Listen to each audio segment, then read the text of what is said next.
Overrun! Overrun! Overrun! Yes! No, no. No, I didn't know this. Yeah, the US Navy is moving steadily. Have US Navy some engagement? This is a disaster for Hungary. Hungary was the one that suffered the most. Yeah, I have a perfect overview of everything he has. Welcome to the studio. Thank you. He's up the map mode under the manager. yeah. Maybe we before we say what the outcome was of the plan. Maybe we should 2.2 million casualties and the meat war. It has been a while, so yeah, 12 hours or so, not counting.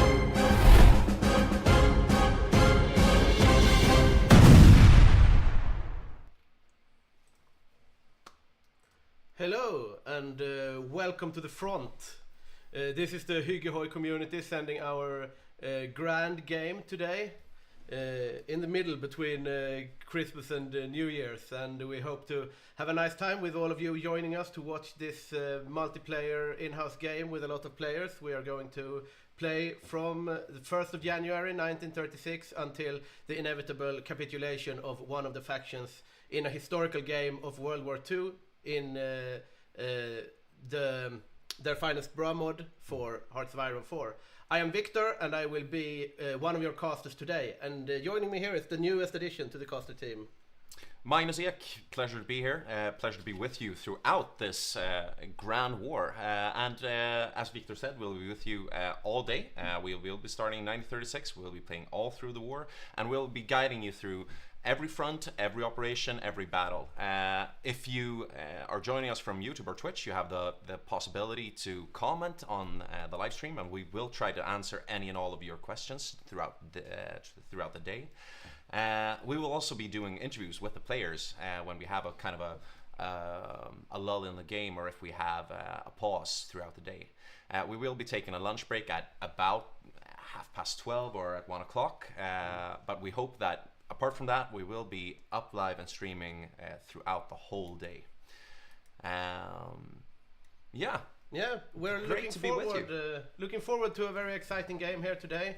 We have had pre-talks a week ago or so about the teams. We think we're looking up to have an exciting game here. We have a lot of new tactics coming out. I think we're always trying the meta game, but we have new focus trees this time, and yes.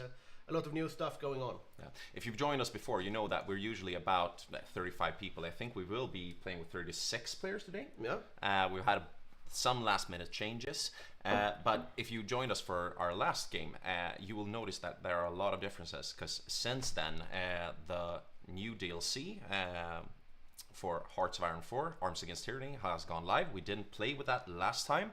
That has been implemented now. That means new focus trees. That means for a lot of, especially the smaller nations, that means new game mechanics. We have a whole new international arms trade that we didn't have last time. We have some changes to the map. We will be coming back to that, but let me just tell you, it won't be easy traveling through Norway. So that's quite realistic, really. And we will be trying, before the war breaks out in mid-39, we will be trying to kind of put focus on those things. And for those of you joining us for the first time, we can really recommend the game. This is one of our all-time favorite studios, and one of our all-time favorite games. And if you haven't played it yet, please do check it out. We are not sponsored by Paradox, but you know, we are officially endorsed by Paradox, I would say, though, because we are one of the frontline events. And big shout out to Paradox for allowing us to be a frontline event once again. We have done our physical LAN, Bergårdhov, which we will return to at some point. And this is our second non-physical LAN.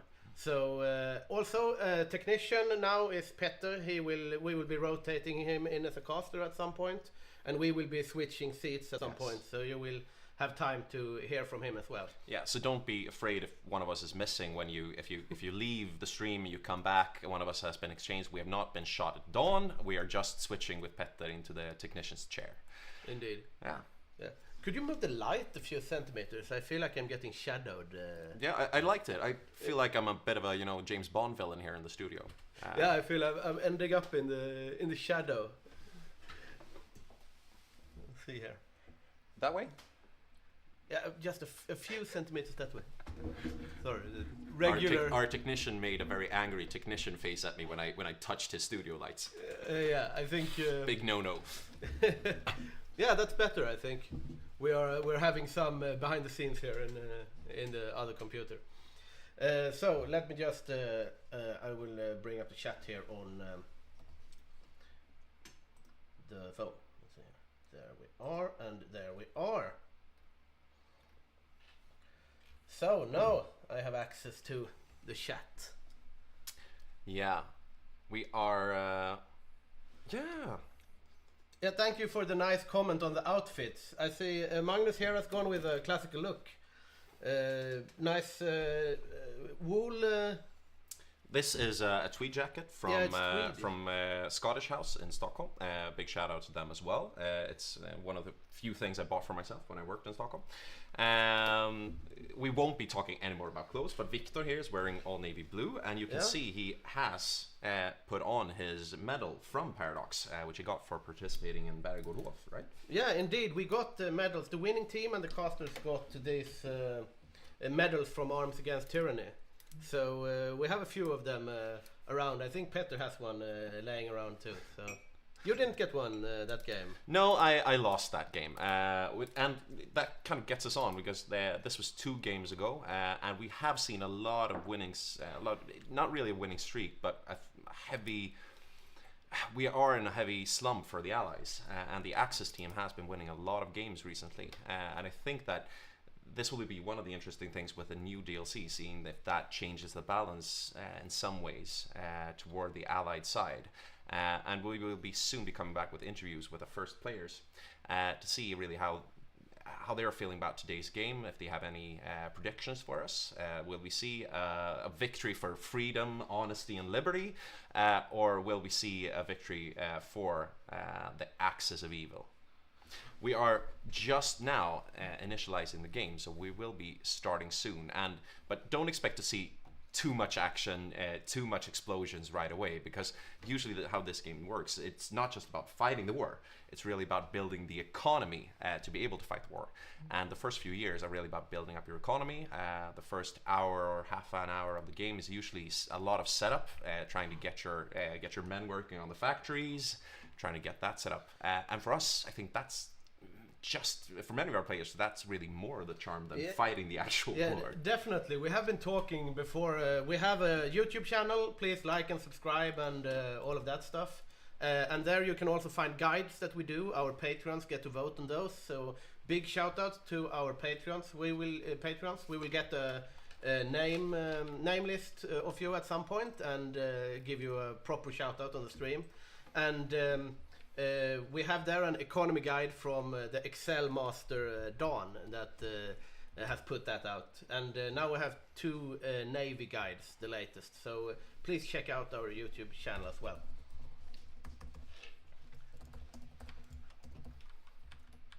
So, and we are going, so let's check out the players. Let's see.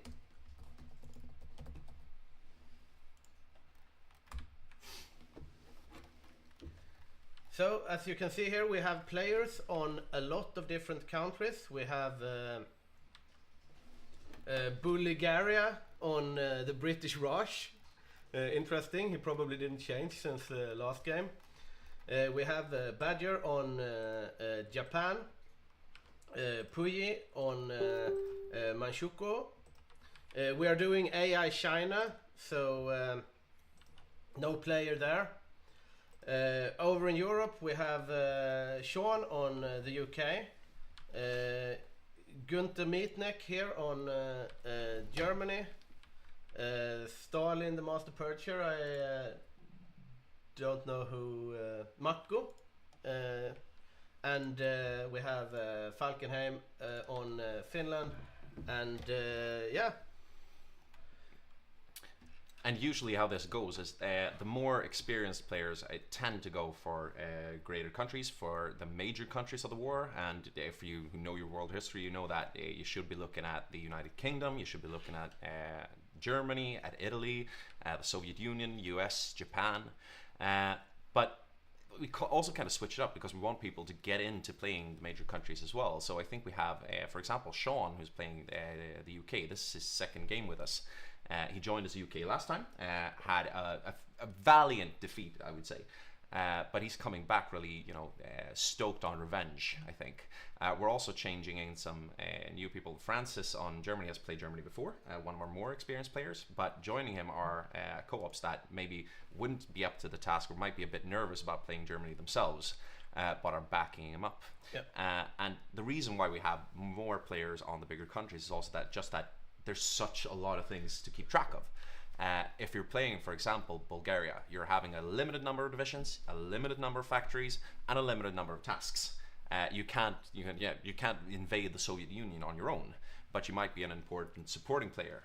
And I think that we'll be seeing a lot of mechanized divisions from Bulgaria. We'll talk to him later. But for the German player, we do see that you're not just fighting one front. You're fighting a naval battle, you're fighting an aerial battle, you'll have to keep track of your economy, even in the midst of war, especially in the midst of war. Something I really screwed up last time when I played Germany. Because it's going to hurt you if you lose track of that for 4 months, and all of a sudden you realize that, it's 1943 and Germany isn't building any factories.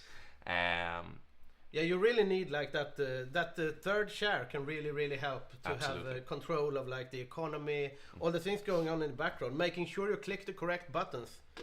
I remember one time I won the Winter War at Finland because you forgot to press a button, right? Yes. So just one press of a button can really screw up your whole day. Hopefully we won't be seeing any of those mistakes today, but I'm pretty sure we will. And we will be trying to call them out for you so you can see, is this a great play, or is it simply that someone has forgotten to move their troops around or defend a front? I think that we will soon be having our first interview with a player. Definitely. Let me just tune in to... So we'll see if we can't bring that up for you. And as we said, welcome for those of you, for our new viewers. We know that people will be dropping in throughout the day. You're very welcome to this live stream of a grand game with the Hygge community of Hearts of Iron 4.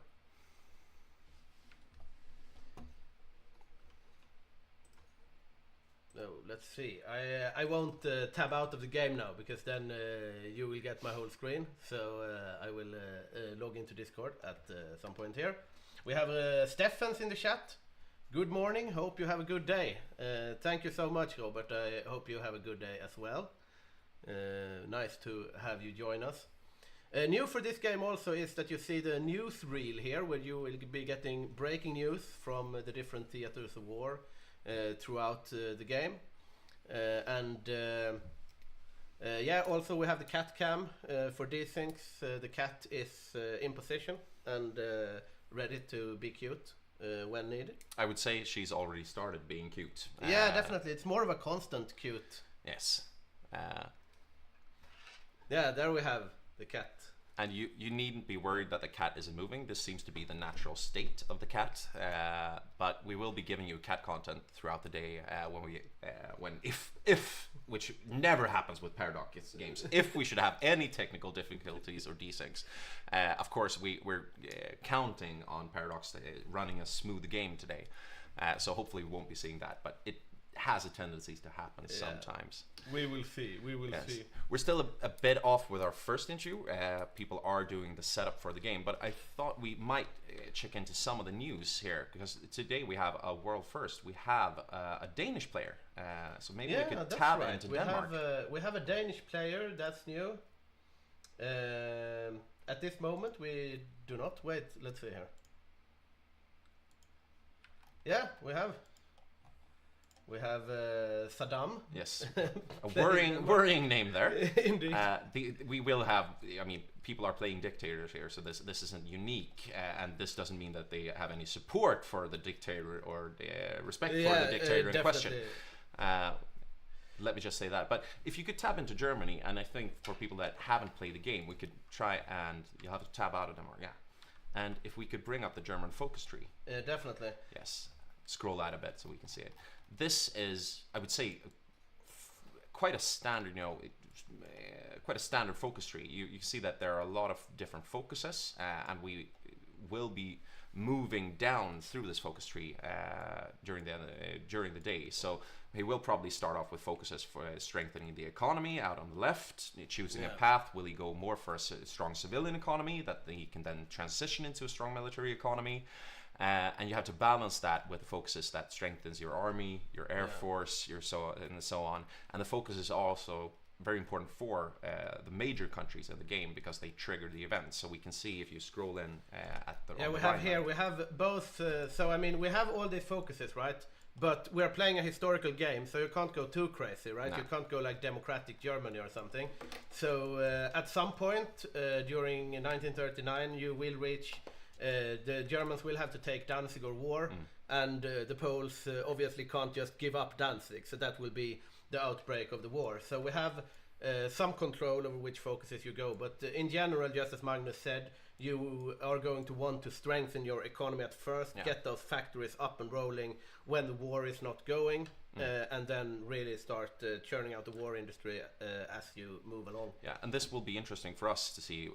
Will we have a Germany, because the thing that usually that you can change as a German player is, do you go very strong into the army, the navy, or the air force? And you will have to strike some sort of balance. You can't just decide that, no, I'm not having an air force today, because you will get beat in the field. But you can, for example, go more heavily into a navy. You can deprioritize that, just build submarines, and we will be coming back to that. But I wanted to show you the focus tree, because that gives you a feeling of, okay, so what is a well-developed, quite large focus tree? If we tab back into Denmark, I'm really excited to see what they have in their focus tree. They have gotten a new focus tree now, right? So it should be rather fleshed out. I mean, this is a big focus tree for a minor. They are one of the nations that have got the new focus trees in Arms Against Tyranny. We see that they are doing this, continue the Kanslergadefølge. Kanslergadefølge, yeah, which gives... That's all the Danish you will be hearing today. It gives you welfare.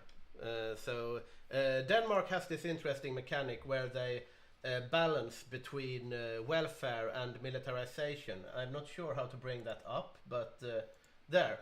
So we have the welfare and warfare balance. So that's a new thing in Arms Against Tyranny.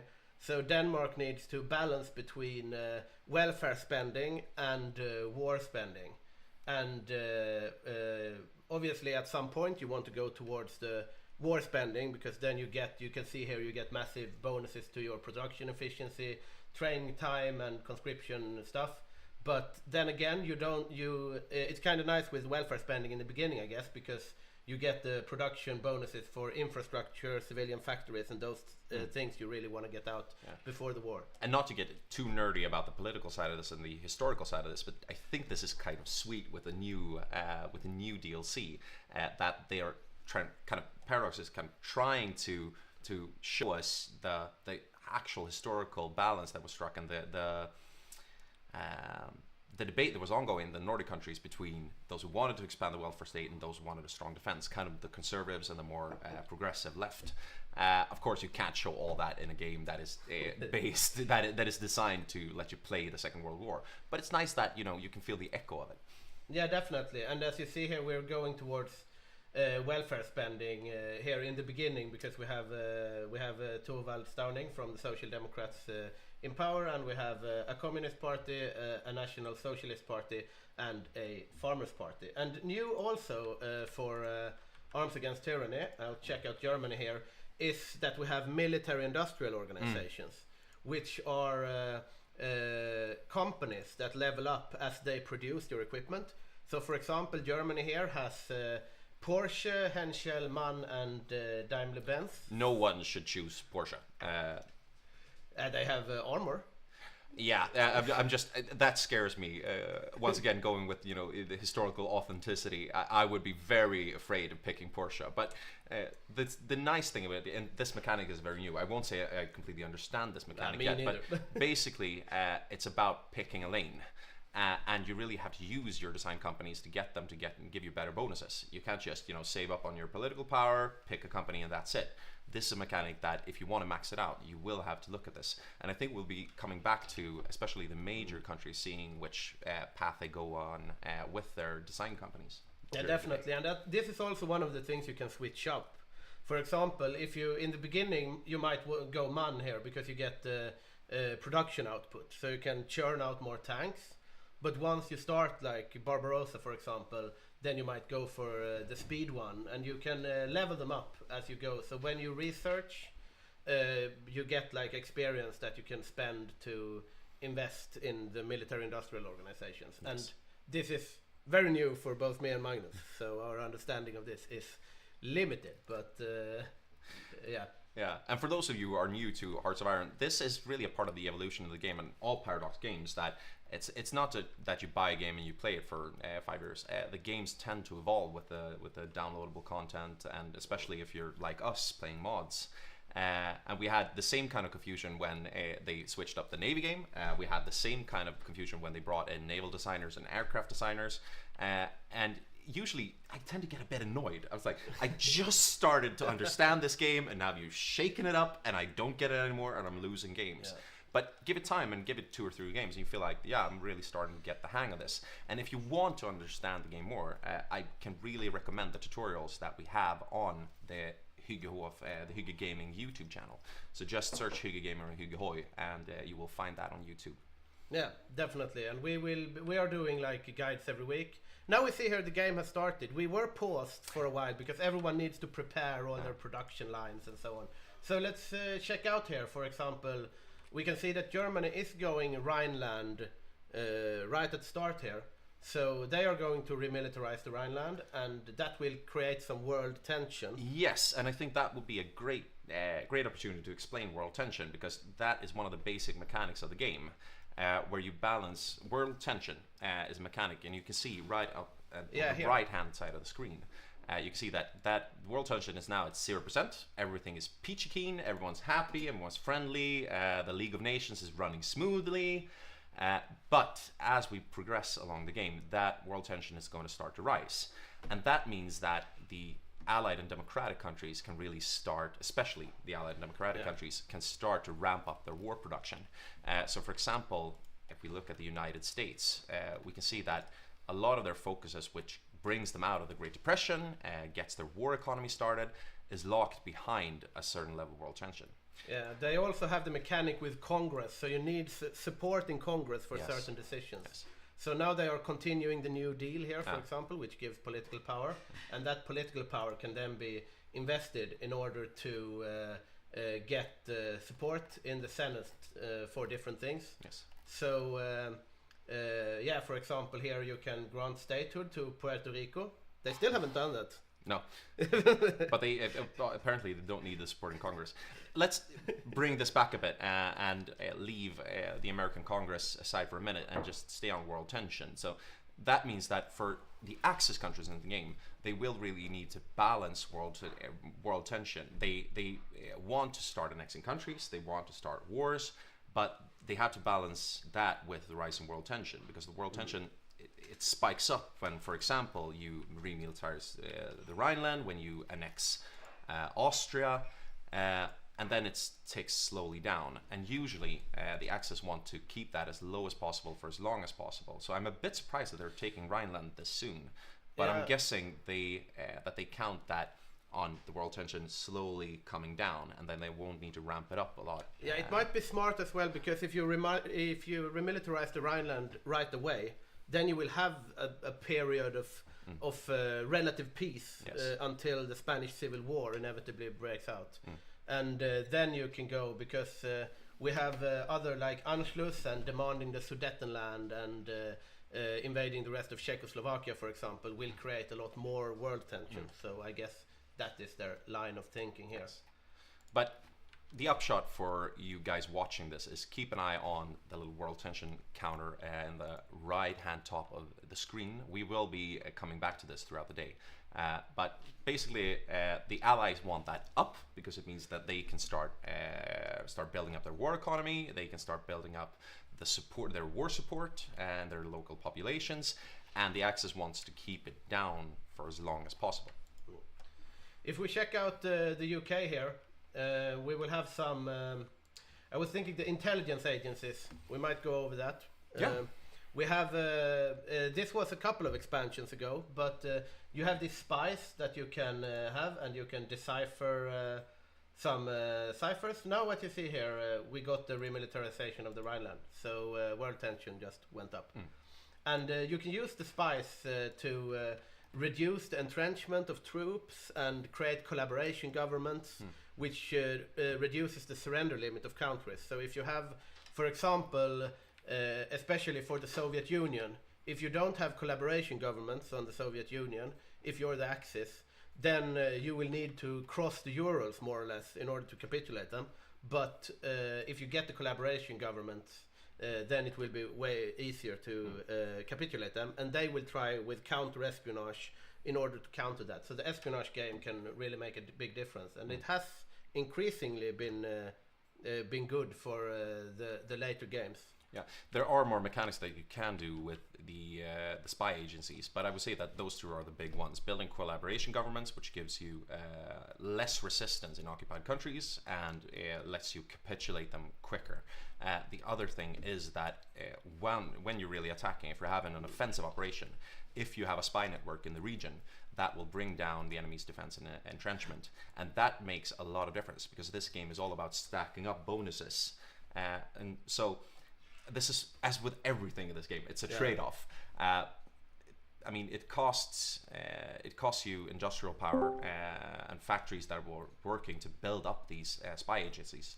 But if you don't do it, you're leaving yourself very vulnerable to enemy espionage, and that might ruin your whole defensive strategy. Definitely. Now we have breaking news here. King George V have died. May he rest in peace. This will give a little stability hit to the United Kingdom, but that is historical. Checking out the chat here, we have a question from Night Round 285. Are we playing on the same TFB mod as the last Grand Game? Yeah.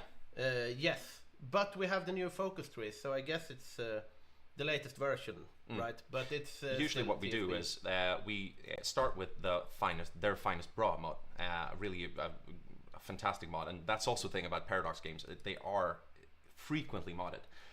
So we don't play the vanilla game. We used to when I started playing with this community 5 or 6 years back. We played the bog standard game, but we've moved into playing more of this their finest bra mod. Then what we do is we do some minor changes. Shout out to Jakob, I think, who usually does that work. Definitely. And that's basically just to make sure that we have one stable mod, that they don't change it on us like 2 days before, and we do some minor changes just to adhere to our in-house rules. But basically, we're playing their finest bra. Yeah. But we have some changes. For example, we have, I don't know if we have it this time, but we have had a player on Greece at some points. We have a player on Albania, for example, and that is places where we've done some additions. It's usually a bit of a discussion which minor countries we have with us. As we said, you usually want some cooperative players on the bigger countries, on the majors. We're not having that on the United Kingdom today. So we have 3 German players and just 1 English player. And we will be coming back to that, because I think that might be a big thing for us. But we'll get back to the minors. But usually we have a couple of countries that we can have them, or we might not. Today we have Denmark. That's a new addition. We have Albania, which we've had a few times. But speaking of players and majors, I think we have. Yeah, we have our first interview. Yeah, but our technician says he needs a minute. So we'll just give him a minute, and I think we could go over to the Asian side, because we've been looking a lot on Europe, and that's not weird, because we're soon getting in. Or actually, could we get a view of Ethiopia? Ethiopia, yeah. Because I said we will not be having a war right away, but that's, it's not strictly true. We do have the Italian invasion of Ethiopia, which kicks off as soon as we start up the game. They're already at war with Ethiopia. We don't have a player on Ethiopia. As you see here from the view of Haile Selassie, this is not looking too great for Ethiopia. Addis Ababa is soon to fall, which is historical, and which we have some rules about, because you can't drag on this war forever, right? Because it's a very nice place otherwise to grind up your general's experience and just not capitulate Ethiopia. But we have a house rule against that, so it's just dreadful supply for the Italians, but there's not much definitely. you can do about that this early in the game. I don't think he has, you know, the trucks to motorize his supply lines. You just have to grind this one out. But it's looking quite good for the Italians, I would say. Could we get a view on the losses? Yeah, definitely. Let's see here. As you see here in Italy, we have supply problems at the front lines, and in the war here we have 2k Italian losses and 37k Ethiopian losses. So I think Italy is doing rather well here. Yeah. But just as you can see here, the supply is just dreadful here. The railroad ends here, basically. So up by Addis Ababa and these mountain tiles, there's basically no supply. Yeah. They will link up, however, here now. So. But I think we'll get back to supply later on during the day. It's a very important mechanic. What you need to know for now is that any red crates, any little red skulls you see, that's not a good thing. You don't want to be seeing that. And I think we'll be seeing more of quite dreadful supply situation when we get into the Spanish Civil War in just a few months. Little encirclement here in the east of Ethiopia. And just as Ethiopia is falling, we are going into our first player interview. So let's just let me tab out here. Let's see there.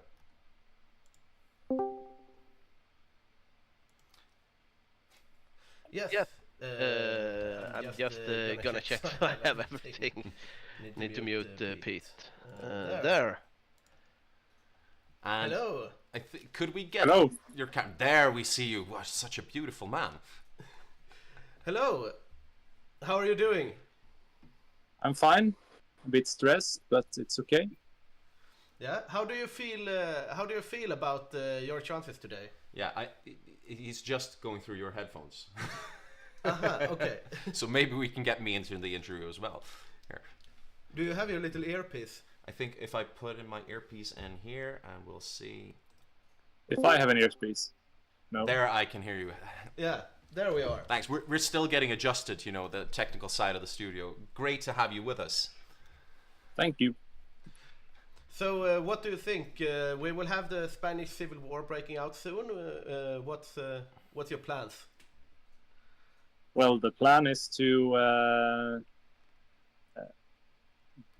bind the Soviets and try to end the war as quickly as possible. Okay, so we won't be But seeing we also farming want to here. encircle as much as possible to get experience on the generals. Yeah, because that's one of the big upsides for this war for you as Germany, isn't it? That to really grind up your generals. Which generals are you sending?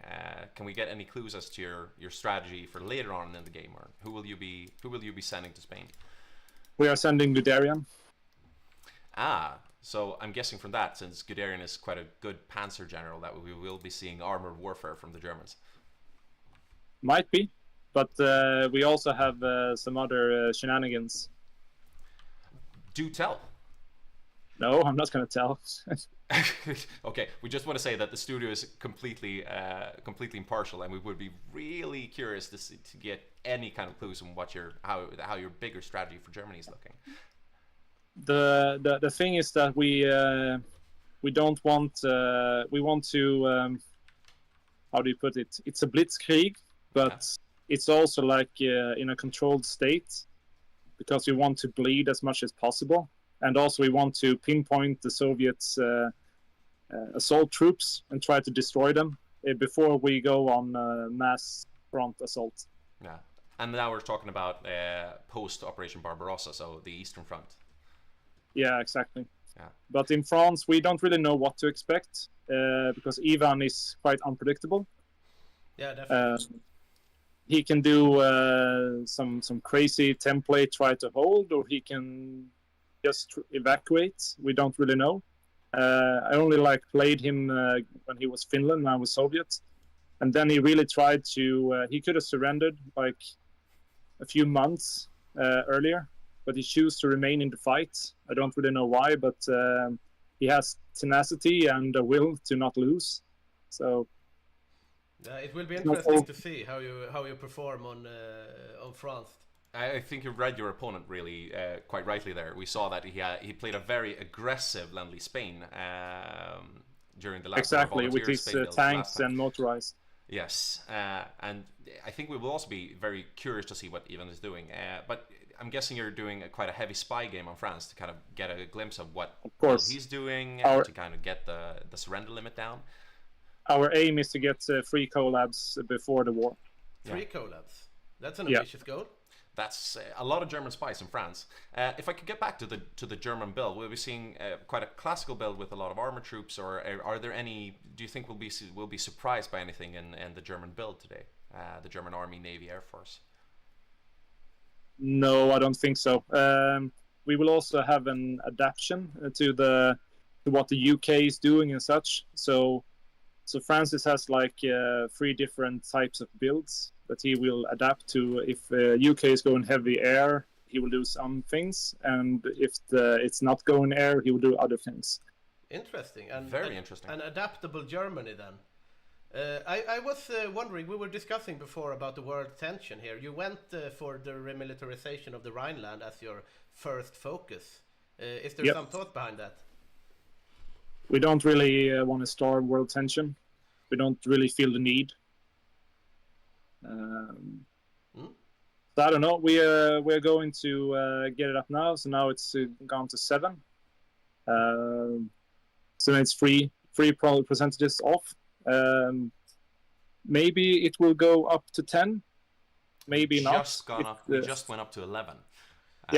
So that's it. Well, you didn't starve for world tension then. Nope. We will have to and let it's you go also like it's in just a minute. But could I ask one last question? Because we were talking about how you do with co-ops. Because we have Francis as the first seat or the major player on Germany, and then with a couple of co-op seats. How will you delegate between you? And do you have any special responsibilities today? I will command Guderian and the Panzer in the start, and then we will have more Panzers for Barbarossa, and then me and Francis will command them both. Yeah. Well, thank you so much for being with us. We're looking forward to see the German build over the day and seeing those Panzers rolling over some borders soon. We'll have to let you go because the Spanish Civil War is just about to kick off. But best of luck today. Perfect. Yeah. Thank you for joining us.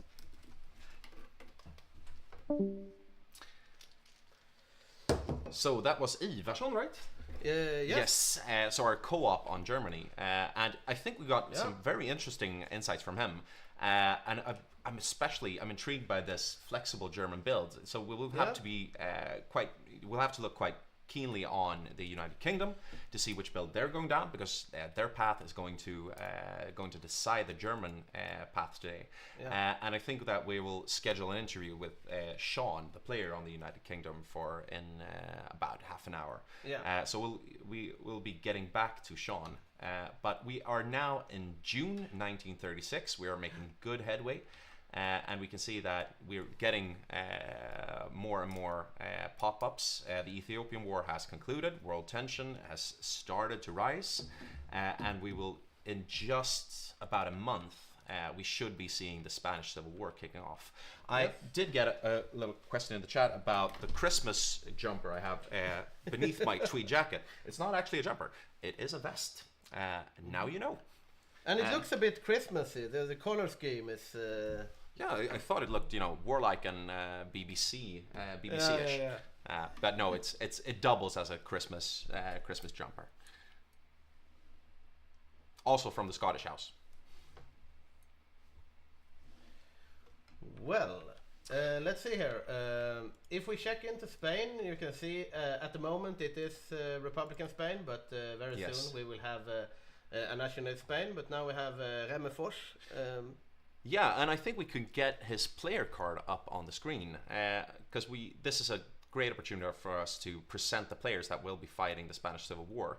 And when the Spanish Civil War kicks off, they will split into a Republican side that's AI controlled, and which will probably get volunteers from the Soviet Union and from France. Yes. But the other half will be fascist Spain eventually under Franco. And there we have Remefors, quite an experienced player, only 3 veteran stars, but he's been with us for a long time.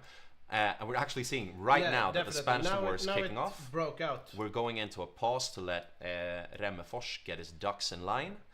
But this is really a volunteer war, right? So if we get over to our Soviet players, we have been talking a lot about the different Axis players now, but we have the Soviet Union that will be sending volunteers to France, and on the Soviet Union we have Mako as the main controller, and the Spanish Civil War can really prepare you for later, because you get the veteran divisions back later that you can use. They get a lot of experience if they don't die in Spain. So you need to not bite off more than you can chew in Spain, really, because if you die there, then you lose all your Spanish Civil War veterans. But if you do well there, you can get a lot of very good troops for later. For the Soviets, that can really affect, for example, the Winter War, if you get like veteran mountaineers and stuff. And the Soviet troops will really be, I mean, they will be the Republican shock troops in the Spanish Civil War. Basically, the AI can't do anything on its own, but the Soviet players with 5 volunteer divisions can really, they can give the Axis players a hard time in the Spanish Civil War. We have 3 players on the Soviet today, so Mako, Sticky, and I'm not really sure who the third one is. We'll be getting back to that. Who do you think that will will be an interesting, because these are players that haven't played together before, and now they have to cooperate on the Eastern Front. But let's get back to that later. Moving on to France, we have Ivan, as we talked about in the interview with Ivarsson. Really one of the more fun players, I would say. He always has something in his back pocket. He usually has a very innovative plan. It doesn't always pan out well. He has set up a lot of different defensive lines along, I think he's just spreading his troops out right now so that they won't lose supply. But probably, this is a classic Ivan. He usually pumps out a lot of troops, trying to get his troop numbers up, and then he produces equipment as he goes along. And now they are doing the intervention in Spain here, so we will soon be seeing French volunteers going. In about a month, they will be starting to kick in. If we tab into the Spanish Civil War, this is what why we're paused right now, is that he has to get his spawn troops out on the front lines. He will be wanting to wipe out the Republican enclave in the north of Spain around Bilbao and the Basque Country. We're now rolling. He should be having volunteers from Axis countries: Italy, Germany, perhaps Japan Bulgaria, as well. We have Japan. 3 divisions from Japan. We have 5 divisions from Italy, 4 from the German Reich, all arriving on the 5th of July 1936. And if we check out the Republicans here, we see that they have volunteers, 5 from the USSR. But the French still haven't done the focus, so they will be taking. They should be having 3 French volunteer divisions, but the Axis have an advantage. They will have more volunteers in the Spanish Civil War, and probably better volunteers as well. This depends, because you kind of have 2 options for the Spanish Civil War when you're sending volunteers. Do I want to send good troops that will help finish the war quickly, or do I want, for example, to send cavalry divisions that give me very nice bonuses? And they will be wanting to farm some XP, some experience for their generals, because that will matter for them later. But we do have house rules about dragging this war out as well, so they can't just keep this going into 1939 if they're winning. But it's not a foregone conclusion that the Axis wins this. It is now. We have rules against it now. So the Axis will win the Spanish Civil War, but we have had instances where the Republicans have won before, and it can really set up, because Spain is able to become a powerhouse late game. And Remmefors here, that is playing naturally Spain now, he played Poland last game, and that might seem like a minor nation, but that's also a nation that becomes a powerhouse late game. So it will be interesting to see what he does with Spain here, if he gets a good civil war. I'd say that this is quite a classic Remmefors country. He usually doesn't take the largest nations, the majors, but he is usually a very, very good team player on an important minor country, and that is precisely what his role will be today. We see here the Axis volunteers are starting to move down to the front here. They landed in the harbor of La Corona, and they are moving straight down to the Tortosa Barcelona front here. I think they're cleaning this pocket with the AI, right?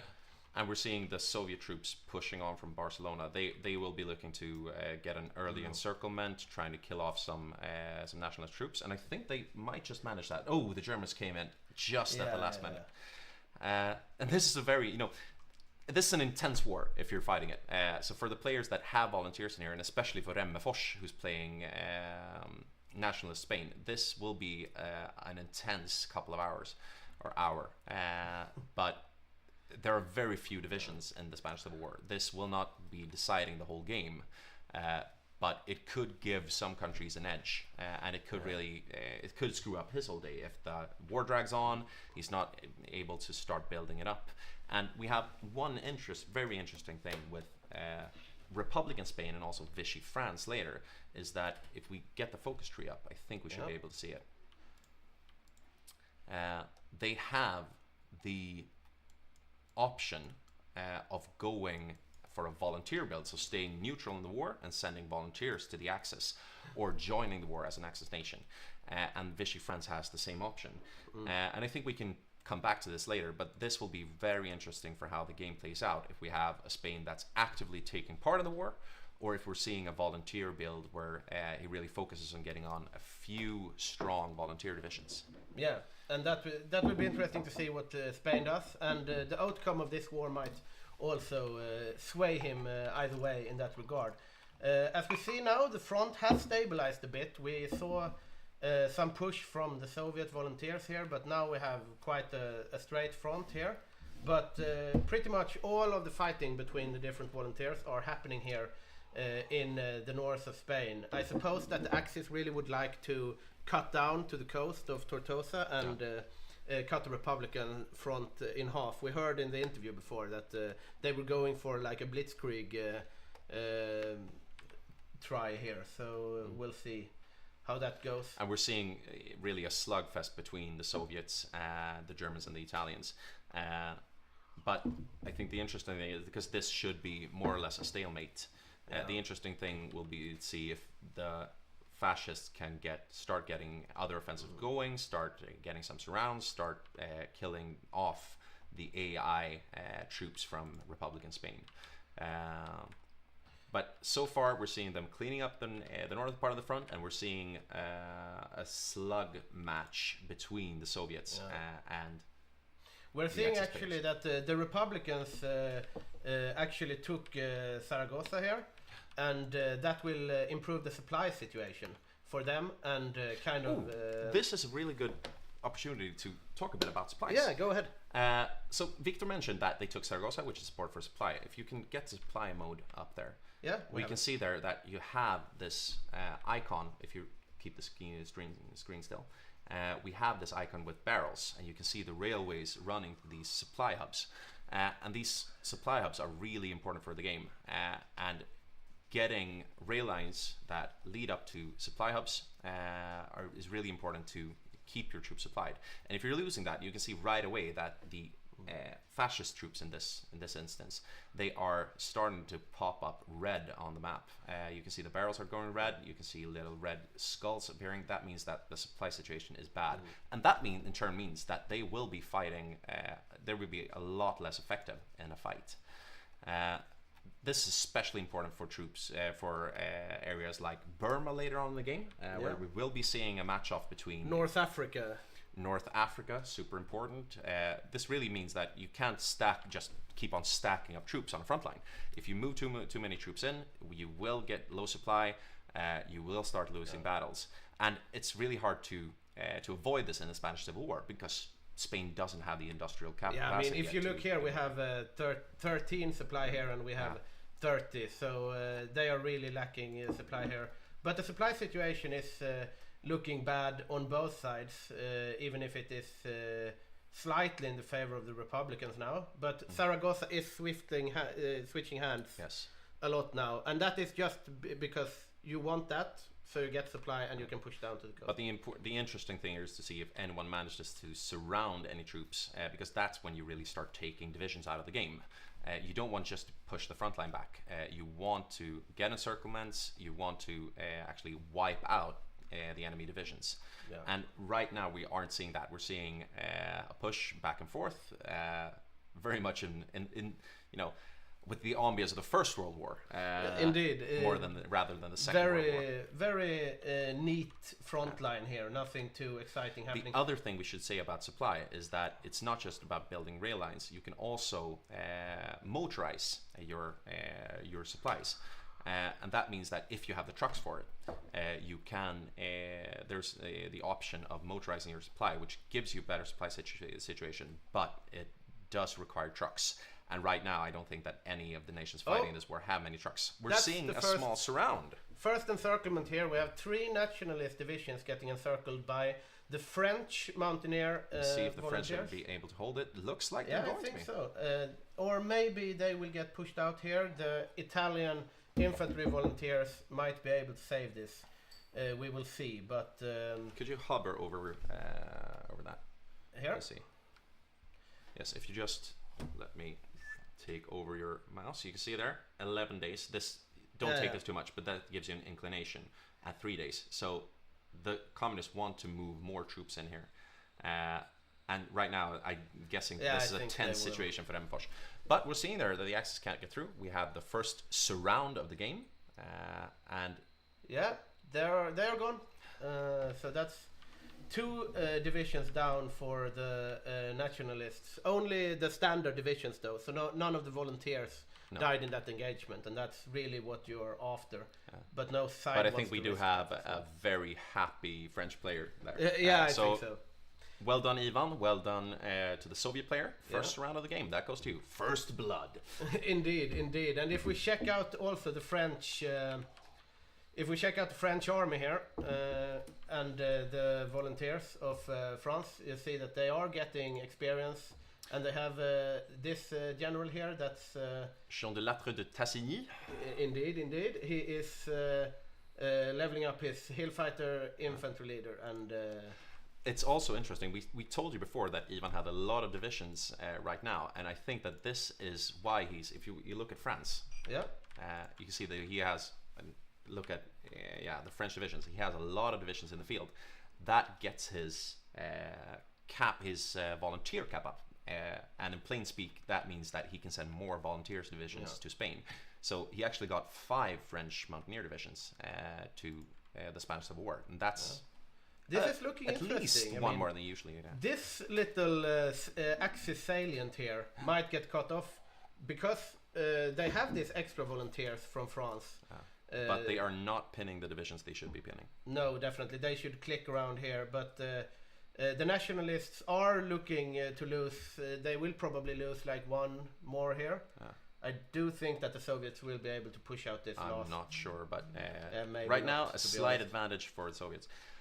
I think that I would like to leave the Spanish Civil War there for just a second and start looking at some of the other players in the game. We will be coming back to the Spanish Civil War. We'll keep an eye on it to see if we have any more interesting developments. But if we could start going through the other players of this game, maybe we could start with the nations that are sending volunteers.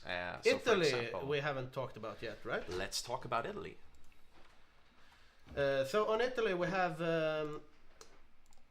let's see again why the player doesn't show up here, and I think we could get his player card up as well. Let's see here. So now on the screen you can see the player card, and I could take a minute just to explain what you're seeing here. So you're seeing Jakob Olsson and a picture of this fine looking young man. He's playing Italy. You're seeing the country flag. You're seeing his veteran status, and that's really an in-house thing we're doing in the Hygge HOI community, but that translates to how many games he's played with us. So he has 3 veterancy stars, which means that he has played at least 15 games. Big loss here. 5 nationalist divisions. Ooh, the Spanish Civil War is not looking fun for the fascists. No. We'll see if they can keep that pocket going. Yeah, moving on with Jacob. Yes, thank you. He's probably not too happy about this. He's probably not too happy right now, and I think that Remmerfors is having a bad day. Right now we're also seeing that our support crew is coming with more snooze for the studio. Much obliged for that. But getting back to Jakob, I was on the veterancy stars. So don't look too much on the veterancy stars. That should give you an inkling that he's played with us before. He's not a rookie to this game. He's not a rookie to the community. But for example, Sean on the UK has 1 veterancy star, but he's been with us. He's played the game a lot before he comes in, so he's not a rookie to the game. The thing you're seeing between the country flag and the veterancy stars, those are his awards. Could I still get the player card up, please? Those are the awards, and this will be hard for you to follow, but that means that he has, for example, he has awards for the Oppenheimer Award, which means that he has done a great innovation in the game. And this should tell you something about Jakob Olsson, because he is really one of the most innovative players we have. I'm hearing now in my headpiece that we should take a look on the Spanish Civil War as well. I have been looking here. The red tide keeps churning. This is not looking good for the Axis at all, and we have the Japanese might actually lose a volunteer division here. Ooh. That would be very bad for them if they lose that. Very aggressive game from France and the Soviets. Yeah, the Republicans are doing incredibly well, and we have a question in the chat. What do the other symbols mean, like the infantry helmet? And that's basically like you can use whatever symbol you want, but this mountain, for example, these are mountaineer troops, so they're good at fighting in mountains. They are special forces. This is regular infantry when you have this, and these are like militia with this little hat, so they are more like bread and butter frontline troops. If we look at France, for example, we have this with a G on. That's a garrison troop. So the template here is significantly less good. You put them in like harbors and stuff, and you just churn them out to get more volunteers.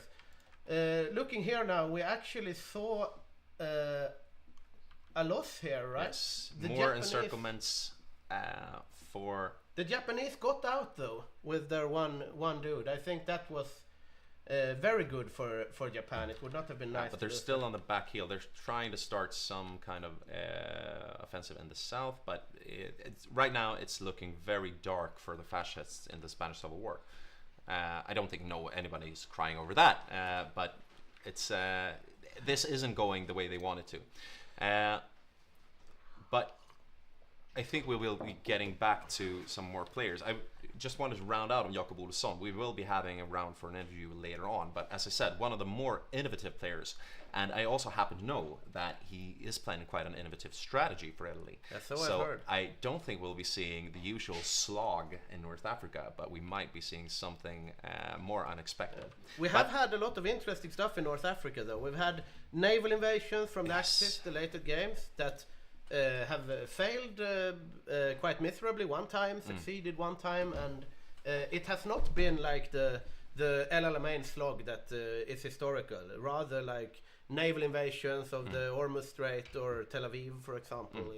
And that will be one of the first decisive battles, I would say, over the war, because we will be seeing a France that gets overrun one way or the other. I think we should count on that. We will be seeing Poland getting overrun. We should count on that, because the game mechanics really, they're set up for France and Poland to capitulate.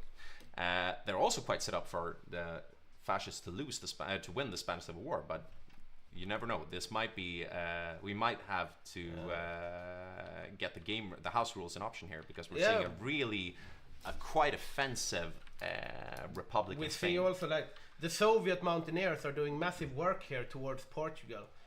With these troops, the nationalists will not be able to stop the front from being split in half here, which will be very bad for the supply. Could I ask you to do two things, Victor? Could I ask you to bring the Soviet mountaineers up so we can see their build? Let's do that. So we're tapping into them. And we're checking them out. Here we have them. Let's see if I can click them. There, they are. Oh, they are stacked. Yes, this is unusual, because usually you just send the division, the templates you start out with. But we can see here that the Soviets have really prioritized good volunteers for the Spanish Civil War. They have brought in headquarters, pioneer battalions, cavalry, recon and detachments. A lot of artillery. I mean, this is strong. This is very strong this early in the game. And usually, what you want for fighting divisions is 30 width. You want quite a bit of artillery in there. These are also special forces, so we're seeing that the Soviets are really, they're invested in the Spanish Civil War. Let's check out the other thing. German. No. Before that, I Yeah? also want you to check the Soviet focus tree, because the other thing that affects the Spanish Civil War is whether they start the purge, and they have started the purge. And for those of you who know your history, the purge means that they are executing a lot of a lot of generals, a lot of leading politicians, and that brings down the effectiveness of their troops. But that doesn't seem to have an effect for the Spanish Civil War. Yeah, they are really doing well here, and also like the purges. They need to do the purges eventually, right? Because otherwise you end up in a civil war in the Soviet Union. And the purges are really what kind of gets the Finns a chance, right? Because we will have the Finnish, the Winter War will break out at some point later on, and these Soviet mountaineers will be very dangerous for Finland if they get the experience that they need.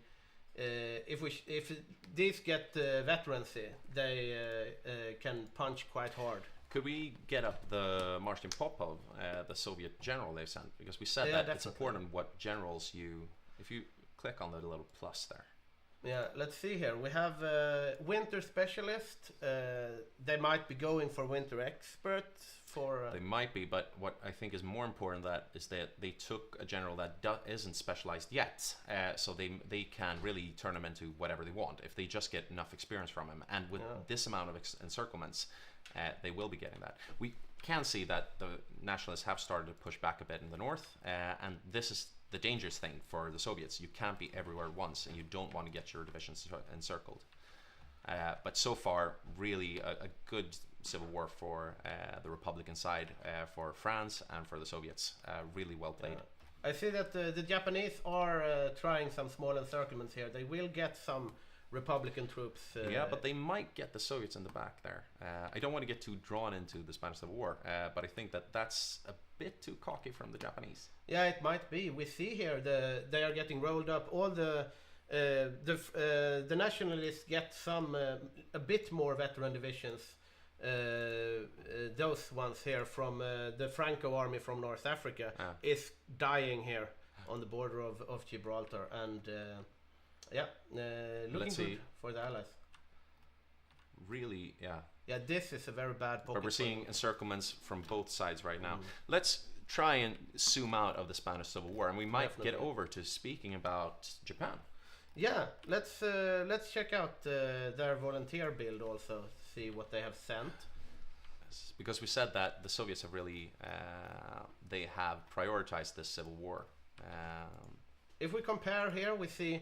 I mean, this is also quite stacked. It's not quite decent. It's not as strong as the Soviets, I would say, but it is rather beefy. Yes, and the Japanese don't want to draw this out too long because they have their own war coming. Yeah, that's right. So somewhere in 1937, we should be seeing the start of the Sino-Japanese war. They will need to get down to liaison conference, and this is one of the really interesting mechanic in this war and in this mod, that depending on how you fight the war in China and depending on when you get finished, that also has an effect on when you can start the war in the Pacific.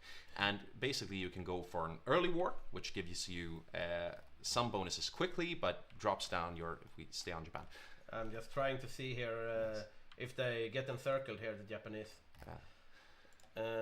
But that basically you can go 3 tracks with the war in the Pacific. You can go early, you can go late, or you can go for a middle road, and that gives you different bonuses. If you go late, you get more of a bonus for the economy. You have a stronger Japan, but you don't get a shock and awe situation.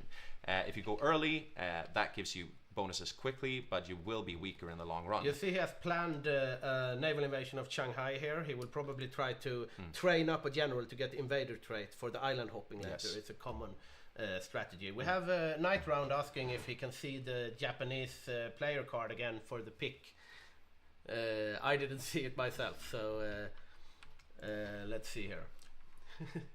Yeah. And we have on Japan we have Badger as the main chair, and we have Per as the second chair. And Badger is a very veteran player in our community. He is one of the founders. He is one of the officers in planning our different events. So I think that Badger or Johannes, along with Algot, is one of the players that has been with us for the most games. They haven't missed a game since the community started. He also has a lot of, as you can see, he has a lot of awards. He's been quite an innovative player. He's won this game a few times. His specialty really is playing the United Kingdom, so he's no novice. It's not a comfort country for him, Japan, even if he's a very veteran player. It's not a comfort country, but he is used to the naval game, which is it's a hard thing just because you're good for example, the Soviet Union, where you basically command a huge army. That doesn't mean that you get the naval game, but he isn't new on this.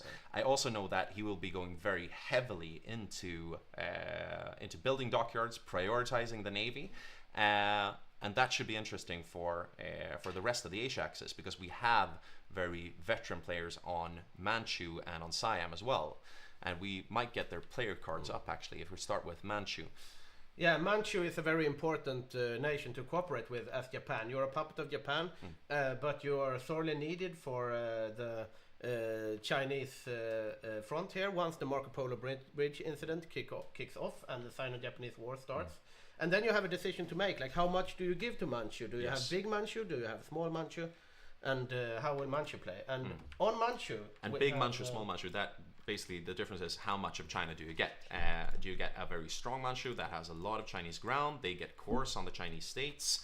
They can build up a strong land army, but that means fewer factories for the Japanese player. We're seeing the Spanish Civil War dragging on. Still, I would say, still a very strongly in favor of the Republicans and against the fascist side. And we have Oscar on Manchu here, also a veteran player. Yeah, and one of my favorite co-op players. Oscar usually doesn't take the largest countries, but he's... I mean, if you would pick someone to play along with you, you would never go wrong with Oscar. He's one of these players that you can really delegate to. If you're, for example, in Badger's situation, you're playing Japan, you're having a lot to do. Oscar is really a reliable player to get with you. Just tell him, could you take this, for example, the front in Burma? And Oscar will just say, absolutely, he'll do it, he'll get the job done. So if I was Badger, I'd be really happy with that choice for Manchu. We can see the first counter-encirclements here from the nationalists. The nationalists are getting back into the fight here and are pushing out a bit. If we check out the losses in the Spanish Civil War here, we have nationalist Spain still very much on the back foot in terms of losses, but the front has stabilized now. So we'll see if they will be able to do something here to and I the victory. Can give you a bit of behind the scenes information here that we're starting to get questions from the fascist side, from the Axis side. When can we stop the Spanish Civil War? Because he has the option of just giving up, giving the Soviet 10 military factories and calling it a day. And I think that this means that they're starting to give this game up. They don't think that they can win the Spanish Civil War yet, and they want to fall back on the house rules and just auto-capitulate. I think that they're not wrong in this. This has been a great civil war for the Allies, for the Republican side. Yeah, the Allies Caps off to Soviets and for Ivan and France. The Ivan and with the first encirclements there, and the Soviets with the push down to Portugal really decided this civil war, and this is very good for the Soviets. You can see here that they have gotten the first seasoned troops here. They will probably be getting some more of those before. Popov here is soon an infantry leader and can be shaped into a general to be reckoned with later in the game. And that will be great for them on the Eastern Front later, where they have a huge infantry army. But I don't think that Remmerfors should be too sad about this. I mean, this is not a foregone conclusion. When the Soviets really invest in the Spanish Civil War, it's hard to win. So I don't think that Remmerfors should be too sad about this. He will get back into the game, and he can still be a really strong nationalist Spain on this. Also a very good supported player, I would say, with Remmerfors on fascist Spain. Getting back to another fascist on Siam. Siam, right. Getting back Returning to the Asia axis. To the Pacific here, we have... and we will be calling them the Asia axis for a lot of the game. We know that it's the Greater East Asian Co-Prosperity Sphere, but that's a bit of a mouthful. So I think we'll be able to refer to them as the Asia axis. Hygge, also, not many veteran stars, but this is, don't be fooled, this is quite an experienced player. He usually has a very well thought out plan, and I think that we will see that on Siam as well. And Siam is quite an interesting country. Maybe we could get the focus tree up for them. They are very much a supporting player to the Japanese, and I think that their role will be to provide some of the infantry army to fight against the Commonwealth in India and in Burma. They will probably be garrisoning islands if the Japanese manage to start island hopping. That all depends on the naval game in the Pacific. And I said before that Japan will go very strongly into naval strength. They are building a lot of dockyards. I'm hearing that their target is 150 dockyards when the war breaks out. That's a lot. Interestingly, my sources tell me that the US is also going very strongly into the Navy. So we will be looking forward to a match-off of epic proportions. That will be very interesting to see, because we have seen the last games where the Axis has won. It has often been due to a somewhat passive United States in the Pacific. United States really need to get into the island hopping in time, because it affects the war in the East. Because if we check out Germany here again, for example, you have the state of the Pacific, which is now inactive. But once the war breaks out in earnest in Europe, you get debuffs if you lose certain islands in the Pacific. So you can really affect the European war and take pressure off the Soviets if you win in the Pacific. Basically, if you keep hovering over that, please. Yes. Just to make this understandable for you guys watching the stream, basically they can't lose the choke point. The Allies can't lose the choke points in the Pacific. If they start losing Borneo, New Guinea, Australia, New Zealand, Singapore, so on, for every island or for every choke point they lose, they will be getting a debuff. They will have less strength in the field in Europe. This is quite a new mechanic. It's really it's really annoying if you go heavily into a Germany first strategy, and it means that you can't go all in Europe as the Allies. You have to fight and at least get a stalemate in the Pacific, and in reverse for the Axis side, if the Japanese fall through, if they lose the battle in the Pacific, it will be starting to look more dangerous. You will be having more of a chance of an early D-Day, and that in turn affects maybe the most important thing in the game, which is the Eastern Front. Because if nothing else happens, if the Allies don't manage to establish a new front, I think we can count on the Soviet Union slowly losing.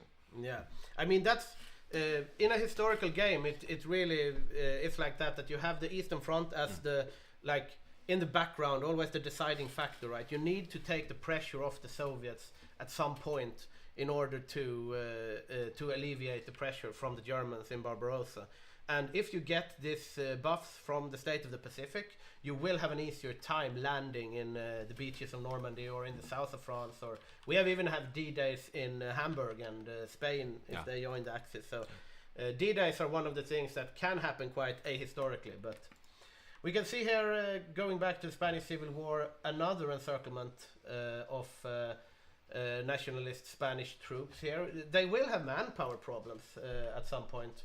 They are at volunteer only now, but they are down to 74,000. Yes, and we're seeing the Japanese being encircled. And this is an important thing, that if you're losing the Spanish Civil War, you are allowed to pull your volunteer troops out, but they must be in a port. Yeah, so if you're encircled, that's the game. You're right, those are lost divisions for the Japanese.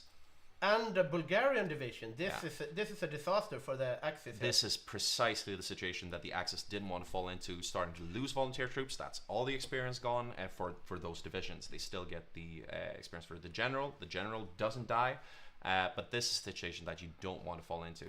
And we're seeing this going from a bad situation to maybe not a disastrous one, but clearly negative for the Axis. About as bad as it can go, though, for the Axis. I mean, obviously we have two Bulgarian divisions still surviving. The Germans aren't dead, but 4 Japanese fully equipped divisions are hitting the ground here, and that will be a hard blow for Japan. Absolutely, and I think that we also don't have very clear house rules on when you can end the Spanish Civil War. There's no explicit thing that says that, okay, by this date in 1937 you can give up, but I'm starting to think that they will be wanting to capitulate very soon, so as not to lose more volunteers. And I'm just getting a message in the background chat here. Yeah, when can he surrender? Did we say mid 37, right? So they're trying to hash out the rules as they go along. This might be a tense situation. Yeah, I think we will discuss this after the game. I think it's a good thing to have the host rules in place before they need to be applied. Yeah, but yeah, not to oversell the Spanish Civil War here. I mean, this is bad for the Axis, but this is in no way decisive for the war. And you shouldn't be looking at this and thinking, okay, so the Soviets are going to steamroll the Axis. It's way too early to say. The Axis haven't sent their best troops. They are not trained up. They are not prepared to really fight a major war. And the Soviets will be. I would be very surprised if they fare as well on the Eastern Front as they have done in the Spanish Civil War. Yeah, definitely. And we see here the Soviets got 1 level on their general. They got no trait, but almost infantry leader, 92% there.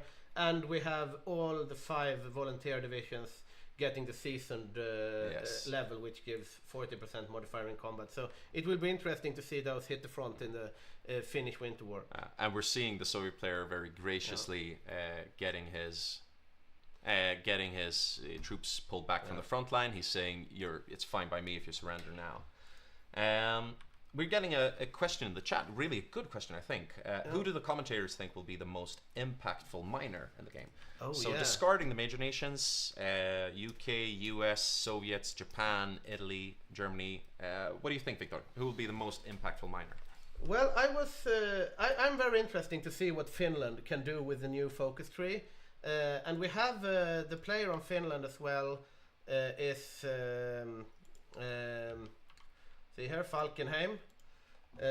We have we have Finland getting a lot of buffs. Could we get Falkenheim's player card up, please? Because I think we have. I'm a bit biased towards Finland. I've played it a lot myself, but they can really make a difference on the Eastern Front, especially if they win the Winter War, because then they get this easily defensible line when they keep Viipuri and they are able to a much larger degree to threaten Moscow from the north. And if Finland wins the Winter War, I think that Finland will be the most impactful miner. And it's an interesting choice. I'm biased the other way. I've played the Soviets many times. That's really my bread and butter. I love playing the Soviets. And I think that Finland is seldom the thing that decides the Eastern Front, but I think that they will try and strike Martin really hard on Finland. The interesting thing is Martin is also one of our very most veteran players. He usually fares well. He very seldom falls through. This will be important if the Soviets try to strike him hard. I don't think he's the kind of player that will get stressed, that will start dropping his front line. He's playing a very minor country. On the other hand, Finland, as you said, has gotten a revamp. And I don't think that he's too comfortable with the new focus tree. And that could mean that he makes easy mistakes. So we'll be coming back to the Winter War. We'll be coming back to Finland. We'll see. We get here on the screen information from the technician that Falk managed to kill 6 million Soviet troops last time he played Finland. So he is... I would say that that's basically a psyop from Martin Falk. That was a long time ago. It was a completely different game, and it won't have. You can't rest easy on your old laurels, Martin. True. You're only as good as your last game. I'm sticking with my choice. What do you think? You're sticking with your choice. I think that I mentioned that we might have a very impactful Manchu. They could be very important for the land war in Asia. But I do think that the one where the player can have the most impact might be one of the other allied miners. I think that, for example, Canada, France might be a strong country, and not just through the force of their own divisions. But as I said, we have only one player on the UK, and I think that one thing that will be very important for the allied side is the coordination. And so the miners, for example, it could be Ivan on France, it could be Johan Mossberg on Poland, it could be Canada, it could be Brazil. I think they will have a very important impact on pulling the allied team together and getting counteroffensives going. The French divisions are encircling 4 Germans as we speak here. if they manage to hold this encirclement, it will be bad for the Germans as well. We see the French also has gotten all their mountaineers. He up got to the season. German divisions. He got them. That's 4 dead German divisions. Almost all the Axis in the field. Yeah, the Italians are alive, but this is going from bad to worse for the Axis, I would say.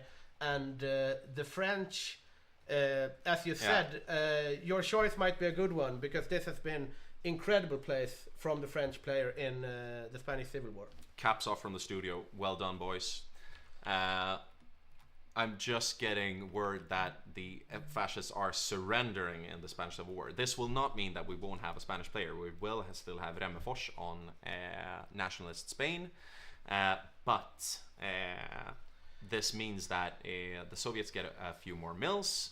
This means that Remefors has a tough starting position building up his economy again, and it means also a well-earned confidence boost for the Soviets and for the French. We'll see if this means that they get a bit too cocky when we start the real war. But that's the end of the Spanish Civil War.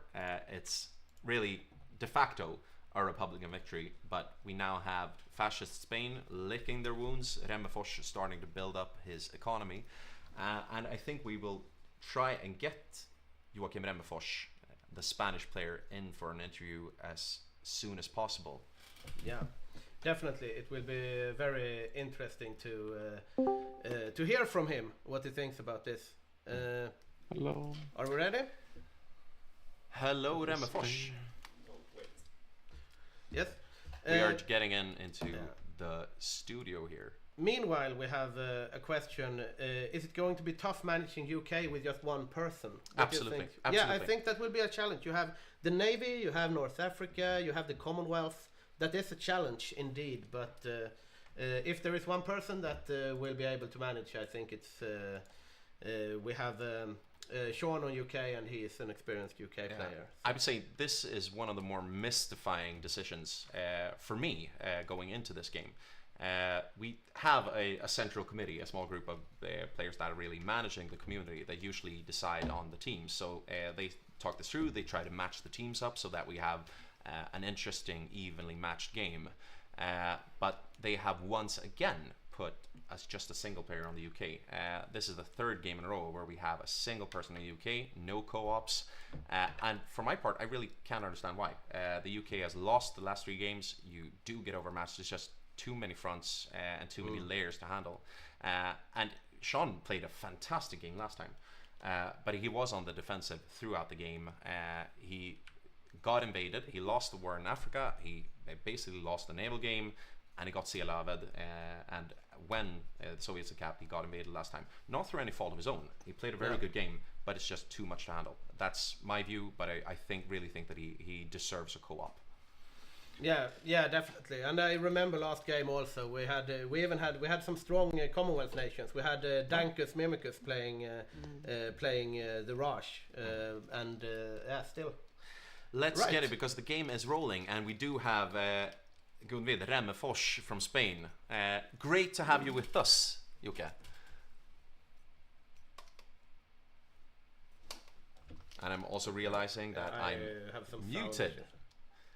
There we go, Jocke, great to have you with us. How are you feeling after the Spanish Civil War? It did not go as planned. No, it must have been a tough time, really a rough start to the game. What do you say, what went wrong for you? When do you realize that this might be going in the wrong direction? I'd say there was a lot of very strong plays from the Allies team. I was totally maneuvered in most places, and I could not keep my attention in the right places. Do you feel that it was the French player that was the deciding factor here? I saw some early encirclements there. Definitely the French and the Soviets did some a lot of damage. I think actually you're being a bit hard on yourself, because we showed the viewers the Soviet and the French divisions, and the French are turning up with more divisions than they usually do. The Soviets have really prioritized this, so they showed up with full 30 widths, full equipment of our artillery. Do you think that your co-players on the Axis team kind of underestimated the challenges of the Spanish Civil War and sent maybe not too few troops, but not the best troops they could have sent. Yeah. Tough question, I know. I don't want to rat out your own team, but from our point of view, you look definitely outgunned in the Spanish Civil War. Yes, we probably did not practice as much as we should have. We had one practice, and it was just against AI, and it's totally different than against players.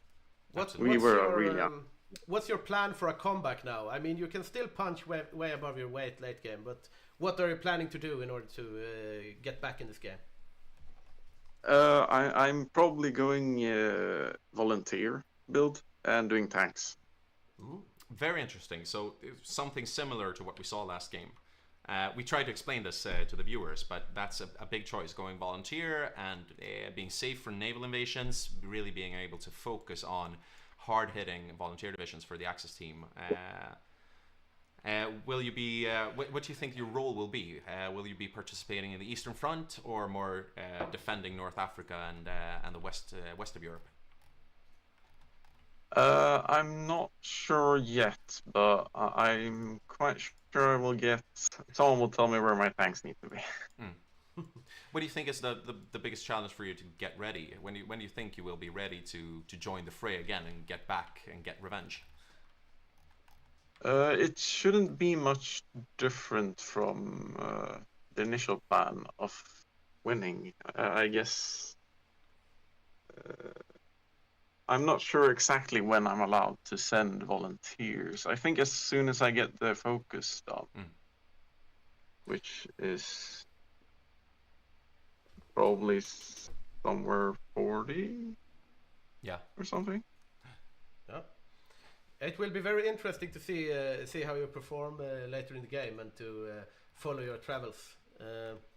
I think we have to let you go now because we will have a war breaking out in the Pacific. Yes, and we'll let you get back to rebuilding the glory of Spain. Best of luck, and we'll be looking forward to seeing your volunteer divisions in the game. Thank you so much, Remfors. Thank you for joining us. Thank you.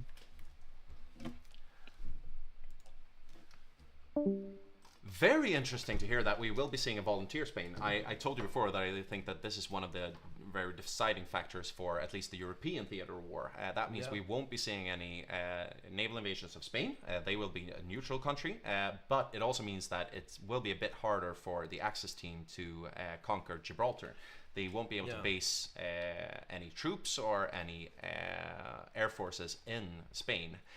So we'll be coming back to that, but as we said, you heard it here first, we will be seeing a volunteer Spain, a volunteer build for Spain, which means we will be sending fewer Spanish troops, but also less of a shoreline for the Axis to defend in Europe. And they also they don't risk the D-Day in Spain as well, because we have seen some decisive D-Days coming in Europe's soft underbelly number 2, right? Absolutely. If I'd been the Allies, I would be hoping for a more active Spain.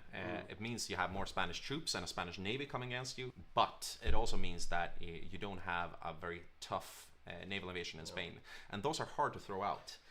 But we won't be looking forward to that today.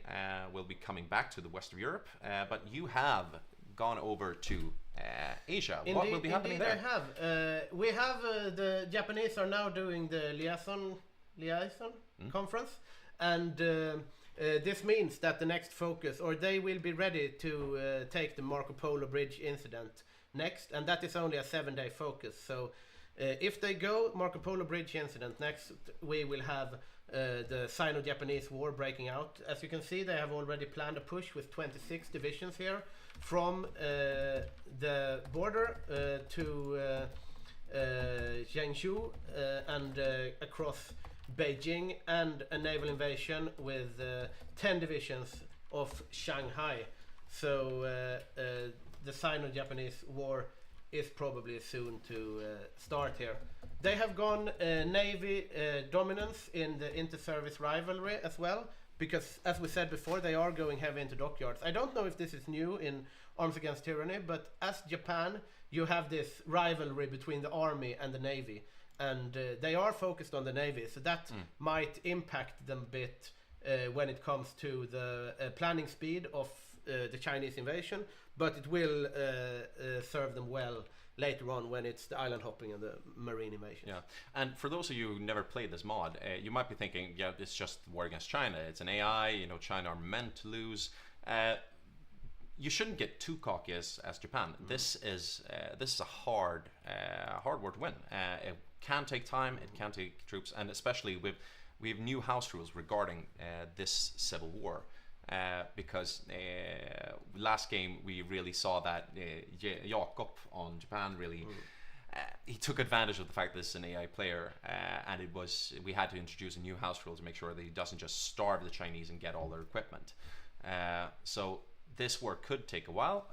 Really interesting to see how the Japanese will play this, but you have a mechanic that makes even an AI controlled China hard not to crack. Yeah.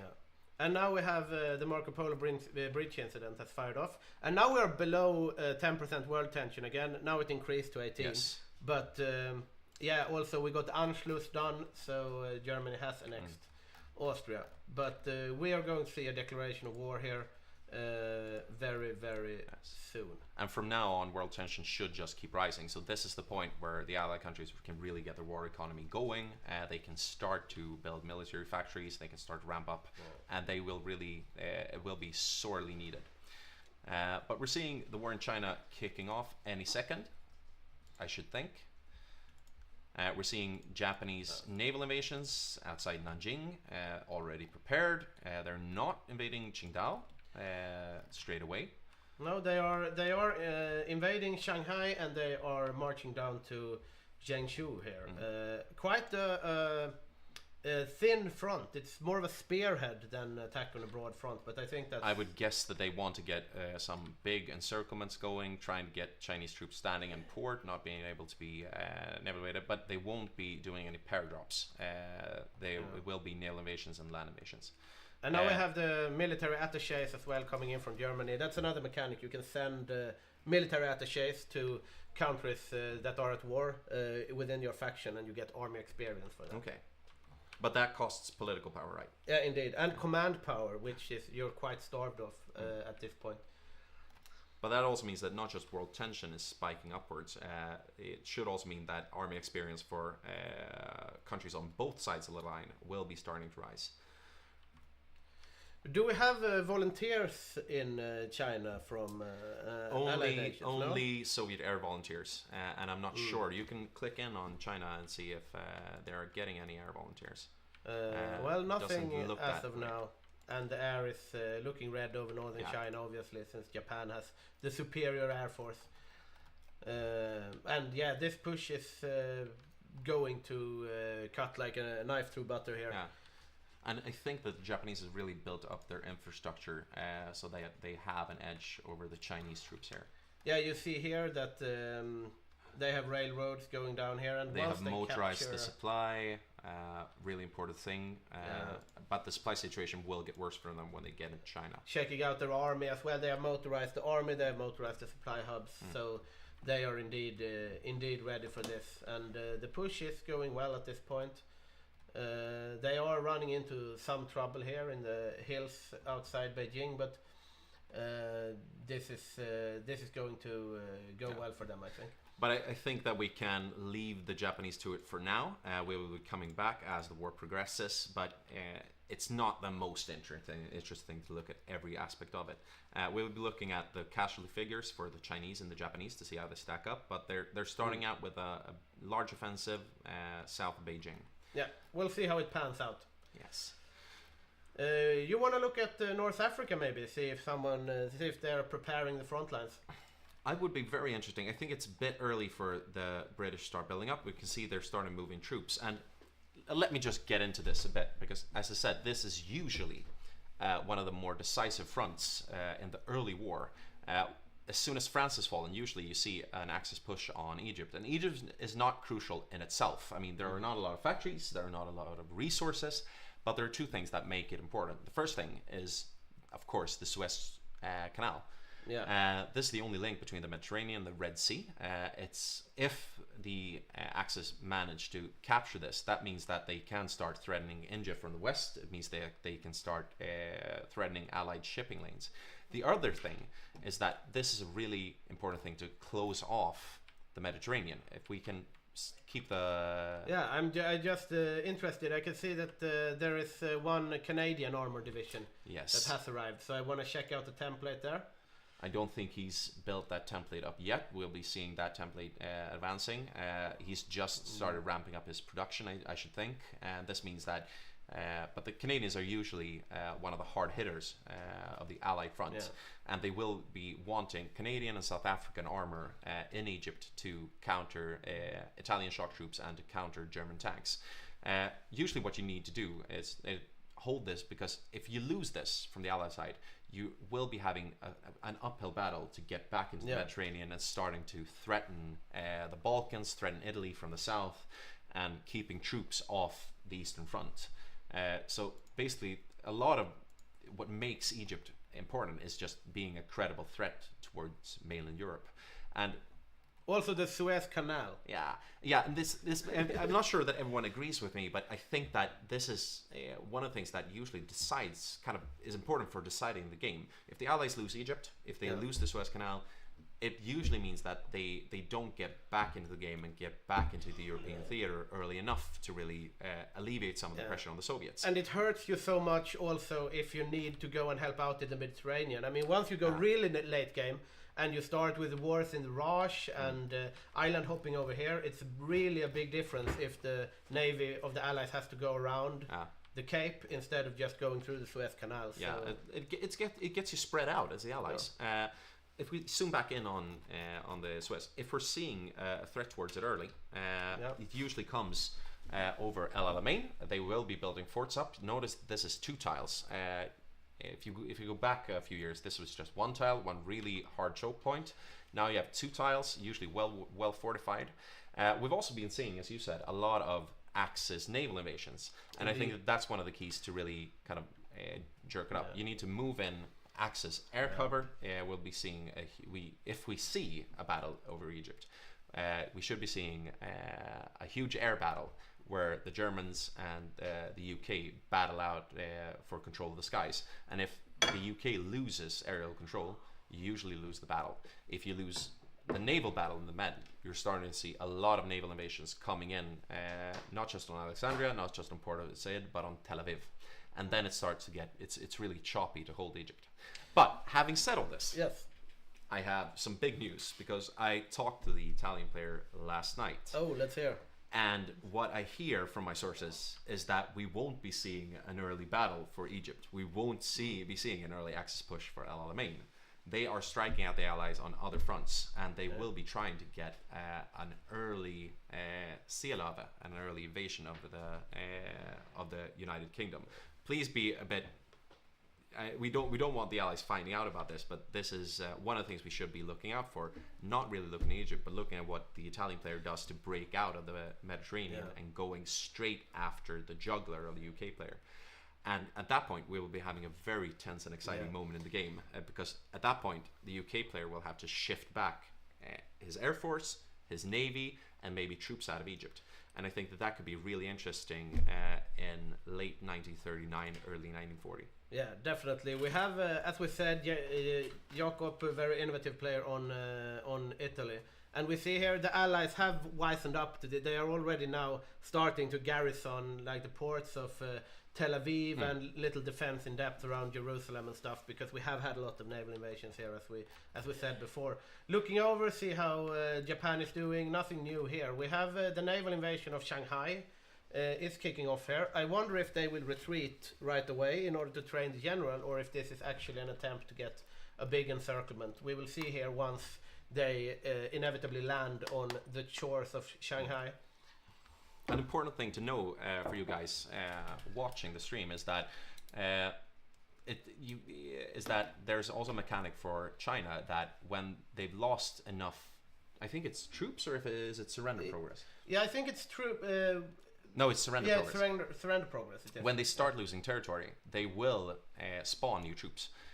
So they get new divisions when they've lost enough territory, and that's something that you have to factor in as Japan, that if you just go for conquering territory, you will have a lot of Chinese troops on the line, and so you need to balance that out with weakening China at the same time as you conquer their territory. We are now opening for a hot join for Kalle, so we're getting a new player in here. I'm also seeing that we're getting more comments in the chat, and we have very nice words here from Fisirutti saying this was not the content I thought I would engage myself in today. I'm glued over here. Yes. Very nice. Thank you for those kind words. And you can hear that Magnus has really done research here, talking to all the players, getting all the strategies. We're trying to provide a service here. Yeah. Very nice. Now we have the cat cam here. You can see Petter here moving the cat into the camera. Very sleepy cat. Yes, and you'll be seeing more. We'll be coming back to this action during the day if we have more hot joins, or preferably not desyncs, but that might happen. This is, I mean, it's a large game to run, and we've learned over the years that you have to be quite careful with making sure that everyone has a decent computer, a decent internet connection. We've been drawing down the numbers of kind of cosmetic DLCs and content DLCs that people are running, because that pushes up the desyncs.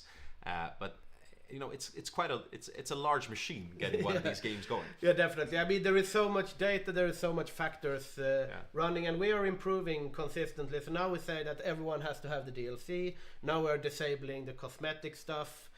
And we have been getting significantly more stable games as we have moved along. So now we have a Flying Strudel man joining here.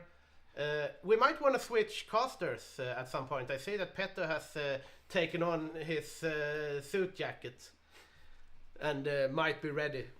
But we have Kalle joining as Romania. That was the first hot join here. And Romania is another potentially very impactful Axis minor. This might be a good point to kind of talk a bit about the Balkan countries, because when you're thinking about the Second World War, you're not really thinking of them as the most impactful players. We know that historically Romania had a huge impact, had a large troop presence on the Eastern Front, but basically it consisted of garrisoning territory and getting repeatedly encircled by the Soviet Union. Stalingrad, the Battle of Jassy, some of the greatest losses on the Eastern Front involved Romanian troops. In this game, though, we're not seeing Romania as a player that just garrisons territory and kind of plays not even a second fiddle but a third fiddle to the Germans. In this game, the Balkan countries can have a huge impact on the Eastern Front, and often they pull a lot of weight in the Ukraine. So Hungary, for example, will be checking out the Hungarian build later on. They usually go for an armored build and having some really armored shock troops on the Eastern Front. Romania can go either for an armored build or for special forces. The special forces mechanics have also been revamped with the latest DLC, so that is one of the things that might be really different this game compared to previous games. But we should be seeing Romania pulling a lot of weight on the Eastern Front, and especially in Ukraine and around the Baltic, around the Black Sea. We have more compliments for your outfit here from Jakob in chat. Oof, Jakob de Lunde, nice to get some love there. Hope everything is well with you. God fortsättning. And hi there, Bilbotech. Hi there yourself. Yeah. Very nice to have you join us. I'm checking out, see here, we have 30 viewers at this point. We are consistently growing. And once again, I will say that we are the Hygge HOI community. We are a tight-knit community of friends playing multiplayer games in Hearts of Iron 4. And we have a YouTube channel with a Patreon program. I encourage you to subscribe and click the bell and stuff on our YouTube channel. We have some guides there. If you like the content, you can also become a Patreon and allow us to do more of this. Right now we are sitting in the countryside of Halland with our little studio here, and Cat Cam back online. So Yeah, we should also say a huge thank you to the whole Turin family for letting us occupy the family farm. Yeah, definitely. Also, shout out to the Turin family for the delicious Christmas ham that we got for breakfast. Yes. Very nice. I like the smoked ham. Like, I haven't tried smoked Christmas ham before. You but haven't? it adds a dimension of taste. Like, we usually have like the boiled and in the oven stuff. But yeah, for our international community, you know, the taste isn't really. It's not a high point of Swedish Christmas food and traditional cuisine. So smoked ham is really a huge step up, and we're thanking Katrin very much for that. Game running again. I'm interested to see what they're going to do with this naval invasion in Shanghai, but it is going quite slow here. They have the shore bombardment, they have the big fleet here outside with heavy ships, cruisers, destroyers, and they will land at some point, but as of now it's a little encirclement, 3 Chinese troops here, but so far Trotsky has survived the assassination attempt. This will be very annoying for the Soviets. Just to explain this very quickly, a large part of the mechanic of getting Soviet stability up and getting the game moving forward is assassinating Trotsky. He's at this point in the game residing in Mexico, which means you have to build up a spy network in Mexico, and you have to plan an assassination attempt. If we go into the Soviet Union, we can, and we click in on the espionage view, we can see that they're running a subtle assassination scheme in Mexico. So they've built up a spy network, they're planning a subtle assassination, and you have kind of 2 mechanics. You can go for a subtle assassination, or you can, sorry, I'm just into the Axis chat listening in, or you can go for just storming the villa, and usually you do whatever. So you plan both operations, but this has an impact on the Soviet stability, and the stability mechanic has an impact on how fast your factories produce, how fast you can get guns out, if you're having debuffs or strikes. So you want stability to be high, and the Soviets start out low and then go really high by purging army generals and by murdering Trotsky. So weirdly, here, if you want a stable Soviet Union, you have to be really murderous. If we see here, the Trotskyite plot gives minus 20% stability, so they really need to kill off Trotsky. We have Bilbotech asking, is that a mod? And no, it isn't, I think. No. I think it's the vanilla game, because this power struggle between Stalin and Trotsky is a very big part about playing the Soviet Union. If you play single player, then you can do some non-historical stuff, like get Trotsky back in power or do some other stuff, but if we are going historical, Trotsky is a big problem. I mean, one of the things, if you're new to Paradox games, a huge part of Paradox is kind of counterfactuals and the fact that you can actually change history. So if you're playing the vanilla game, the standard game, you can reinstore the Tsar. You can go for democratic Germany, so on, etc., etc. But this mod narrows down your choices, and we want basically as close to a historical game as possible. You're seeing some analogies. For example, we will be seeing a fascist Denmark. You can have Spain in the war. You're seeing a fascist Yugoslavia, which is very historical. But the outlines of the game should be pretty much historical. You'll see that once we progress throughout the war, throughout the day, that most things will happen at roughly the time they usually happen. The big differences will really be out to how well the factions fight the war. Yeah, definitely. And so we can also recommend the game. There is the Steam winter sale is on right now, so if you would like to try out Hearts of Iron, you can buy it. I think it's on sale now, and it's a good investment for your lazy days, and you also can check out the tutorials on the Hygge HOI channel and learn more about the game. Once again, we don't get a dime from Paradox for doing this, but we're huge nerds and we love the game. Indeed we do. And to recap for any new viewers that might join us now, we have had the Spanish Civil War that went very well for the Allies. They killed off the volunteers from Japan and the volunteers from Germany and Bulgaria, I think. Yeah, and like half of the Bulgarians.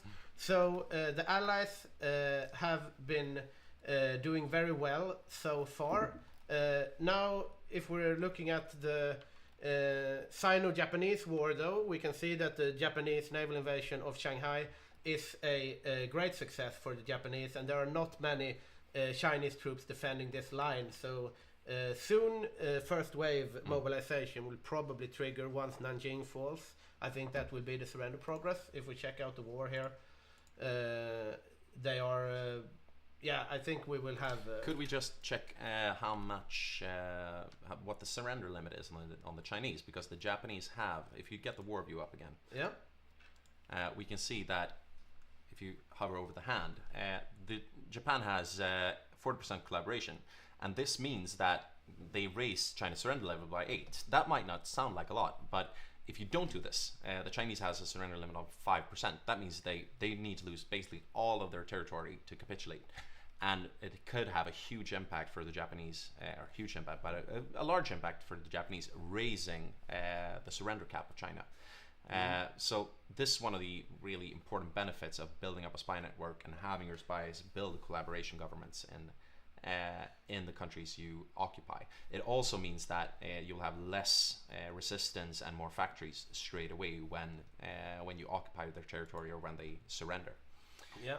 That said, maybe we should take that closer look on the Balkan countries, see how they're definitely. progressing Let's along. do it. Also, we have Kuyo 707 here saying hello. I'm watching from Korea.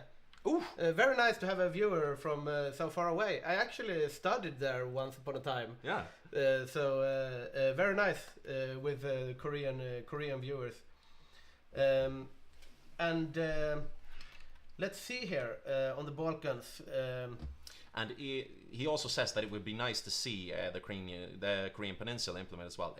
I can only agree. I mean, it is a very interesting game, but you can't have all the little niches and interesting facts from history. And this was a huge part. I mean, that was the first expansion of the Japanese Empire. They had a huge colonial presence in Korea, committed horrendous crimes, but also this was an important part of the Japanese war economy, just exploiting Korea.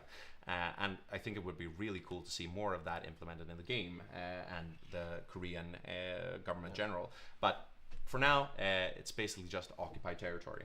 And we are not seeing any kind of Korean, really specifically Korean mechanics in the game. But we'll send that along to Paradox. Maybe definitely. That's something they could look on in the future. We do have at we least have, one employee of Paradox playing with us today, so definitely he'll be hearing from us. And also, we had Paradox joining us for our physical on Bergårdhof. So once we do that again, we will do a shout out about the Korean peninsula. Yeah, and I do know that they're always talking about how to develop the game and develop the historicity of the game. But getting back to the Balkan countries. Yes, speaking of Paradox employees, we have Adam from Paradox playing as Yugoslavia here. And that is one of the ahistorical moments, because Yugoslavia is going fascist in this mod. And I don't know if they're strictly going fascist, but they will be playing. They will be playing on the Axis team. And if we click into the focus here, you can see that a huge part of playing Yugoslavia is kind of getting the resistance from the ethnic minorities down. So they will be having debuffs from Croatian opposition, from Slovene nationalist parties, but that becomes less of a factor as they progress through the game. Right now, this is actually a good description of how it is to play a miner as well. You can see that apart from doing that, he's also really prioritized getting his industry going, because you start out with a very small industry. If you want to have an impact on the game, you need to get your economy growing, you need to get your military factories producing, and he will probably, I'm not sure, but we can check his divisions. yes, let's do that. We'll see. Check out the regular infantry division here. We have a lot of artillery. This is kind of a regular 30 with division here. 11 infantry, 8 artillery, and this is one of. I mean, Yugoslavia is pretty much like the infantry powerhouse of the Balkans, because Hungary and Romania and Bulgaria usually goes like some armor builds or some air stuff. but Yugoslavia can really churn out a lot of infantry. Yeah, and my guess is that he will have a strong infantry base and then produce special forces divisions. And we have had a revamp, as I told you before, on special forces. So it used to be that you just went down a special forces tree. We can't see this for some reason. I'm not sure. I think we need to select. Let's see here. There we go. There. So this is very classical, and it's the same as in the Manila game. You have your doctrines. This basically makes your army more efficient.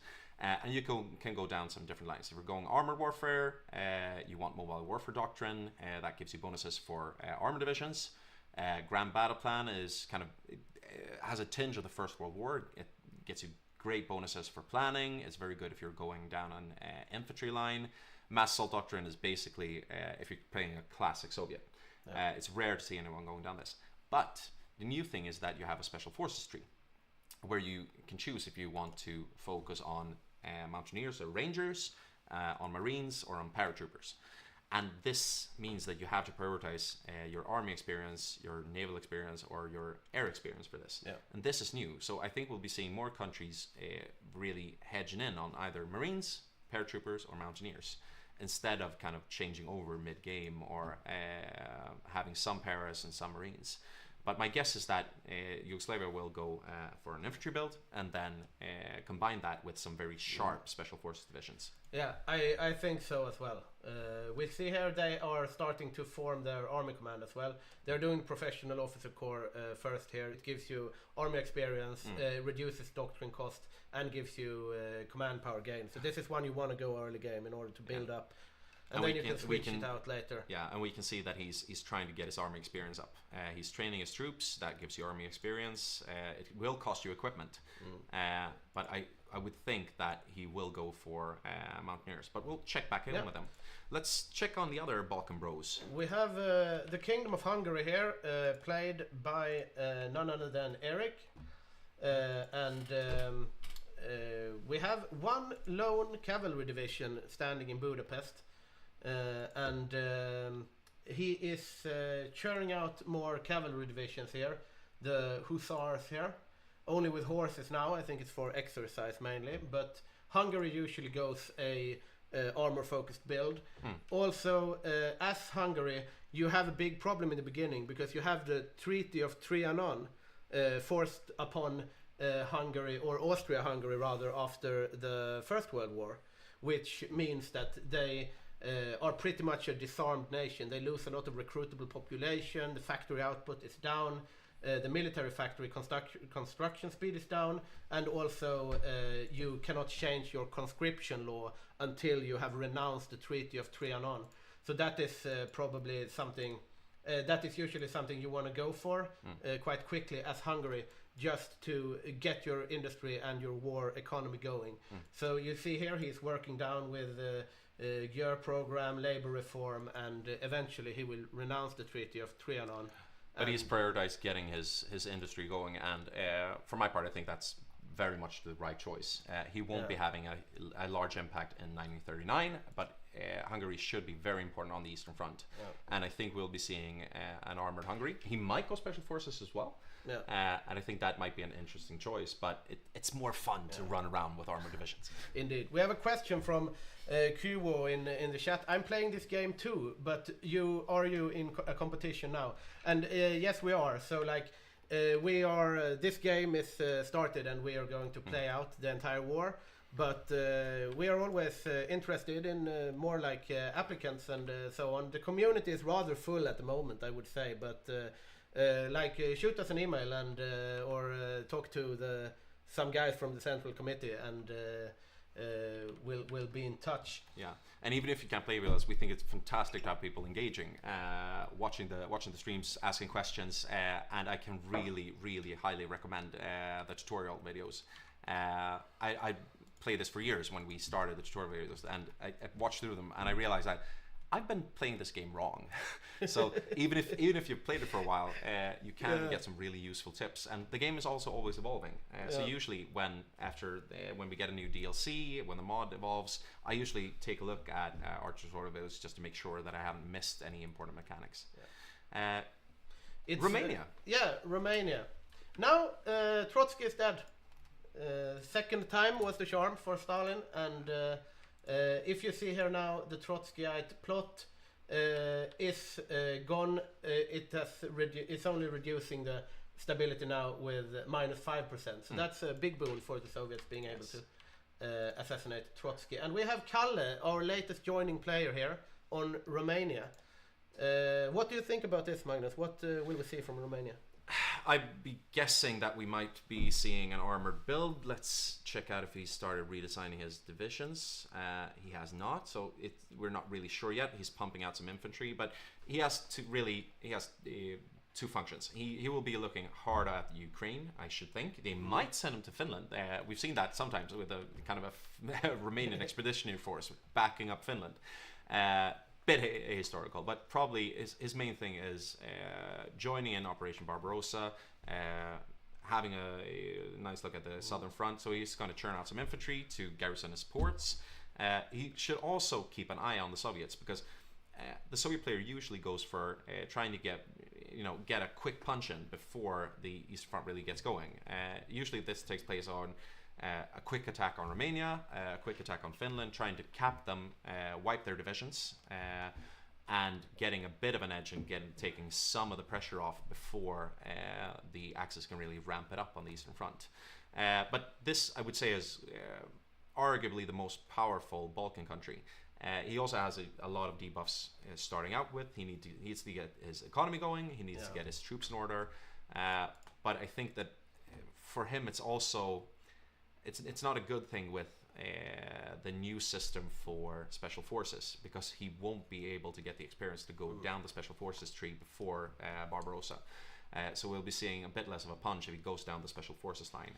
If he concentrates on armor, that will be less of a problem, but we're looking at a hard-hitting miner on the Eastern Front. We have a question from Bayin in the chat. Fantastic show, thank you so much. A noob question. You said it is fairly true to history, but it looks like Austria is already occupied by Germany in January 1938. And we have seen, I mean, it's not historical to the letter, and we have seen quite an aggressive Germany, and like you got the Rhineland directly at 1936, and they have really not cared that much about starving world tension. So Germany is ahistorically aggressive with their political movements, but we have like some house rules. You need to do the Danzig War in like 39, but other than that, you are free to act. I think the key is, as you said, fairly historical. So these kind of things may vary, and I mean, we said that you want to keep world tension down, and when you start annexing countries, world tension goes up. That means the allied countries can start ramping up their war economy. So often you see the Axis trying to keep that as low as possible, but they have been less concerned about that this game than they usually are, and that has some bonuses for the Axis as well. I mean, getting the Austrian factories working for you, we can see that they're also early on in annexing Czechoslovakia. They just did that. 2nd of April 1938, and all the annexing is basically done now. Yes. So the next thing, we should be seeing the German border staying stable for a year. They will annex Memel as well from Lithuania, but that's it. So they're quite early on with they've been fairly aggressive. They've been they've been annexing their neighbors early, but that also means that you will have a slightly stronger German economy heading into 1939. Definitely. And that makes difference, because they will really need to pump out everything they can to match the United Kingdom in the air, and still having ground divisions that can make short work of Poland and France. As we see here, they are already planning like the front lines in Poland. We saw last game, we had an interesting thing where Germany was a bit passive on Poland and let like Hungary and Romania attack from the south. And instead the Germans focused on overrunning the French very fast.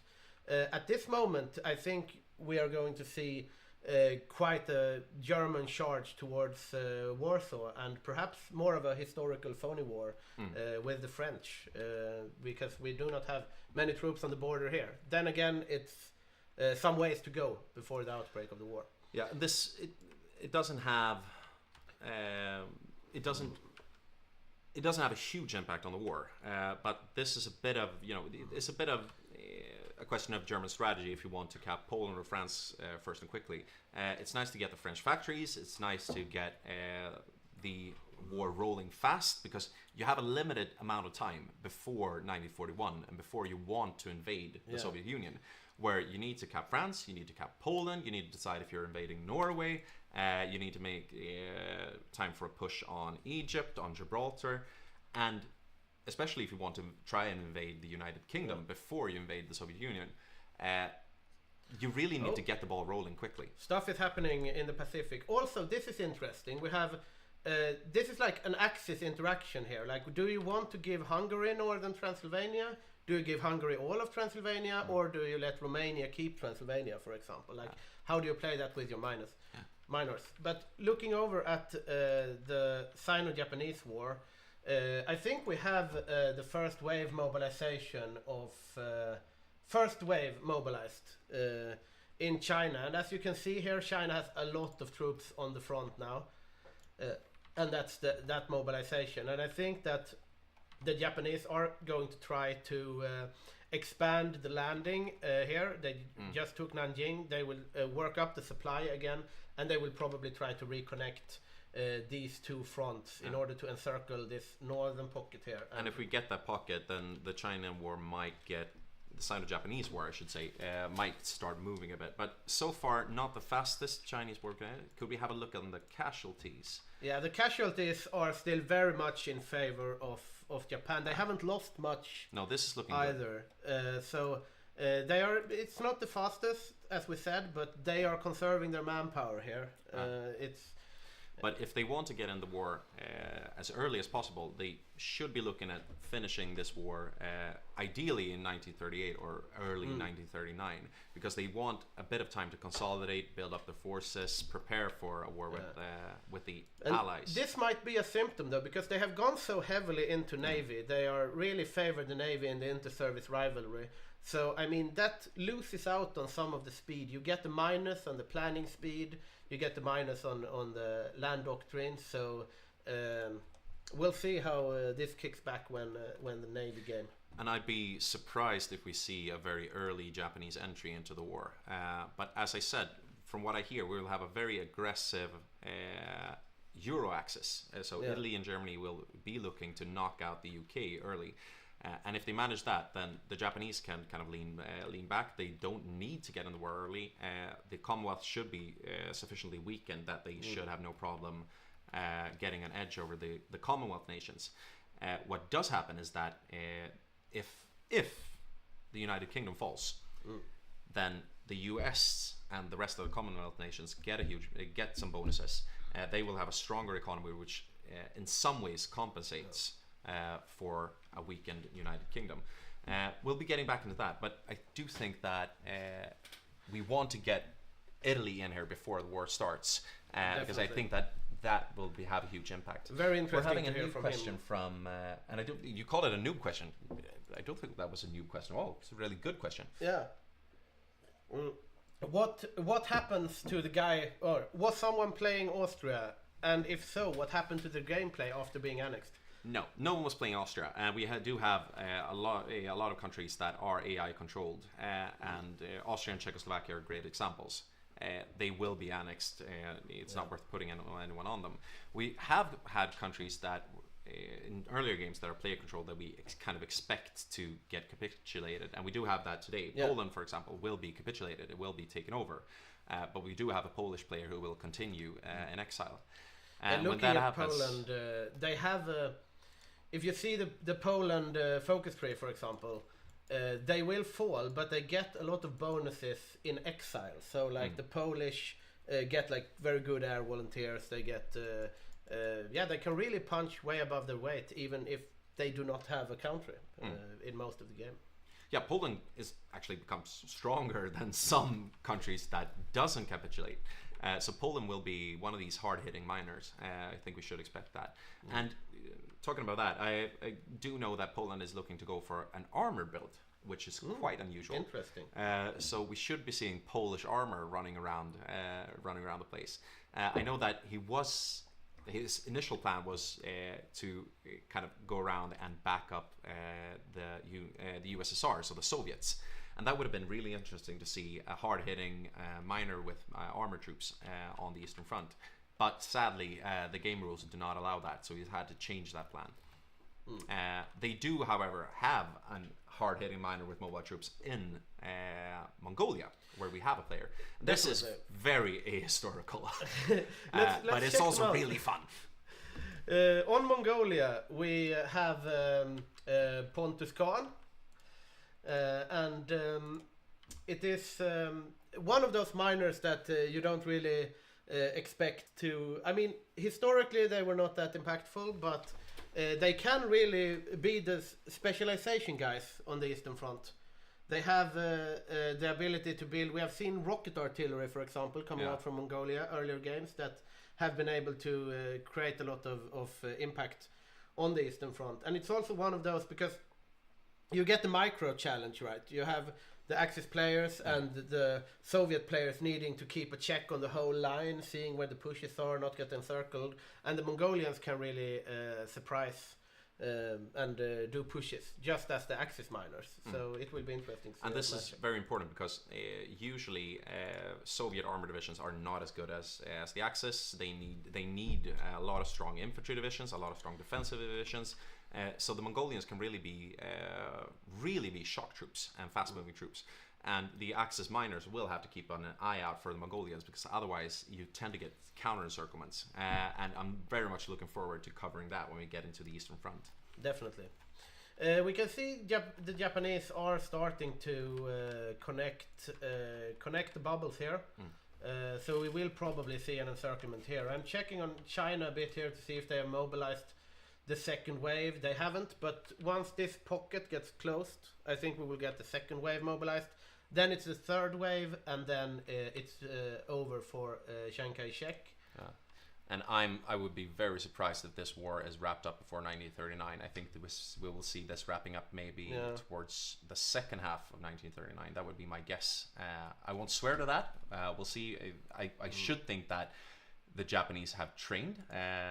And I could say that usually, especially if you're playing a larger country, you try to get in some practice runs, some dry runs towards the AI before the game. So you play single player, you kind of to get a feel for, okay, so how should I build up my economy? How does the Chinese Civil War play out? Where can I expect to be?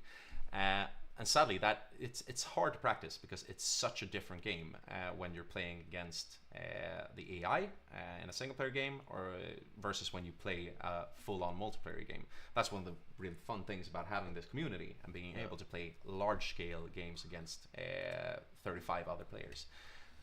But I do think that we shouldn't be too concerned that this China war isn't moving that fast.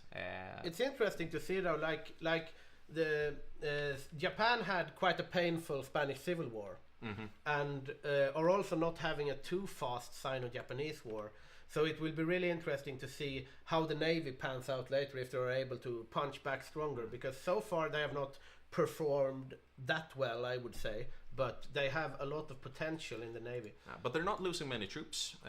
Their losses are still low. I think that they're not running a huge deficit on their production lines, and they're really churning out heavy battleships. The battleships are really rolling out here. They get 1, 2, 3, 4, 5, 6, 7, 8, 9, 10, 11, 12, 13, 14 battleships. And this should give you a clue about where the Japanese have with the production. This is probably getting the US a bit nervous. And maybe we should go over and talk about the United States. We haven't checked out the United States in a while. It was a little detour when we talked about the Congress earlier, but on the US we have Deep Fried Freedom. Let's see. That's Knistan, Algot. playing the US. If we look at their production, they are also going very, very heavy into the heavy cruisers. We have, more than heavy or battleships, I should say. They're having some carriers, but this is also interesting because the naval meta kind of shifts back and forth. And for the longest time, we had a meta on the consensus was that heavy carriers is a good thing. The question is, okay, how will that stack up against naval anti-aircraft? And we're seeing, interestingly, that both Japan and the US seems to be going very heavily into battleships. Also ahistorical, but this is how the game is balanced. The interesting thing I said when we had put out a video to prepare for the game, when we presented the teams for today, I said that this was one of my favorite matchups because we have Knistan, Algot, and the real Boppus, Dawn, playing co-ops on the United States, where Dawn is one of our more Boppus is one of our really the most well-prepared players. He usually has kind of like an Excel file on when everything should happen. He has game planned this. He might have really checked this to see if his predictions for his economy stack out. He's not the most casual player, whereas Algot can drop into a game on a major, and as I open up his focus tree, it's like, oh, okay, so this is how my focus tree is looking. So having these two together on a country, one very prepared and one very intuitive player, both good players, is really interesting to see. But I do think that he has seen that Japan is going heavily into building dockyards and building a strong navy, and he's trying to counter that. Yeah, and I think also Dawn is the master of industry, right? He has the Excel sheets. He does all the math on how to optimize the industry. And the US is an industrial powerhouse. Dawn has not joined as the co-op yet, right? He's coming later, so they might have lost out on some time for the industry planning there from Dawn. But I mean, the US really starts to come online with the industry as the game progresses further, and I think Dawn's abilities in industrial planning will really start showing themselves in the late game. You can see here, just as Japan, we have pretty much only dockyards being produced here by the US. They are really kicking them out, and they are now doing the arsenal of democracy, which gives a lot. It's 10 dockyards and 10 military factories, and it needs a lot of support in Congress, but they have that, it seems. Yeah, it's blue all across. Well, perhaps we should check out the navy of the UK, because that is also one of the very impactful naval nations. If we check their construction, they are only building some dockyards, mostly military factories, but in the production here, let's see, there we are. They are also churning out quite a lot of heavy ships. No factories. Early heavy ship hulls as well. So they're going for cheap gun platforms. Could we compare that to Italy? Because that will be the first matchup we see as the Royal Navy towards the Regia Navale. This is interesting. Like the Italian Navy here, super heavy battleships, a lot of them. And this is going to be a challenge for the British Navy. I mean, if I saw this, I would be very, very nervous from the Allied point of view, because right now, Japan has more dockyards than the US. Yeah. Italy has the same amount of dockyards as the UK. And Jakob on Italy is also churning out super heavy battleships. He isn't going to worry at all about protecting shipping lines, going up against Allied submarines. He's just putting out a very hard-hitting navy to find and sink the Royal Navy and getting supremacy. Could we also get a look on the German Navy? Yeah, definitely. I'm just checking here. You see the Italians have 52 submarines, and which is basically what they start with. So those should be older submarines. They won't perform very well, but if the Royal Navy isn't there sub-hunting, they will have an impact, and they will make it very hard to operate for, especially for the Allied miners. And that's the thing. It's not just about defending the UK, but if the UK loses the naval battle, basically all the minor Commonwealth nations, all the minor Allied nations will have a very hard time having an impact, because they won't have the Royal Navy protecting the shipping lanes, getting them ashore with their marines. The Germans, they have subs, a lot of small stacks of subs. That's also stacks of destroyers for some heavy cruisers, battleships, some destroyers. Could we look at the naval production? Here is some destroyers as well, and the naval production, also destroyers, a lot of destroyers from Germany. They might go sub-hunting, I guess. Could you click up on, could we get a closer focus? If you click on those destroyers, so get the same view up. Check them out. The production ones. Yeah, and let's see what they're putting in those destroyers. Let's see here, 1936 destroyer hull, a boat. Yeah. Oh, no. Yeah, it doesn't. I can't click it anymore. Yeah, they're actually sub-hunting. That is very interesting. Sub-hunting Germany. Yeah. That should mean that the Italians have built a strike navy, and the Germans are building destroyers to find Allied submarines. That is a very interesting choice. Indeed. This is a cocky choice. I think this means that they're pretty much banking on that the Royal Navy will be sunk. They will be going on the offensive, and they will need to be protecting Axis shipping lanes abroad. Yeah, that's a very bold choice, because if the Italians don't win, those are next. I mean, they are pretty much useless for anything else. Interesting times ahead indeed. And now I think it's time to do the first caster switch, and I will be the technician, and Petter will be joining you here, continuing to cast the game. I will be behind the stream deck with the cat and monitoring everything from that point of view. And thank you so much. And next time we will have me replacing Magnus, and we will rotate throughout the day and the evening. Yeah. Thank you so much, Victor. I will need to stretch my legs a little bit. We'll welcome Petter into the studio. Thank you. Thank you so much, Victor. For now, and welcome, Petter. So I think we're pretty much through the first leg of the game. This has been the build-up phase. We are now heading towards late 38 and into 1939, which means that in just a few months, the Second World War will begin in earnest. But welcome, Petter, to the fun side of the camera. Thank you. Yeah. Thank you. And it's a new experience having you next to me instead of Victor. But I'm sure it's a bit unnerving, but I hope you'll get through it. Yes, I think we will. Yes, like you just reported, this destroyer build from Germany is certainly intriguing. Very. Do you think it might have anything to do with their planned Sea Lion attempt later? Maybe they want to protect their invasion from the Allied submarines. I think that, and I've said it before, but I think it's high time to get the Italians into the studio for an interview, because I think that this is, from what I'm seeing, this is the most exciting thing happening in the build-up. We're seeing a very Navy-focused Axis build-up both in Asia and in Europe, and as I said, my sources tell me that we will have an attempt at an early Seelöwe, an early invasion of the United Kingdom. So we won't be having the first slug out after the fall of France in North Africa, but we will be seeing a hard strike against Gibraltar, and we will be seeing very, I think, a very strange early war. Yes, and Gibraltar, like you said, it could be very decisive, because if you don't manage to take Gibraltar as the axis, you are basically locked into the Mediterranean.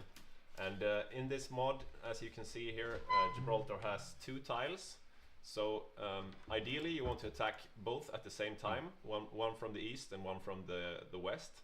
But they are of course in different sea zones. So you have one out here in the Atlantic and one in here in the Mediterranean. We'll see what happens. And this could be a problem for the Axis, because the German Navy will not be strong.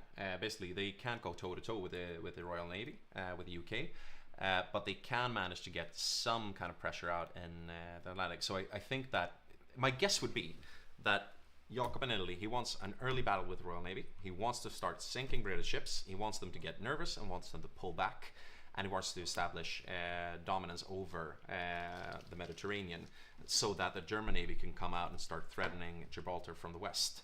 There are also things you can do as Germany, even if you don't have a strong navy. For example, I played Germany last game, and we set up airfields in Denmark and in Norway, and started port striking Scotland. So trying to find the Royal Navy home base, because even if you don't sink that much, usually people have set up their navy, so if they start getting damaged, they retreat back into port, they're starting to lay the ships up, and all of a sudden you don't have that naval dominance on the seas. So it would be a lot of us to try and keep focus on when we get into the war, but keep an eye out for Gibraltar, keep an eye out for Malta, and keep an eye on what the German Navy is doing outside of Gibraltar as the Italians try to strike out.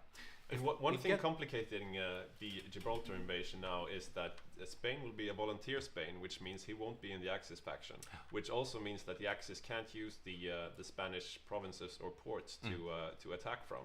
So basically, I don't think we'll see a naval invasion from the west. Will that mean Gibraltar won't be invadable? No. It depends on two things, and I would say that we need also to keep an eye on French North Africa, because there are things you can do as Italy to try and get closer to Gibraltar. So for example, we might see an early naval invasion of Algiers or Oran to try and get bases closer to. I also want you to get the Italian production lines up, if we could look at their economy, because I think Jakob might be doing something interesting there.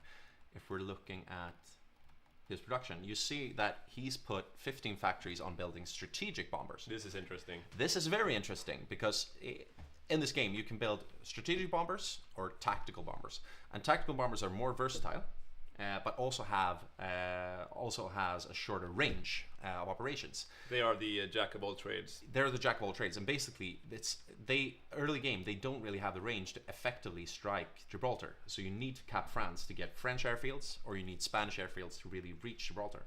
With strategic bombers, he should be. Let's see if he has any up over. I think he's keeping them hidden for now. But he should have the range to strike Gibraltar from Sardinia, and that means he can bomb down British forts, he can bomb down British ports, and I think that would be the key to Jakob's early strategy, building strat bombers and bombing down Gibraltar. But still, though, we won't see a naval invasion from the west, because they won't be able to get naval dominance, and not before the fall of France. No, but even after the fall of France, I mean.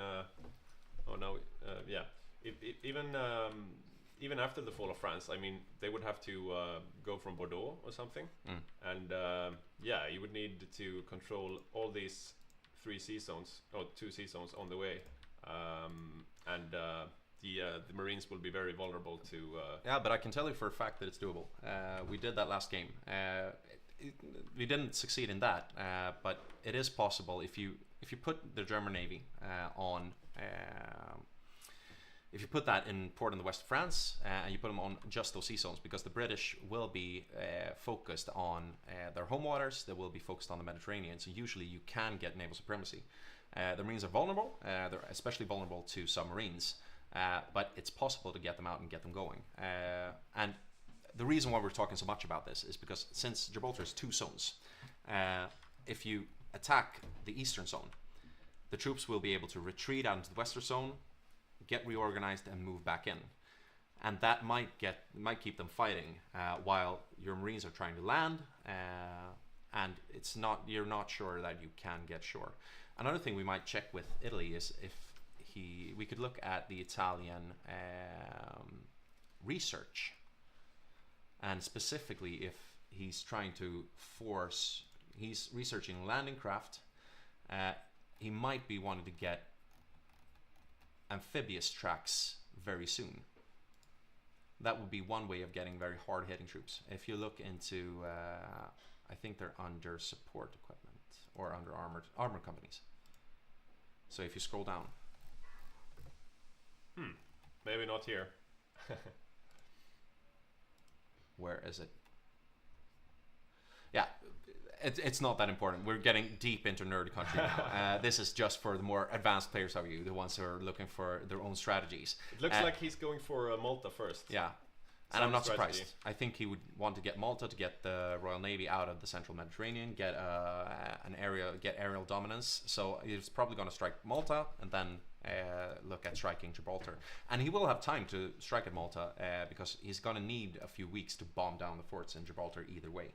He's not using Marines though. These are regular infantry divisions. Are they? We'll see if that's enough to break Malta. Malta is usually a hard nut to crack. But there might be two reasons for that. I think if you manage to bomb down the port, that should be a problem. But his strategy is really based on effective strat bombers, and he's going early into that. This is also the problem that you can't get everything in this game. You need to prioritize. Yeah. And we're seeing that he's deprioritized his army very much, which could be interesting if this is a big if, but if they get ashore in the UK, it's not a foregone conclusion that they're going to be able to cap the UK right away. No, definitely. We've seen several games where the Axis managed to land and maybe take Scotland, for example, but they are unable to get further south. So we'll see how that develops. But yeah, definitely Gibraltar is going to be a key thing to get the Italian Navy invested into that operation. Looking back at the China I will War. ask my technician to see if we can get Italy lined up for an interview. Yeah, we'll see. The players are playing, but we try to badger them as often as possible. But we want them in the studio as well. We also wanted an interview with the Japanese players because the China War is rolling on. Yeah, yeah. It will be interesting to hear their experiences of it later. They've been going now for more than a year, but let's see, what wave are we on? Still only the first wave mobilized. So the Chinese should have a lot of troops coming in still. Yeah, yeah. China War is far from done. How are we on capitulation process and... Having a look here, still a ways towards capitulation. But they have managed to get up the cap. They only need 32%. Yeah, yeah. Which is, I mean, that's a good cap when you're fighting China. Yeah, and looking at the casualties here, yeah, the Chinese are not doing super well. They've lost some, the Japanese, but not too much. At this point, the manpower losses isn't the big thing. The big thing is how much you lose in equipment. Yeah. And I'd say that they're trending fine here. So it's not a fast China War, but it is looking well for the Japanese. And I don't think they should be getting too stressed. Definitely. Maybe we should have a look at another player. I'm thinking about the British Raj. Let's see if we can get his player card up as well. On the British Raj, we have Jonte playing. Very interesting Raj player. Yeah, he is a very experienced player, a member of our central committee. You can see him here on the classic Burma line. This is the defensive line you want usually as the British Raj. The weakness is down here in the south, where you have these jungle provinces. And you're also able to hit those lowland provinces from multiple sides at once. So if I was him, I would be building up some forts there, trying to get them a bit more defensible, just to buy you time really to move in reinforcements. Definitely. And maybe move some troops down from the north. Still no forts, but still a lot of time for him. We also have a house rule we should explain here, because he's looking a bit thin in India, but as long as the Allies hold Singapore, the Japanese are not able to invade over the sea lanes. So the stressful time for Jonte on India will come if the Allies lose Singapore. Yeah. And we don't have a player on Malaysia, right? No, I don't think we do this time. So it would be interesting to see who gets the responsibility of protecting Singapore.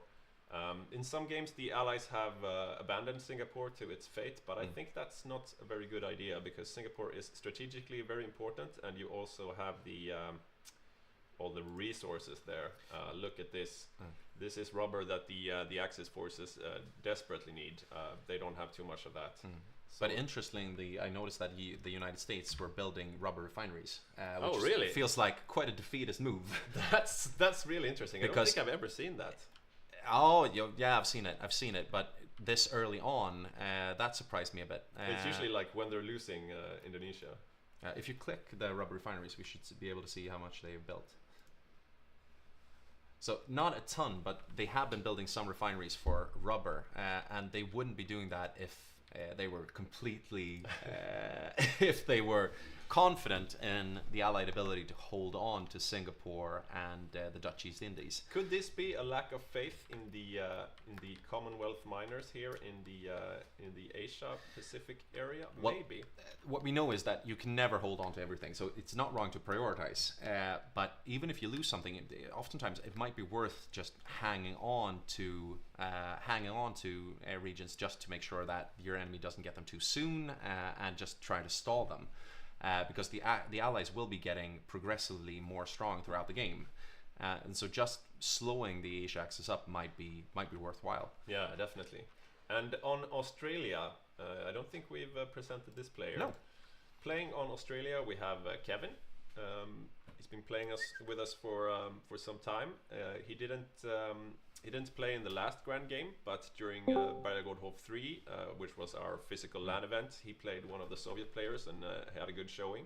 Hello. So let's see how he does as Australia. Let's have a look at what he's doing.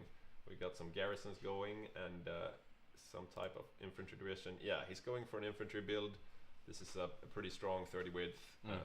We'll see if he adds on some special forces later on. But still on the defensive side here, which is basically what you can do as Australia. Yeah. It doesn't have a huge economy, it doesn't have a huge manpower base, but has a very important role in slowing down the Japanese, especially if the US doesn't manage to win the naval war.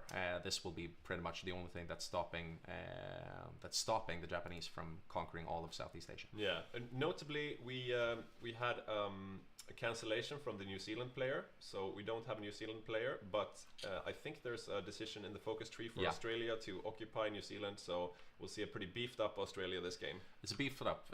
On the negative side, that means you have one less person that's just moving troops around, and that can make a difference. Usually you want, more players is good. Yeah. Less players is bad. Yeah, because attention is one of the most important resources in this game. Like we were talking about before with the UK player, all alone with Army, Navy and Air to control by himself, as well as coordinating his Commonwealth miners. I mean, And you saw this very clearly in the last game we played with the Asia Axis. We keep telling you these are interesting players and these are good players, and they really are. I mean, these are most of the guys that are playing with us. They have a lot of experiences in the game. They are fantastic players, but everyone makes mistakes, and it was very clear. We had two of our most experienced players on Raj and Japan respectively, and they made a series of just straight down mistakes in the Burma front. So first the Raj managed to forget to move their troops, so the front line was wide open. Then the Japanese did the same thing, then the front stabilized, and then the Japanese was looking at something else when the Allies started rolling through Burma. And basically, the Japanese ended up losing the land war, which might just as well have gone the other way, simply because you can't look at everything all the time, and it's so easy to get caught up in what you're doing that you forget to kind of micro the front lines, move your troops around, making sure that you don't have wide open gaps. We'll be seeing, I can guarantee you that we will be seeing these kind of mistakes on the Eastern Front as well. But attention is, one of the most valuable commodities. Also in the general geographical area, we have a player joining us in our community for the first time actually, playing the Philippines, Joel Wernersson. I don't think he has too many hours in the game. Is this part of the famous Halland Wernersson clan? Yes, the same. I think you know his wife. Yeah, Joel. Yeah, I was at their wedding. Fantastic wedding. Thank you, Joel. Huge shout out for inviting me. Yeah, we'll see. I don't think he has too many hours at all in the game, but he's been getting some coaching from Badger, our general secretary, who was also the one who recruited him to this game. He is a man who makes a mean pitch, you could say. He's a persuasive person. I'd say that Joel almost recruited himself, because we got to talking about this at another wedding. Oh, really? Yeah, that's basically how we recruit people. Yeah, find them in social situations like, yeah, you should come play with us. But I'm really interested to see how he plays. I haven't gotten the chance to play with him myself, but I think he might be a really valuable addition to the community. But he's not gotten the easiest of tasks. No, he has not. The Philippines are usually the first stumbling block for the Japanese invasion of the Pacific area. So yeah, we'll see how he does. right now he's building infantry. He's doing a 20 width, which is good defensively, I guess, if you want more divisions out. A little bit on the lighter side. We do have an interview with Italy stacked up as well, but I might just say that important to know about the Philippines is that the US is not allowed to pre-place troops, air or navy in the Philippines. So for the first few months at least, he will be completely on his own. Yeah. Yeah, and we'll see how quickly welcome to the community, you will. We'll see how quickly the Japanese react. Let's see.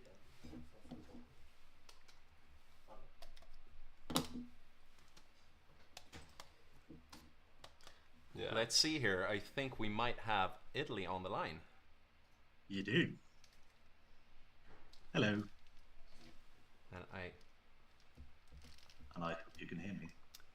Yes. Where do you have the push to talk, Victor? It's you push on side. I can do here. Okay. Yeah, there. Okay. There we go. Can you hear me now, Jacob? Yeah, I can hear you. So, how has your game been so far? It's a lot of echo right now in your end. A lot of echo, yeah. So we've been seeing some interesting things in your build, Jacob. Why are you building strategic bombers, for example? If you check my map mode right now, you see they can reach Gibraltar. Yeah. And my tactics cannot, so I will start bombing Gibraltar day one. Okay. And do you think you can take Gibraltar even though you have a volunteer Spain and it might be hard to naval invade from the west? I think so. I hope so. I will do a lot of shenanigans with allowing only certain types of equipment on the Marines, so they should be up to date with the latest equipment. Right, and you do have Marines, because last time I checked it seemed like it was only regular infantry planning the naval invasions. Yeah, I will turn them into Marines basically. Right. I just didn't have the force cap until recently. Right. I could do it now, but I kind of want it as a surprise for them. We've seen you've gone for a lot of battleships. No super heavy carriers this time. No, not this time. But I don't think I will need them actually. Yeah. The super heavy carriers or the battleships? Yeah, I do have super heavy battleships instead, and they're coming online now. Nice. Yeah, we were looking at that because I have divulged that you will be going quite an unorthodox line as Italy. We won't be seeing much of a presence in North Africa, at least not to begin with, but we'll be seeing a naval invasion of Malta, we'll be seeing a naval invasion of Gibraltar. Could you tell us more about how you think the naval game will go and what's the end goal of your strategy here? I mean, right now I'm feeling very confident because I just captured a bunch of UK spies and I can see his navy, and against this naval setup I will smash him. So basically, yeah, they should watch out for everything. So basically, if you head of the seas, basically. If you manage to get Gibraltar, they should be shaking. Yeah, definitely. Okay, we'll definitely have a look on that. Okay, so you're saying, but you're feeling very confident, and we've already said that we think you have cause to feel confident. To be honest, what are you most nervous about?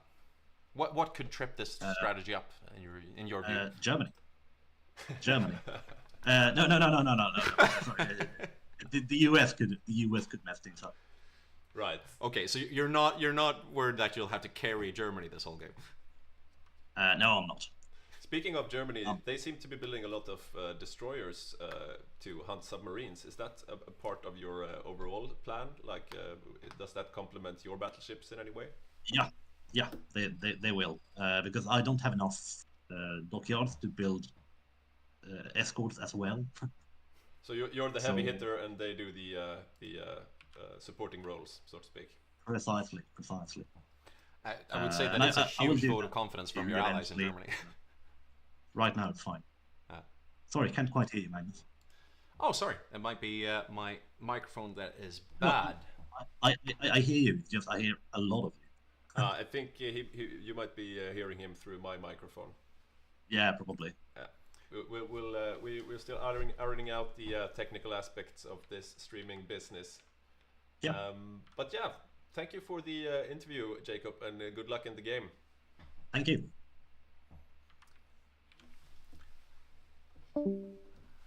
Yeah, an interesting interview with the Italians, but I think that really confirmed what we've been saying. He has a lot of confidence.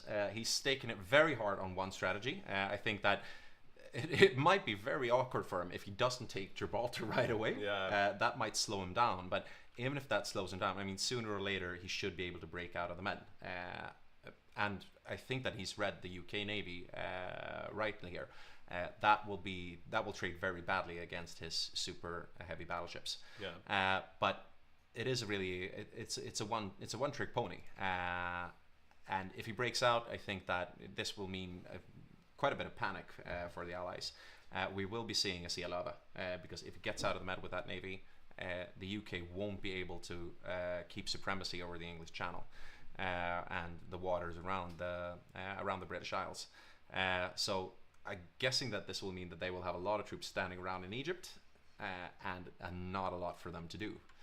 Yeah, let's have a look at the home islands right now. It's yeah, they have some defense, but nothing that would hold up to a full-on invasion, of course. No. Could we look at the aerial game, because that might be a deciding factor here. Let's see here. Do we get the number of? No, that's just the yeah. This is what he has right now in squadrons. So let's see. There he has only about 1,200. What does he have down in? A lot of naval bombers too. Only in wings of 10. Is that the meta now? I didn't know.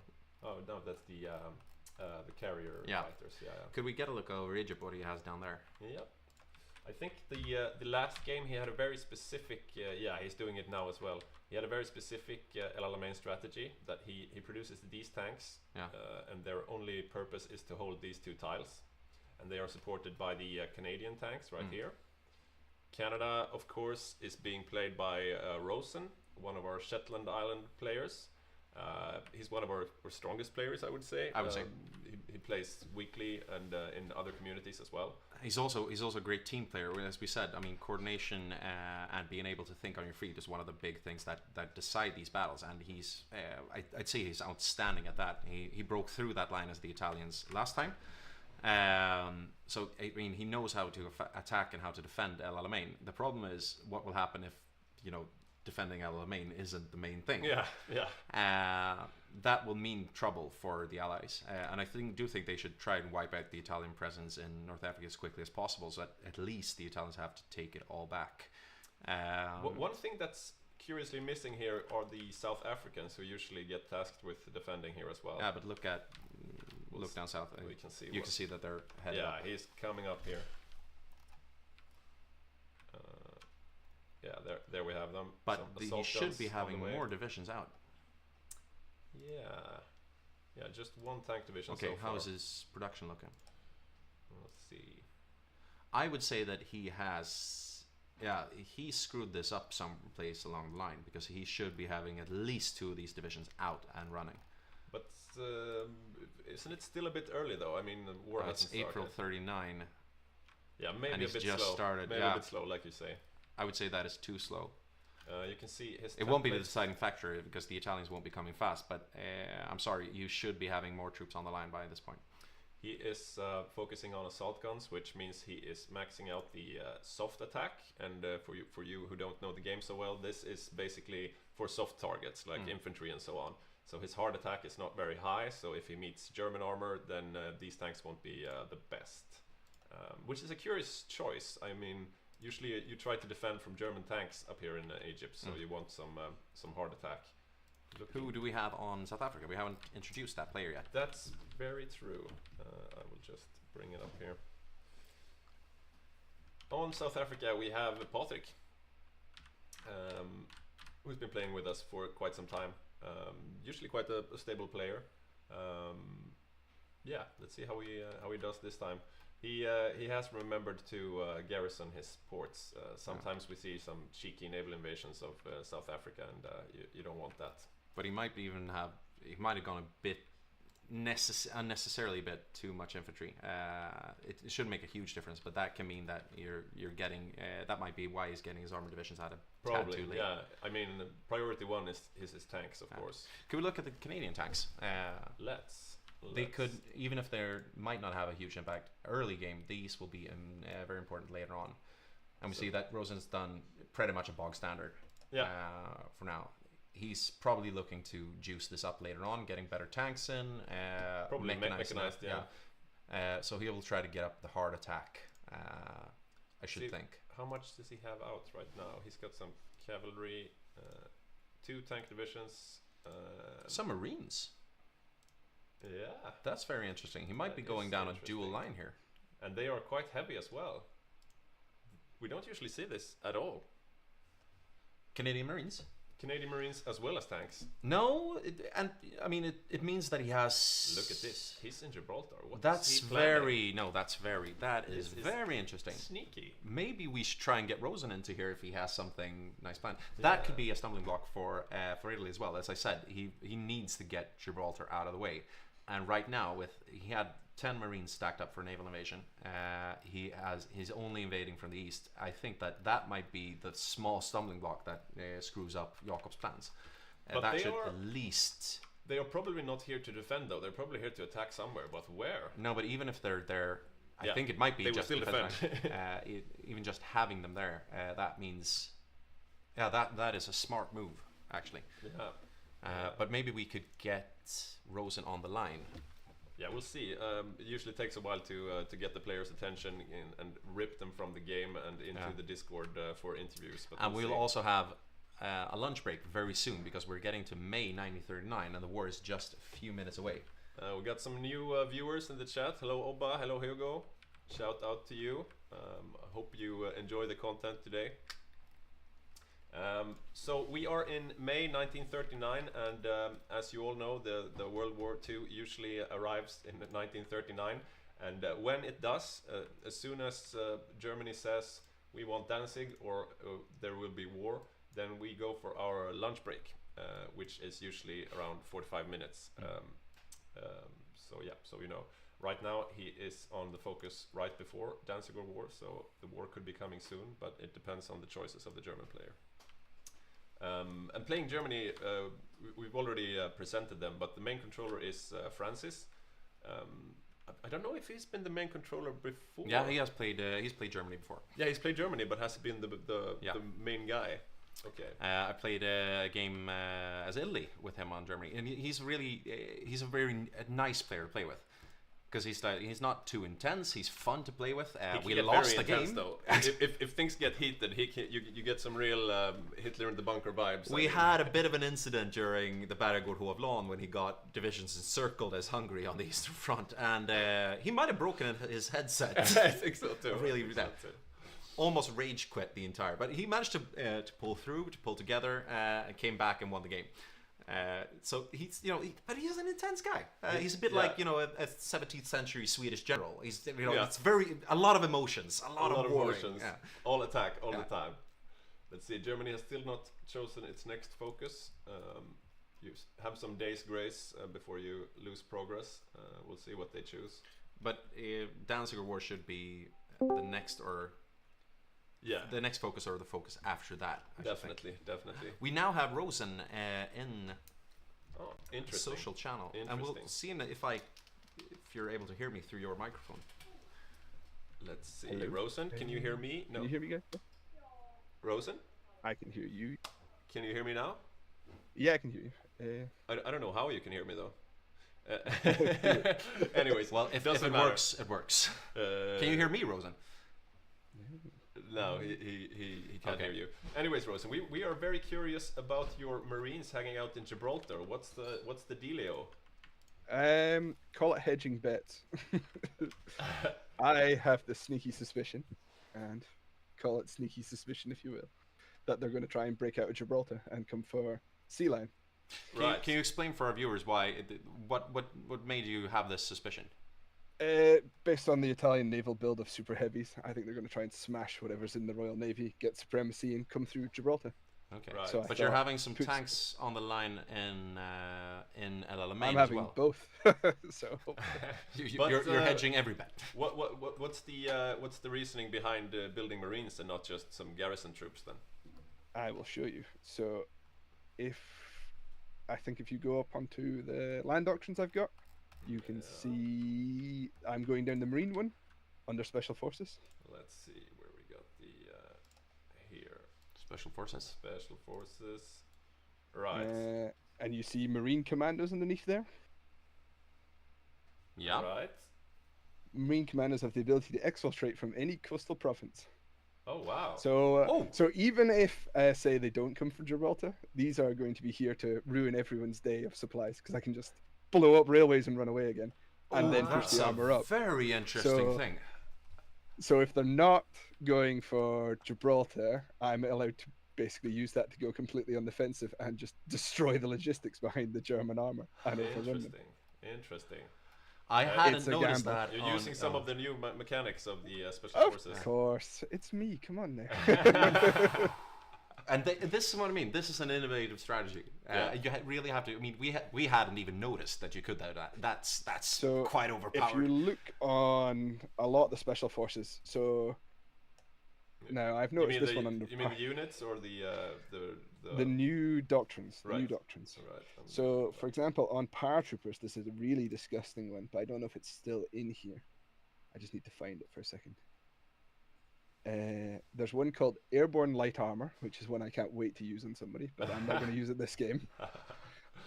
There is one that allows, I think, paratroopers to blow up infrastructure and military factories and civilian factories. Oh wow! So I think it's called Reconnaissance and Sabotage. So every 30 days you can just annihilate someone's country. That is there it is. Yeah. I think there's one under the Mountaineers, which is crazy as well, which I suspect the Finnish Mr. Falk here will be using, but I'm trying to remember what it is. Because there's one which is called like Rangers maybe, which gives you like plus 5% movement or something like that. So it allows you to just encircle like normal infantry. Oh right, yeah. Yeah, the last time Falk played Finland, he killed 6 million Soviets. Let's see if he brings that stat up all the time. Yeah, he doesn't mention the fact that he also has lost pretty hard as Finland. So yeah. I've tried to kill that in the studio, but Petter, I think he's taken some sort of bribe here because he keeps mentioning. No, I saw it. I was in the game. I saw it. He did it. But I don't know if they just the Soviet players just let the AI take care of the northern front. All right. So that's the plan. We have. If I need to hold Gibraltar, I'll hold Gibraltar, and if I don't, I'm going to set fire to all of North Africa. It's very interesting to hear that, Rosen. We'll definitely be keeping an eye on you and your Marines. Do you want to say anything about the Allied strategy? What is the strategy after the war begins? So it's a pretty conservative Allied strategy so far. The usual Suez stuff. There's a lot of tanks in Suez already. There's British. I believe there's going to be South Africans. Hopefully, they weren't there last time I looked. But yeah, they managed to get one up there now. Yeah, so I think the strategy is just a normal allies. The only real big thing is we're planning a strong defense of India because we've seen the Japanese have gone the samurai build, so that's a strong navy with good army bonuses. But I think if the Japanese players notice the Marines I've noticed, that's going to be very, very nasty in Asia because if they have Marine commandos as well, they have all these supply bonuses. I think from. I can't remember what the name of it is called. It's one of the. Is it maybe just militarism? I can't remember. But the right side Japan build gives these bonuses to this plan basically. So I think there's going to be some nasty things in the Asian theater. If they ever manage to finish the China war, that is. Yeah, from what I've seen, it's going slow. Would be the polite way to put it.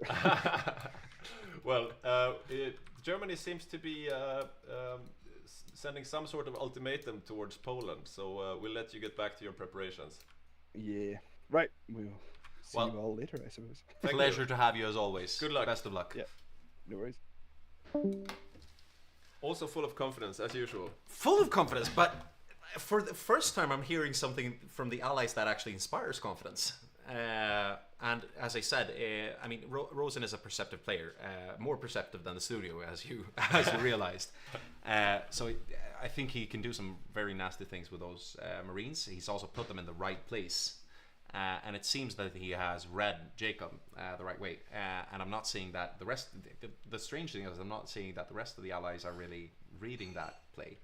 I'm sure they're talking amongst themselves. They seem to have a really good read on the Axis plans. I mean, he really said Jacob's plan down to a T. Like he wants to bust open with his battleships and go for a sea lion. And this is also the thing with the espionage game, is that you have quite a good view of the main general line that your opponent is going. You can really get a sense for what they're building and deduce from that.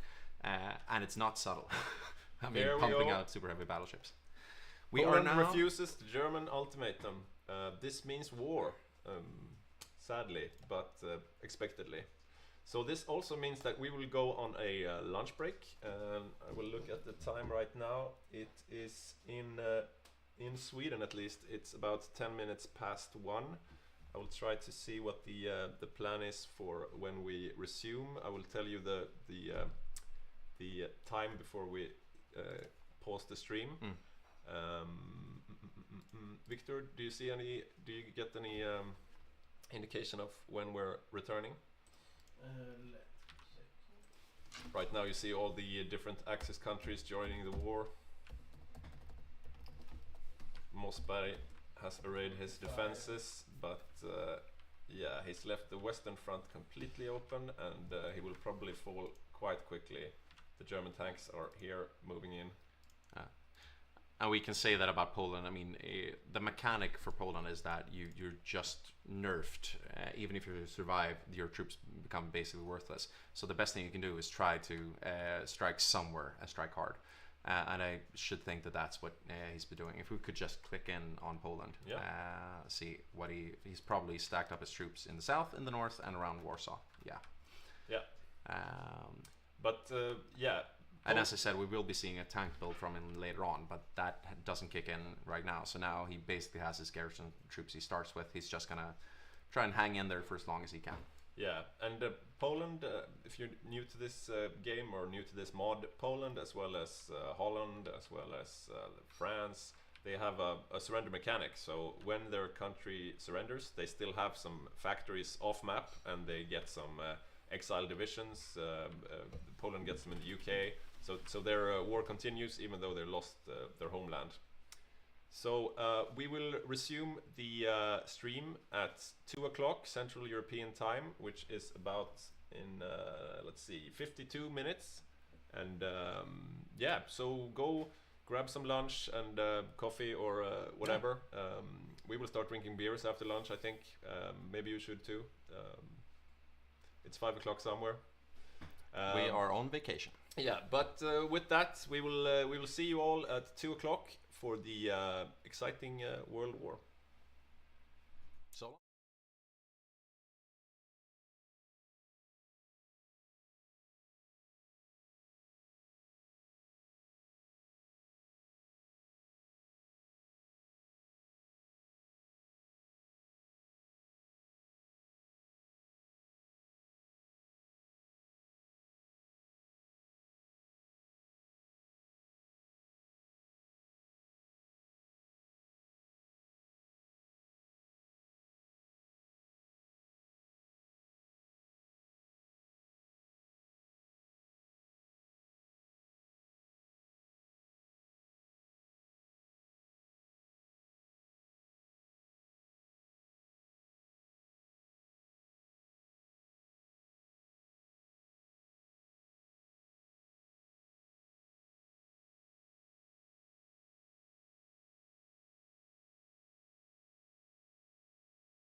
Miley.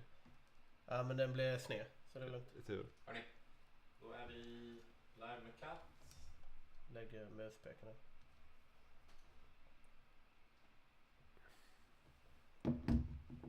Hello and welcome back to Hygge Gaming and our grand game, Winter Watch on the Rhine. We have a massive multiplayer game going on right now, and we've just finished the preparing stages, but the big World War II is about to begin. Germany has delivered an ultimatum towards Poland, and we're about to go off to the races, so to speak. Before this, we had a Spanish civil war that didn't pan out too well for the nationalist side. No, we got both the German volunteers and the Japanese volunteers met their end in the middle of Spain. We saw a valiant effort from the French player churning out garrison troops so that he could increase his volunteer limit, and really made a big impact there, as well as the Soviet mountaineers. So it was a very good Spanish civil war for the Allies. Yeah, Ivan there on France really made mincemeat of the Axis volunteers, and if it weren't for our special rules and mechanics, we would not see a nationalist Spain right now. It would be a Republican Spain, but that would be bad for the game, and so we have a special rule in place that if the Axis loses the civil war, they still manage to gain control of the country, but they do get some debuffs, like a few less factories and so on. So it will still be felt. Definitely, those 10 factories, as well as the veterans from the Spanish Civil War, can really come into play in the continuation of the war here for the Soviet players. We've also, the other big war that's been going on is the China War, and it's still going on, which is a bit late from what it usually is. We will try to get a Japanese player in later to see what the problem is, what the holdup is, but yeah, it's been pretty slow going so far compared to what we're used to. Especially compared to the last game where Jacob played Japan, and he used his paratroopers in a way that we have now disallowed in the rules because it was a bit overpowered. Yeah, he gained an insane amount of equipment. I remember watching the Dankus video from the game, and he's like, oh, he gets so much equipment, and he had like a lot of Chinese guns. Yeah, the Chinese AI, it sends its resistance in waves, you can say. So you have the first wave, the second, and then the third wave. And I think right now we're about on the second wave or so. But we'll see. The game is about to start again. We had some joining players after the lunch break, but now they are joining, and we're just waiting for the game to unpause. Yes, indeed we are. And to recap, if anyone is joining us now, we are the Hygge HOI community, a tight-knit group of friends, mostly from Sweden, but more and more international as we progress. And now we are playing our grand game, which is one of those you get stars and awards for. And we will be with you, well, from the start of the war to the end of the war, and we will shift casters at some point, but for now it's me and Petter, and we have Magnus being the technician. Yeah, it's Magnus' first time with the technical controls, so we'll see how it goes, but so far so good, I guess. We're still waiting for some joining players. It looks like it's always like this when you have so many players coming in a game. I'm just going to turn off my sound here.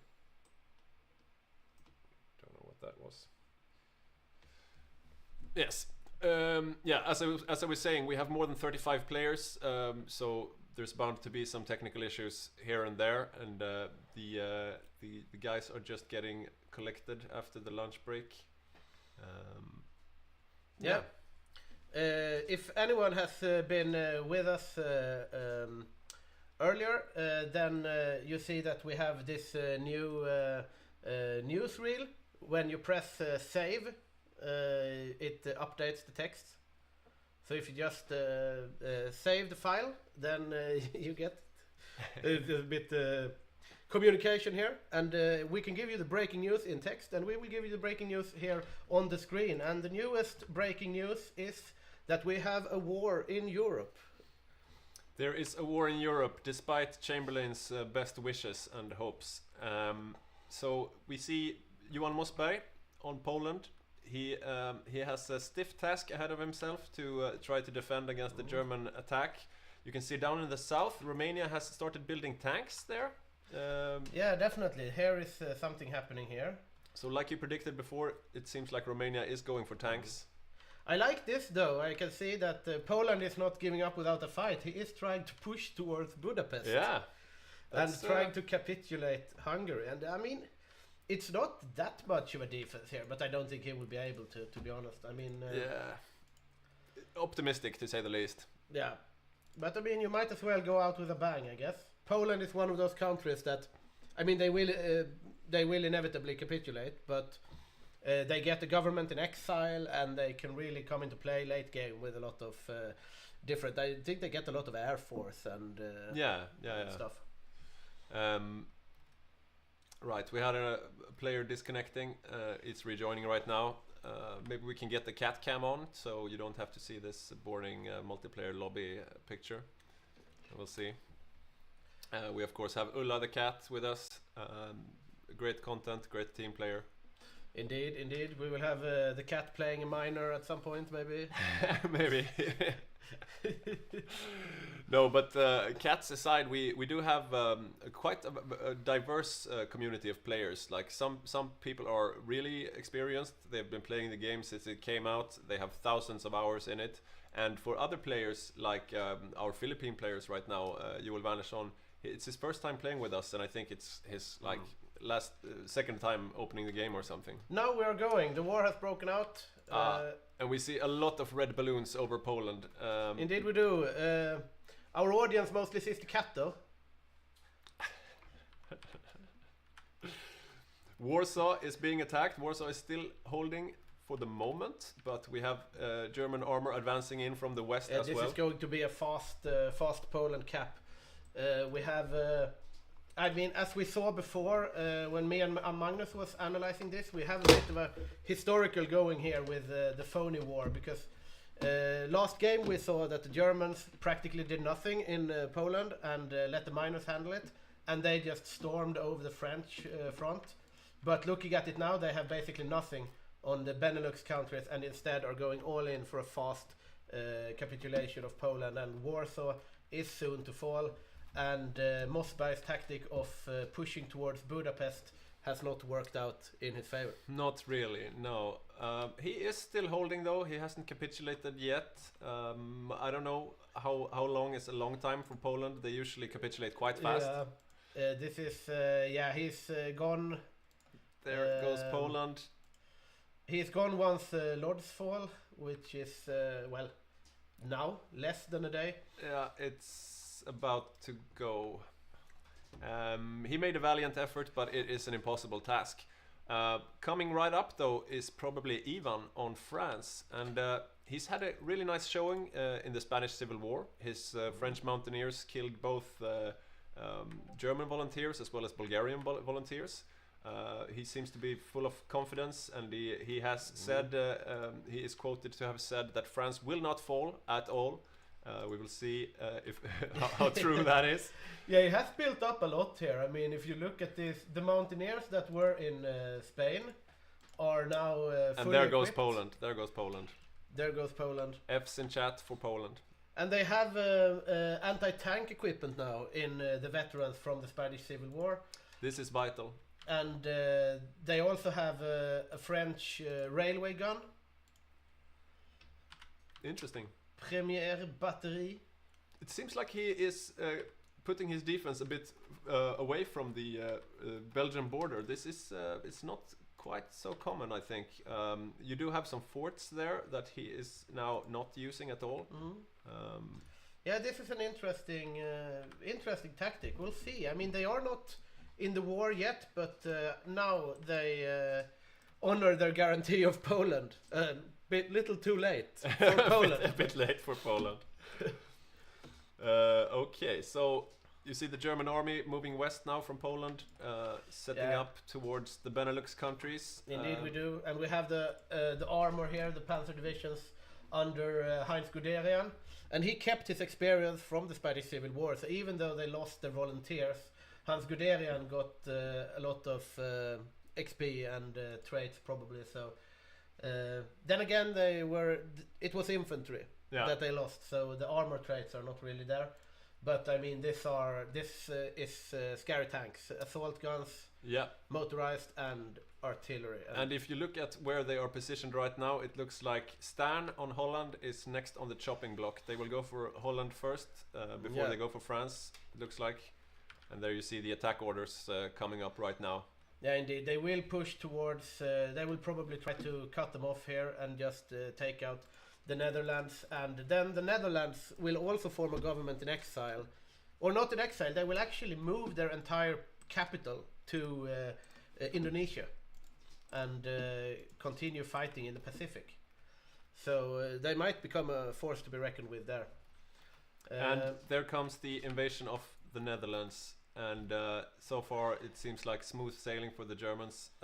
Stan does not seem to have any real defenses that could hold against the German onslaught. There's also contingent moving into Belgium. There is, and they are also going around the Maginot here. They did a focus around the Maginot, and they are doing the historical moves. It's a classic move. Germany's done it twice. Indeed. And so far it's going good. I'm just interested to see how the Sino-Japanese war is panning out. It has been quite of a slog for Japan. Definitely, I mean, they're still going. At this point, China is on its last legs, though. They have the second and the third wave mobilized, and they are soon to fall. But this is a longer Sino-Japanese war than the Japanese player would have wanted. However, the Germans are cleaning house in the Benelux region. So we will see if Ivan manages to hold this. He has performed well, but it's a bit undefended here. Yeah, he moved his defensive line a bit back, and so the Germans have not yet to make contact. Some of his units seem under strength, though. That's a bit of a miscalculation. Yeah, he might have some deficits in his equipment. You can see on the French units, the top bar is the organization, the morale, and the bottom bar on the troops is the amount of equipment that you have. And as you can see, those bars are not completely full, which means he does not have equipment for all his soldiers. And this greatly affects their He is actually lacking. He's lacking infantry equipment and support equipment. Maybe that churning out of all those garrison divisions is coming back to bite him now, because he really did a lot of divisions in order to send many volunteers. Yeah. And he seems to have converted all of those garrison divisions into regular infantry divisions. And that is going to take a lot of equipment, more than he has. Yeah. So it looks like the Germans and the rest of the Axis, but right now it's mostly the Germans. They're taking a breath after taking the Low Countries, and they are regrouping a bit before they push into France. I think it's paused now as well. I think that the Winter War has broken out. That is indeed what is happening. So we will see how the Soviets perform on this front. Let's see where we have the volunteers from the Spanish Civil War. And I don't think we've made a proper presentation of the Soviets, or we could do that again. As the main controller of the Soviet Union, we have Mako, Antonio. He's played with us, I think, at least once before. Yeah. Solid player, a player from other communities as well. So even if he doesn't have any veterancy stars from us, he probably has a good amount of hours in the game, because being main controller of the Soviets is no small task. And supporting him, let's see, what was his friend's name? Right, Angelo. Angelo is friends of Antonio, and it's Angelo's first time playing with us, so welcome to you, Angelo. And on the third chair we have Sticky, Robert, one of our other Shetland Islanders. We have two Shetland Islanders named Robert playing with us. Sticky is a very experienced player, and he has, I don't know, thousands of hours in the game as well. So that should be a pretty solid setup for the Soviets, but they are facing a stiff resistance in Falk's Finland. Yeah, definitely. Falk might prove a challenge here, but there is also a challenge as the Finnish player, because you need to watch this entire front and you're just one player, and it's very hard to not get out microed by the Soviets. Now when we have two friends playing on the Soviets as well, they are probably quite well coordinated and able to execute their plans in a manner that might be hard for the Finns to counter. And the Finns are a bit like too little butter spread over too much bread, the bread being the Finnish forests here. But so far, no, it looks like the Soviets are breaking through his line there in the east. Yeah, they indeed are. This is the first line. I mean, there are no forts here, and they can easily retreat back to like this line and try to hold here, but then you don't get organization. They have supply issues as well, 9 troops. Here is a bit too many. And I'm interested to see, like, these are seasoned veterans. Yeah, those are the Civil War volunteers. I mean, this is going to cut through the Finnish defenses, I believe. This will be a challenging war for the Finns. Looking at looking at France, things have happened. It seems like the defensive line did not hold, and Paris is about to fall. They're managing to push out one tile here, maybe? No, he's failing to push out one tile. Might have been a mistake. He tried to sally out from Paris. His defenders there are almost completely surrounded. They're about to fall, and after Paris falls, they only need to take a few more cities, and then France will be done. Yeah, this was.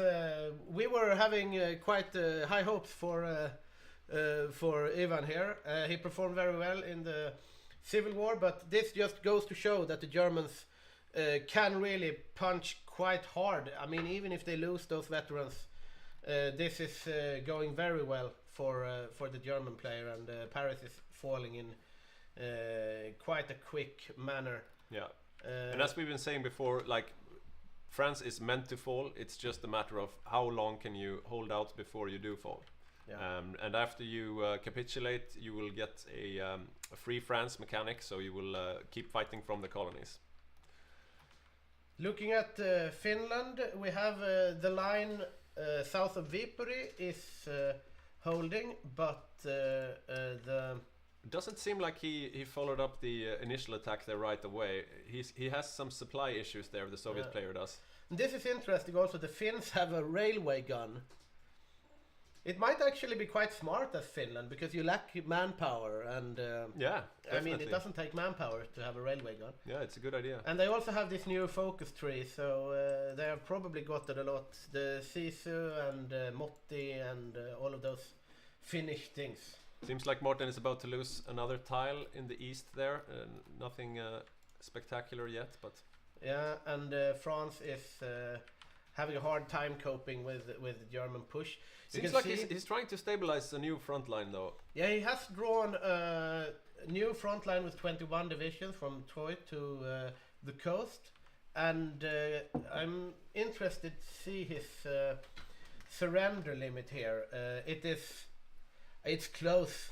It's very close. Like, if he loses, in general, like, if the Germans just go around the Maginot here, take like Metz, Nancy, and those towns, I think that will be it for France. And I wonder, we have a Finnish penal division going up to the north here. It's actually trying to hold the north. That's interesting. Or do something here.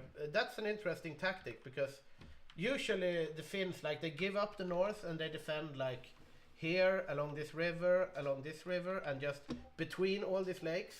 Because since you can't pass the lakes, you have like 2 tiles here that are quite easily defensible, and you can always fall back on a lot of lines. But looking at the Finnish player here, he has not drawn up any bigger defensive lines to fall back on. So I wonder if he does that on the fly, or if he has some... It looks like he's moving a bit back from the front. You see his mountaineers there are moving northwards, I guess. Yeah. No, they're moving to reinforce the line there, just west of the main defensive line. So that's reassuring for him. But yeah, as you can see, Finland is fairly empty to the west. Like there are no defenses in depth. There are no garrisons in the ports. But that's because we have a rule that during the Finnish Winter War, the Soviets are not allowed to use paratroopers or marines, that kind of thing, because yeah, the Soviet is so big that Finland will just get overwhelmed. Yeah. And I mean, if I was the Finnish player, I would have drawn up like defensive lines along here, and I would have defensive lines here, and I will have a last defensive line like here, and then a last like Viipuri here, so I can hold out for as long as possible. But the Finns, they get a decision here where they can click a button, and then they will capitulate, or then they will get a white piece. Yeah, the Finland decides when the Winter War ends. It's either when they've killed enough Soviets to declare victory, and then the borders are as they are, or if they lose too many men, they can surrender. Preferably they should surrender before they lose too much troops, and then they lose Karelia and yeah, a few territories. It's not the end of the game if they lose, but yeah, it's not good, of course. But looking at the losses, though, they're quite even still. 8k losses on Finland and 8k on the Soviets, and yeah, that won't lead to a victory for Finland. So yeah, the Finns would have liked this to be significantly higher, and also like the Finns. I mean, in general, you usually lose the Winter War, but you have such problems with manpower, so you really do not want to get encircled and stuff like that. And looking at the west of Europe, we have Italy entering. Italy is now joining the war against France. It seems like Ivan has managed to stabilize the northern front there, more or less. To some degree, yeah. I mean, there are empty spaces on the line. It seems like the Germans are not attacking as hard as they could be. I mean, they will have problems like this. Hungarian horse here can get a lot of victory points, and I mean, it will be hard, especially now when Italy gets involved here. They are pushing, they're taking Nice here, and I mean, they can't really afford to lose any victory points at this stage. The game is paused because we had a player who disconnected, so they are going to hot join again. Maybe we could get the one of the Japanese players in here to explain why they're taking so long. I'm gonna ask them.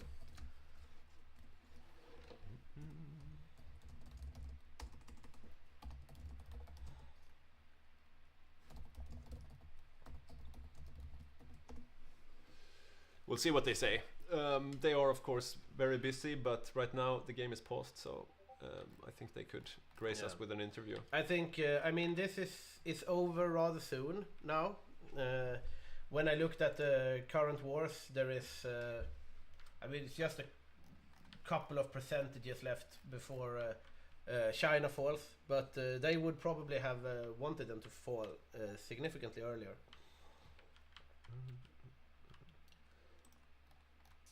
We see also here that Italy has landing operations planned on Gibraltar.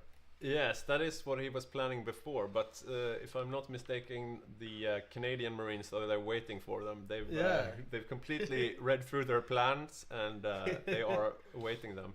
Yeah. Oh no, the studio lost connection, so we will have to reconnect. Indeed. Maybe we can go to the full screen while we restart the game. Let's see, still no response from the Japanese players. They're probably very busy with whatever they are doing. Yeah, we'll see. So far, the Finnish Winter War, I mean, Folk is holding, but barely. He's been pushed back slowly from the fronts, and they are pushing him slowly, and he's not inflicting as much losses that he would have liked to. We'll see if he manages to win that one in the end, but it's not looking too bright for him right now. Yeah, it's a bit challenging. I mean, you will have trouble microing if you don't have all your defensive lines drawn up before. It's very hard to out micro the amount of Soviet players that are pushing on you from different directions. Yeah, and I mean, if you don't do that fast enough, you might end up getting encircled and losing more than you want. So as you can see, we're opening the afternoon beer. Indeed. Connection is, timed out. Connection timed out. That's interesting. Are we rehosting this perhaps? Let's see. We'll check. Yeah, it says rehost. So yeah. So we're waiting for the game to rehost. This is what happens sometimes when you play these games, especially with a lot of players. There can be stability issues. Usually they get a bit worse as the game progresses. It gets more advanced, more calculations to be done. We've had a pretty stable game so far. Yeah, we definitely have. Don't mean to jinx it, but yeah.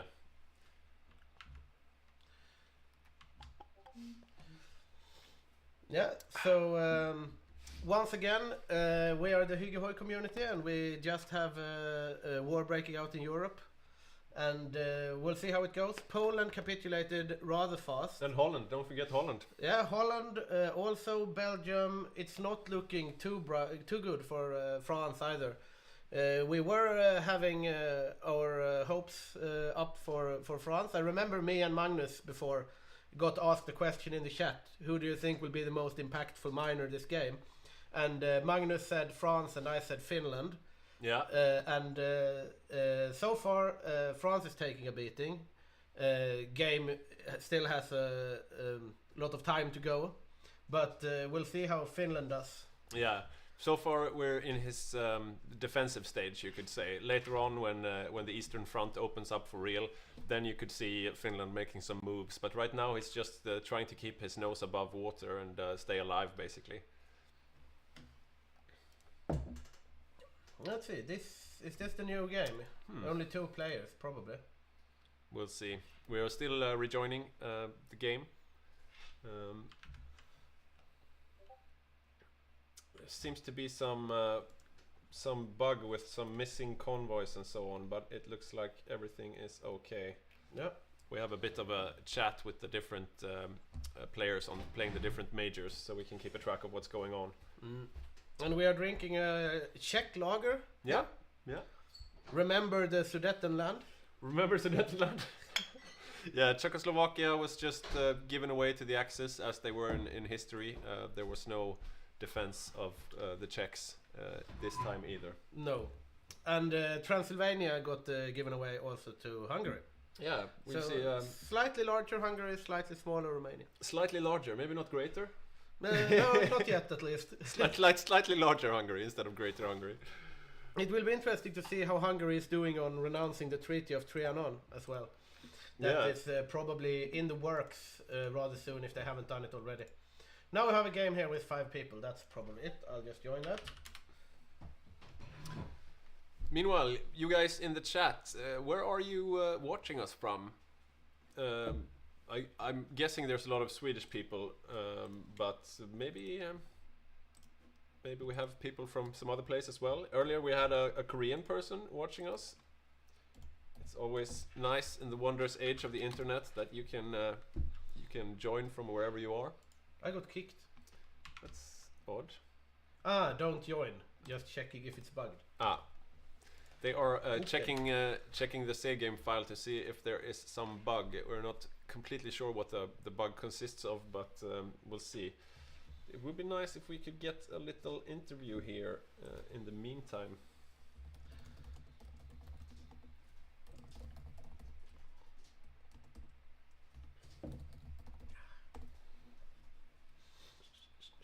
We'll see. Who are we trying to get an interview?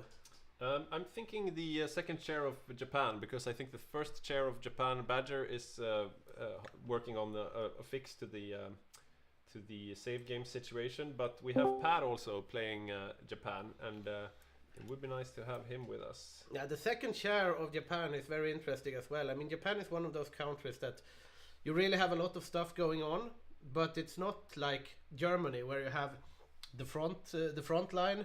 And you have Navy and you have air. I mean, you have air and you have Navy, but it's a lot of coordination. You have like the island hopping, all the naval invasions.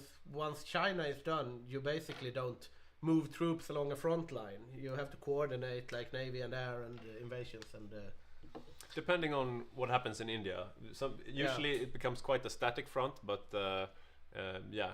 So we're not going to get Per, the Japanese player, but maybe we will get Mosberg, the Polish player. And he is with us right now, we're being told. Let's see here.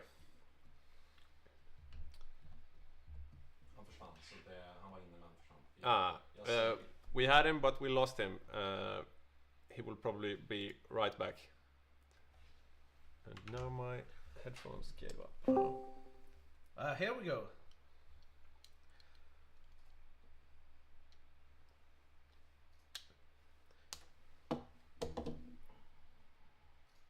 We're just setting up the interview here. You may have to interview him on yourself. I'm having some sound difficulties at the moment. Yes. Okay, hello Mosberg. Can you hear me? Hello? Hello? Mosberg? Mosberg? Can you hear me? Mosberg, can you hear us? Yes, I can hear you, and I hope you can hear me. Yes, I can hear you well. We only see about half your face, though, for some reason, but that's on us. Maybe like that. So, how did your defense of Poland go? Did it go according to plan? Yeah, absolutely. You saw that it was all according. No, it did not. It absolutely did not. Those tanks were disgusting, and it would have gone to plan unless those pesky Bulgarians had shown up and strengthened Hungary's border. But I held for a month. That I can be happy with that. That's what I said I would do, and my game starts for real now. So. You had a plan there. I saw that you planned a front line and a spearhead towards Hungary there. Quite optimistic. Yep. Quite optimistic, but I was checking. My first plan was to try to do a naval invasion in Königsberg. Realized I won't be able to pull that off because subs were out. So then I changed it and thought, well, I'm going to spearhead towards Hungary's capital. But it would have worked because he had quite weak cavalry, but then he got strengthened by the Bulgarians. But then I had committed, so a Hail Mary and go for it. I mean, it was fun, but it didn't work. Yeah, but what are your plans now? How are you going to get back now? Oh, well, my plan now is to utilize my spy agency, which are 3 spies and can do a lot of shenanigans in occupied Poland. So I'm going to make life hard for Francis and the rest of the German team by blowing up industry and taking stuff over there, and hopefully they play a much worse spy game than tank game. I'm hoping for that, and then we're probably going to see some Polish medium armor sometime around mid 41, just to prop up. I was thinking about building a super heavy battleship, but that's not viable until like 1951, so I scrapped that idea. Yeah, interesting. And I mean, Poland is one of those countries that can really punch above their weight late game. Oh, definitely. Do you have any experience playing Poland? Yeah, this is the second time I'm playing Poland with this crew, and I have to say it's my favorite country. Sure, you get capped early in 39, but damn, it is a fun country to play because your game basically starts when you're capped and you can punch above your weight. I love that. You have so many options on where to go. You can do Marines, Paras. You get 500 Spitfighters through focuses. I mean, it's a lovely country to play, and I would say that everyone should try Poland at least once because it is really, really fun. Yeah. Thank you so much sending that out there. A heavy recommendation of Poland from Mosberg here. Yeah, and thank you guys, and good luck with the rest of the casting. Thank you. So, Mosberg, before you leave, I'm not sure if you can hear me. I can't hear you, but we're really curious about an armor build that you're supposedly doing. Is that true? Yeah, that is true. I'm going to do an armor build. Interesting. So we'll see. Hopefully my armor game will be on par with Francis' early armor game. Yeah. We're rooting for a strong Poland. Well, thank you. Poland strong, Poland stands. Thank you for joining us. I think we're getting the game up now. Well, thank you, and good luck to you guys. Thank you. Thank you. So we are still waiting for some players to join. We're almost full now, I think, but not quite yet. We've had some disconnects. If you're just joining us, this is Hygge Gaming's Grand Game, Winter Watch on the Rhine, a big multiplayer game. We do these about once every 2 months or so, and they are the category of more serious games, you could say, where the players prepare a lot. You get to know the teams a couple of weeks in advance, so you can talk to your teammates and make plans together. And plans have been definitely made. Some plans pan out, others do not. Like we just heard from Mosberg here, his plan to defend Poland or even go on the offense did not pan out, but we will see him probably make a comeback later and see how well his tanks do. Yeah, I'm very interested in this armor build here.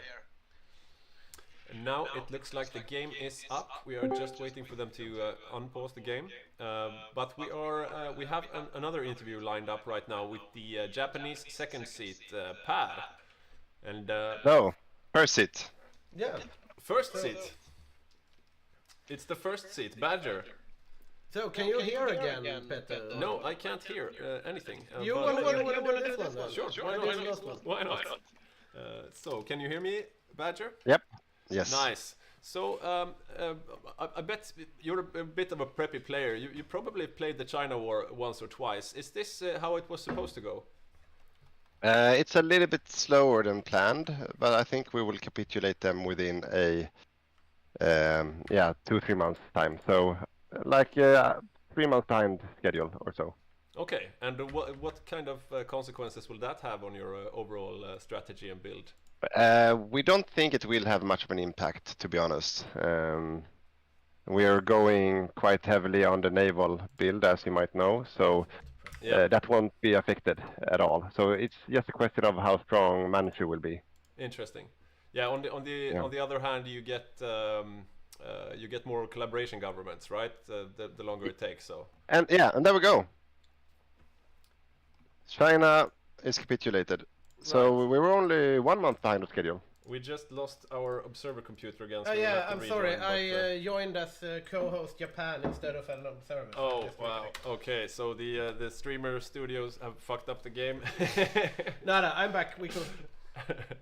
He's hot joining now. No, yeah. But so we were only 1 month behind of schedule. Okay, yeah, that's not too bad. So there goes the China War finally over. Second question then: will you do the small or the big Manchu? Explaining to the newer players, Japan has the option after China has capitulated to take most of China himself, or give it to Manchuria, which makes Manchuria a big player, but also makes Japan weaker. What do you say, Badger? He will go for big Manchu. Okay, interesting. So we will have a very land-heavy Manchuria. To complement your naval-heavy Japan. That is correct. Indeed. So I will focus on the US player and win at sea is the plan. And my co-op Per, he will do the island jumping in Indonesia. That's his theater of war. Right. And then we'll have Manchu focusing on Rosh. What and about then Siam?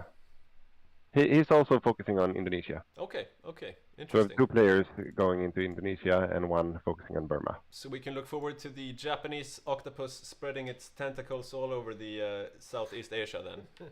That is the plan, correct. And that is the plan. I guess you have spies.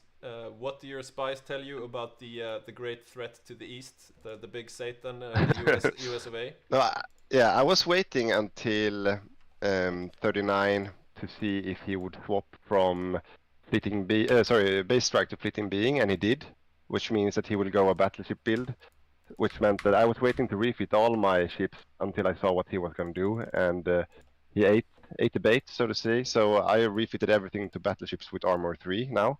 That process. So they won't be able to penetrate? Hopefully he won't be able to penetrate. But maybe he will, but I will still have an edge on him, hopefully, if he doesn't do the same thing. Interesting. I was waiting until last moment, and now I'm going all in. And right now I'm actually going from base strike to fleeting being, picking that 3. Okay, interesting. So, yeah, I was waiting for his move. Nice. So we'll see how it pans out. Good luck to you and congratulations on finally finishing the China War. Thank you. Good luck. Thank you. All right. That was Badger, our general secretary. He seems pretty confident as well. We seem to have a lot of confidence all around. Yeah, indeed. And I think both teams have reason to be confident. I mean, we had a Spanish Civil War going the way of the Allies, to say the least. And now we had quite a lightning fast cap of Poland and also France getting capitulated rather quickly. And now we will see how the Finnish Winter War is doing, which is the only war going on at the moment. So yeah, they are still even on losses, which is bad for Finland because Finland is small and the Soviet Union is very, very big. So so far it does not look like Martin is able to win anything. He needs to inflict more losses in order to win. That's the only thing he needs to focus on. But yeah, right now the Soviets are doing a slow and steady advance, just attacking one tile at a time, so they don't lose too much men. And as you can see here on the screen, there is a red balloon, meaning Finland is losing that battle. Yeah. We're still paused though, so that's why they're holding out so long. And I mean, this is what I was saying before about the lines. Like, I mean, there is no reason really to defend this, for example. I mean, you want to have the troops like here, defend like these 2 tiles between the lakes instead of like these 3 on the other side of the lake. And we get another disconnect here for some reason. Yeah. Let's see what is the issue this time. It's the name of the game. This is what sometimes happens. We are playing a lot of players in a multiplayer game as well as playing a modded game. This all affects stability. Sometimes we manage to find out what the issue is, but other times it's more magic, so to speak. Yeah, I'm guessing this is a rehost. Yep, we don't have a game at the moment, so maybe instead we can get an interview. Who would we like to interview though? Is there anyone in chat who would like to hear from a certain player? Let us know. Oh, we got an answer to our question that we asked a long time ago. We have someone watching from the west coast of the USA, Lorik Darksun. Welcome, Lorik. I hope you enjoy the stream. Lion Tactic is saying Isaacson. I don't know why. That's the last name of our general secretary. Yeah, but he wants the interview, right? Ah, he wants the interview with Isaacson. We just had an interview with Isaacson. I think he means Isaacson's little brother, who is also named Isaacson. The one Jonte playing on Raj. He is also a military man, which means everybody calls him by his last name. That's usually how it goes. Very good deducting skills there. Maybe we can get him for an interview. That would be interesting. That's what the audience wants. We have a game up here again, so I'm going to try to join that meanwhile. While we have Magnus AirPods recharging, we can pass this around. Yeah, Jonte is saying 2 minutes, so in 2 minutes we should have him available for an interview. We will let you know when that happens. The game is rehosted, so you can relax. We will be back. There. Why can't I? No country selected. Ready. Yeah, you can do this as well, and I can focus on getting the observer. Right. Started here. Why can't I ready? You need to click observer mode and you need to wait for the save game, right? Right, there you go. So we'll see. We'll probably get the Rush player Jonte coming with us soon. Yeah. He's probably giggling a bit so you because... need to put this on, this thing here. That's it. Alright. You got me. Thank you. There, I think. No? What the fuck? There. Nice. Hello. Hello Jonte, can you hear me? I can hear you. Nice. So, you're playing Raj this time? Yeah. And you have played them at least once before, right? A couple of times, yeah. But it was a year ago since, I think. Yeah. Right. And I bet you've been watching the China War with delight, watching it drag on for year after year. Yeah, yeah. It's nice. It's nice. But it kind of went quicker than I thought now the last couple of months here. Right, right. So we had a request from the chat to get you for an interview, so that's what we're doing. We're all for pleasing the You audience. don't want to talk to me, but... we do want to talk to you, but we didn't think you had too much to say yet, but maybe you do. So how do you think your chances are on the front there? What do you think the Asia Axis are planning, and what is your response?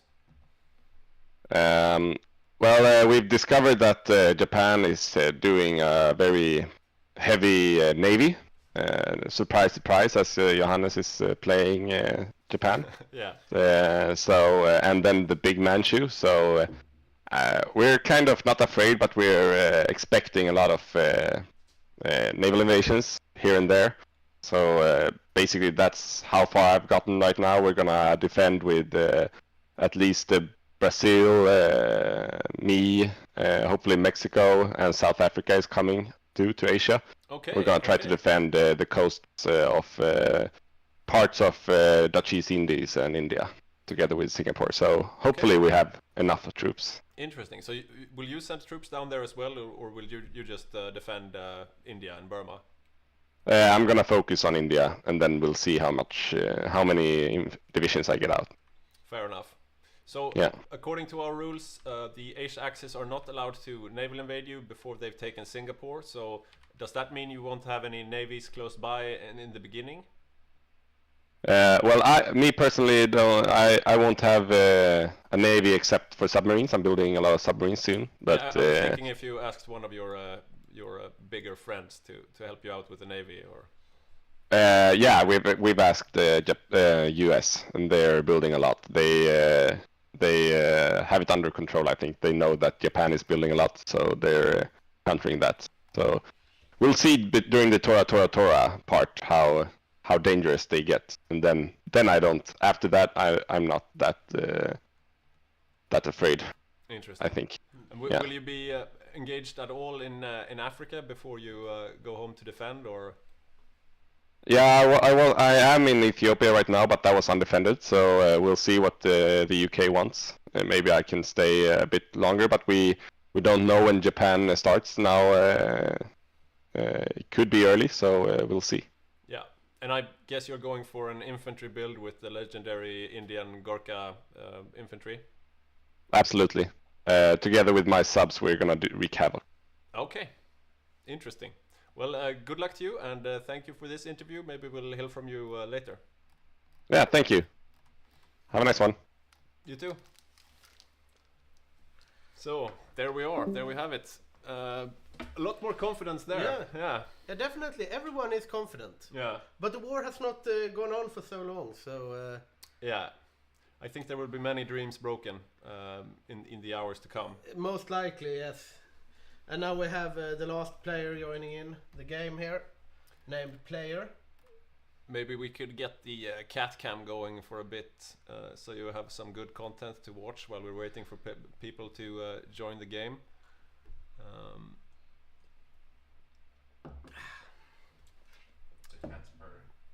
Cat is purring. She loves to be on stream. She's a real streamer.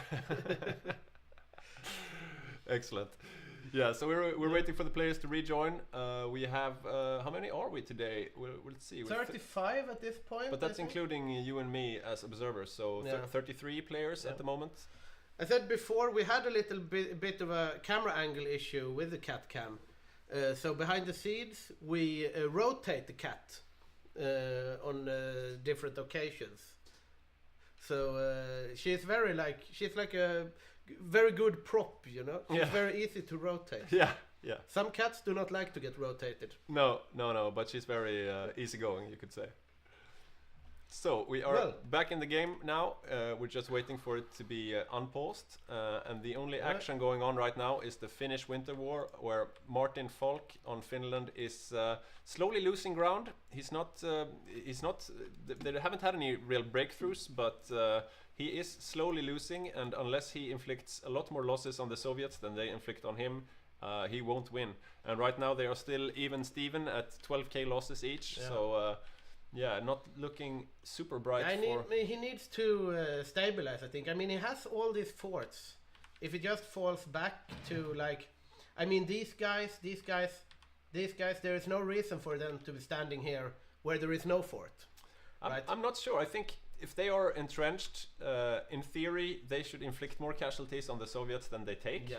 And that's all he needs to do, really. I mean, he only needs to focus on inflicting casualties on the Soviets and not losing troops himself. The territory is really not that important in this winter war, because he decides when he capitulates, or if he's killed enough Soviets, he clicks the win button and then he wins. Yeah. And it's interesting also, you see here the new buffs that you get from the latest expansion. I mean, this is really a lot of buffs, like entrenchment speed, cold acclimatization, weekly manpower, recovery rate, mobilization speed 85%. Yeah. The Sami Pathfinders, supply combat penalties on core territory, and also he has 100% trust in Mannerheim, which gives 10% recruitable population. I mean, this is the macro game he has played really well, so now he just needs to win on the battlefield as well. Yeah. We get a comment here in chat that the OG commentator duo are back, and that is true. It's me and Victor in the chairs again. Yes. We will soon switch again for Magnus, but right now it's me and Victor, and nice to be with you.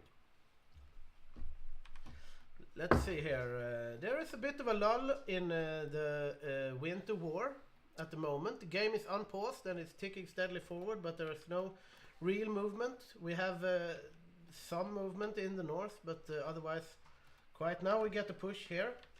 Oh, I mean, this is the veterans from the Spanish Civil War, and they are hitting hard, as you can see immediately. A red balloon here on the Finns, but they are managed to hold.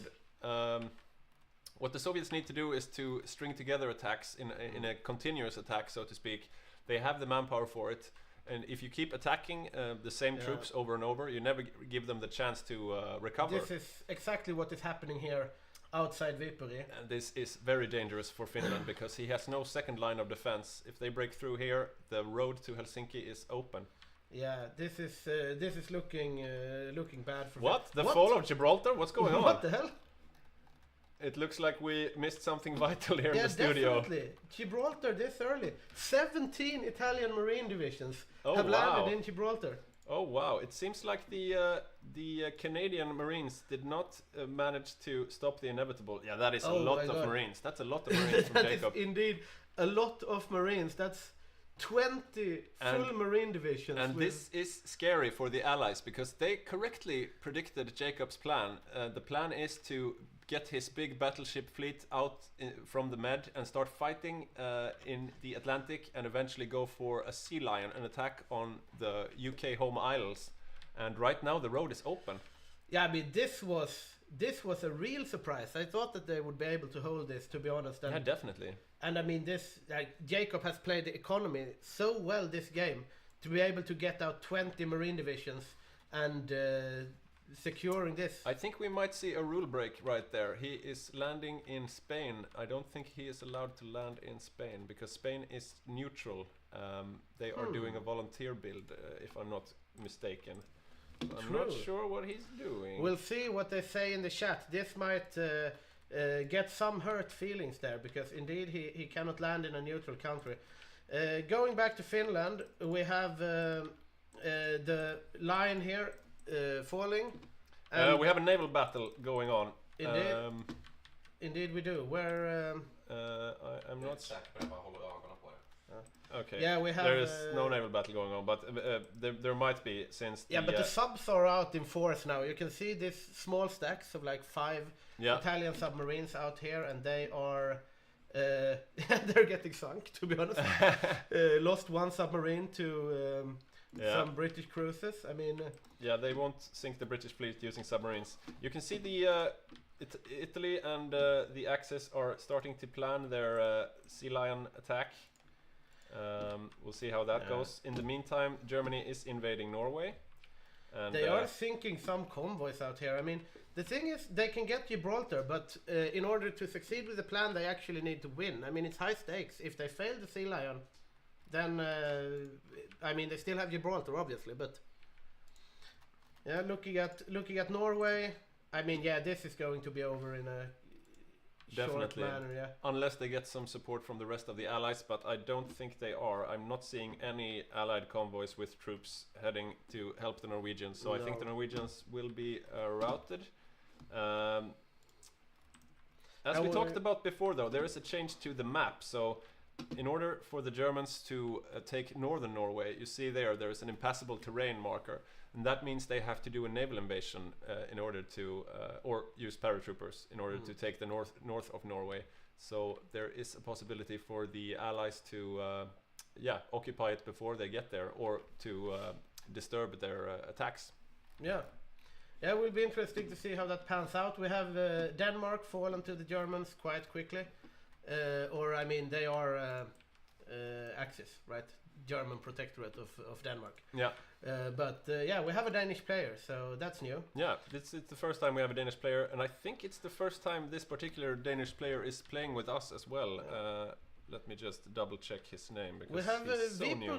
Viipuri is still in Finnish hands, but slowly but steadily the Soviets are moving in here, and now, on the other hand, Finland has inflicted 84k casualties now. Oh wow, that's... And they've only lost 44k, so the Finns are catching up a bit. And the Soviets are probably a bit scared, because if they lose too much, then the Finns can declare victory in the Winter War. Yeah. So if they manage to stabilize here, that's probably why the Soviets aren't pushing so aggressively, because this line is hard to take, but I mean, yeah, maybe. Let's see here. I'm curious if, Looking at the naval battles now, we have convoys. This is interesting here. We see that they sunk 10 destroyers and 1 light cruiser. That's the Japanese main fleet heading out to sea. The super heavy battleship there. Let's see, where is he keeping it right now? The convoys here. I mean, yeah, this is... I mean, there are naval battles all along the channel here. You see all of this small submarine stacks from Italy just sinking everything in the Italian channel. fleet. The Italian fleet is in the western approaches. They are west of the British Isles, and they are looking for blood. They are on patrol mission, so they are looking for the British Navy actively. And you see here in the channel there are many naval invasions preparing, and the Allies must be scrambling now to defend the UK, because if they lose the UK, that is definitely a heavy blow to the Allies. Then again, they will get America into the war early by doing this. If the UK is starting to reach a certain surrender limit, this is true, then you can get America into the war very early, and otherwise you would have to wait for that. So it is a gamble, because if they fail the Sea Löwe but get the Americans into the war, they have really awoken the sleeping tiger. But I mean, at this point, you see they're just getting sunk left and right. Yeah, there's a naval battle going on right now in the channel. Yeah, we have 10 destroyers lost here, 1 light cruiser. Wow, we have look at that naval battle right there. No, not that one. That one. Yeah. Oh yeah, this one. There you have 5 destroyers. This is the big fleet. Look at this.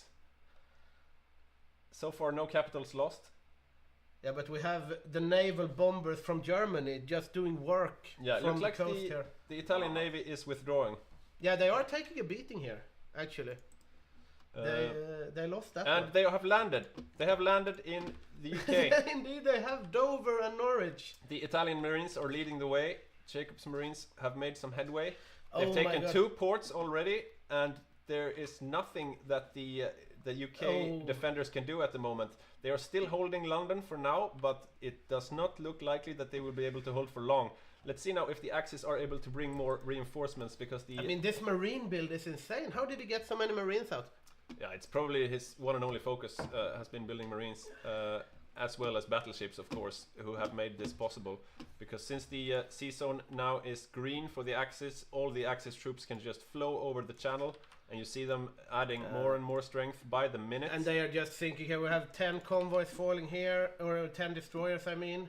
We have convoys, we have naval battles going on here. That's one flagship from the Free French. London has fallen. London has fallen. Oh my god, this is some real news here. This does not look good for the Allies. There are no Allied troops really on the way able to help. I wonder if the US is scrambling to get something there, but they don't have too much at this stage. Yeah, I mean the US are not really online yet, to be honest. Like, I mean, and they are just losing. No. Look at this battleship, 9 destroyers, light cruisers. Yeah. Looking at That the was Navy the French here. Navy, yeah. If we look at the sunk ships from, they have sunk 273 ships. Italy here. So right now they have paused the game in order for the US to join the war, because if they don't and the UK capitulates, that means all Allied countries capitulate. And even though this is a hard hard blow towards the Allies, it does not mean the war is over. Far from it. But yeah, the US really needs to join the war now.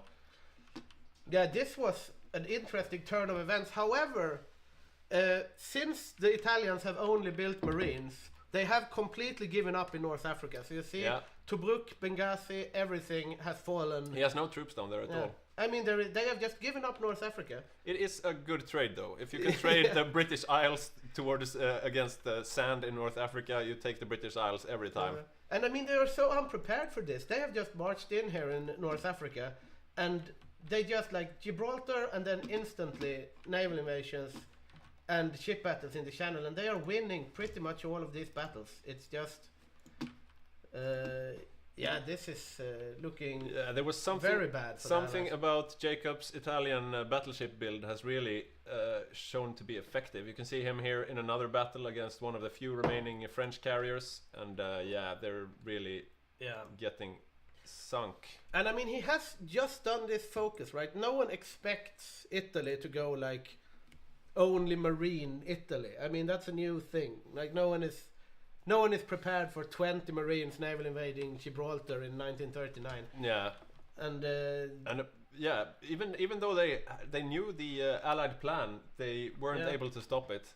And his Jacob's 10 super heavy battleships are really doing whatever they want to the Allies right now.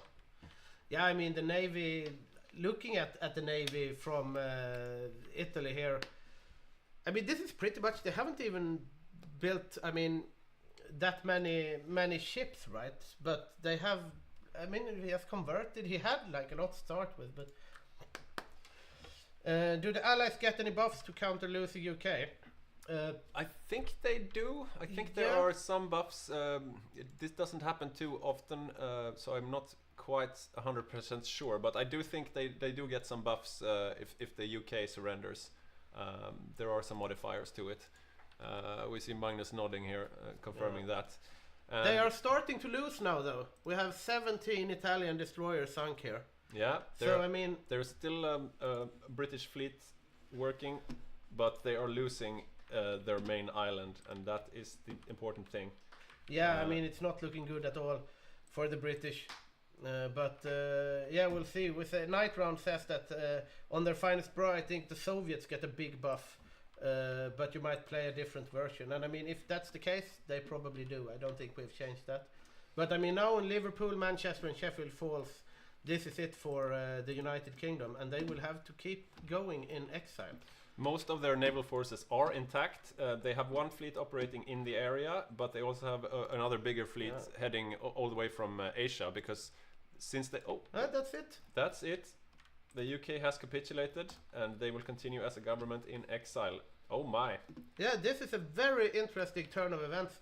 And also, good news for the Axis in Finland as well, who has seemed to stabilize this front. We have 92k Soviets dead at this point. Yeah. And the front is stable once again, and they still haven't taken Viipuri, so... I don't remember the exact numbers, but I think it might be something like 150k or 250k Soviet losses. That's when you can say victory. Maybe we can check that right now. Winter war conditions. All right, I can't check that because I'm. You can't? I can't, I think. No, that's true. Yeah, so still going quite well for Finland, but the big disaster, of course, is the UK, which is now firmly in Axis hands. And I think if I were Ireland, I would be a bit nervous. Yeah, right definitely. I mean, looking at the UK, they have lost 310 ships here. Yeah, hard to know how much is convoys and so on, It's but mostly, I mean, it's convoys, mostly convoys, but also like light hull and some cruisers. I mean, and they lost their island, right? Yeah, but most of their fleet is still intact, though, so that's a bit concerning. I mean, their fleet was still floating, and still they couldn't stop the invasion. But I mean, they have lost 300k to the Italians. Yeah. And those Marines have just done work all over the British Isles. Yeah, you can see on the screen that the UK still has a lot of manpower, but the big loss is of course their factories. And you saw there in the switch from the UK to Finland, the UK has 54 factories and Finland has 56. So the UK has become a minor, you could say. Indeed, they have. Yeah, it will be interesting to see how this affects the game. A very hard blow to the Allies, obviously, but it will be interesting to see how it works in conjunction with the US getting into the war, because now we have a US that is online a lot earlier than they usually are, and we also have a Japan that has gone big Manchukuo. So we have a weaker Japan. At least on land, I would say, because they have focused a lot on their navy. We can see now they are preparing to join the war. There are, the main Japanese invasion seems to be on the Philippines. So Badger is saying to Joel Wernersson, welcome to the community. This is Hygge Gaming, and yeah, definitely. I mean, this is not looking too good for Joel once this kicks off. I think it will be hard to hold. I mean, the Axis are just doing work on all fronts, and it's turned so fast. I mean, the Allies convincing win in the Spanish Civil War. Yeah. And the Axis did quite poorly in the Sino-Japanese War. And the Allies had the Axis game plan down to a T. Yeah, they knew exactly what they were going to do. And now we have suddenly this turnaround. The Germans just take out Poland, France, Benelux in an instant, and Italy just takes Gibraltar and just enters the sea. And they have obviously traded away North Africa for it, but I mean, at this he could point, probably take it back now if he wanted to. Yeah, very interesting turn of events. We have let's check out the airplanes. We have if you look at the UK. If you look at the Italian Marines right now, they are invading Iceland, and they are invading Iceland and the different small islands in the Atlantic. Maybe we could actually see an invasion of the US this game. That's not something that happens very often. But I mean, what is the US really to do? I mean, if 20 fully decked Italian Marines just island hops. There goes Ireland. F's in the chat for Ireland. I mean, Greenland is a German protectorate, right? So they can just land here, and I mean, what are they going to do? Like Washington, Philadelphia, New York, Boston, everything is just. It's down to the Navy. That's it. I mean, the Navy will have to defend them. One cavalry division, some infantry. I mean, this will never be able to hold if the Italian Marines reach them. Yeah, they are scrambling. I mean, I guess that the American Navy is stronger, but then they don't have the Pacific anymore. So we just saw a capitulation of the Irish player. Ireland was played by Andreas Eriksson. He is quite an experienced player, but when playing Ireland you don't have too much to do. I mean, if things go down, if things go shitty, they go shitty basically. You don't have too much to say about it. They do have I mean, they have some problem with British resistance, I guess. Yeah. So they need to garrison the occupied. I mean, Italy usually doesn't occupy this much land, so it's a lot to hold. You see, the partisans in Portsmouth are getting uppity here. Yeah, we'll see how they split it up. Yeah, definitely. I'd be surprised if. And I mean, see, they planned this. They had the collaboration 3 collaboration governments on Great Britain. Yeah. All according to plan. Look at the US Navy here.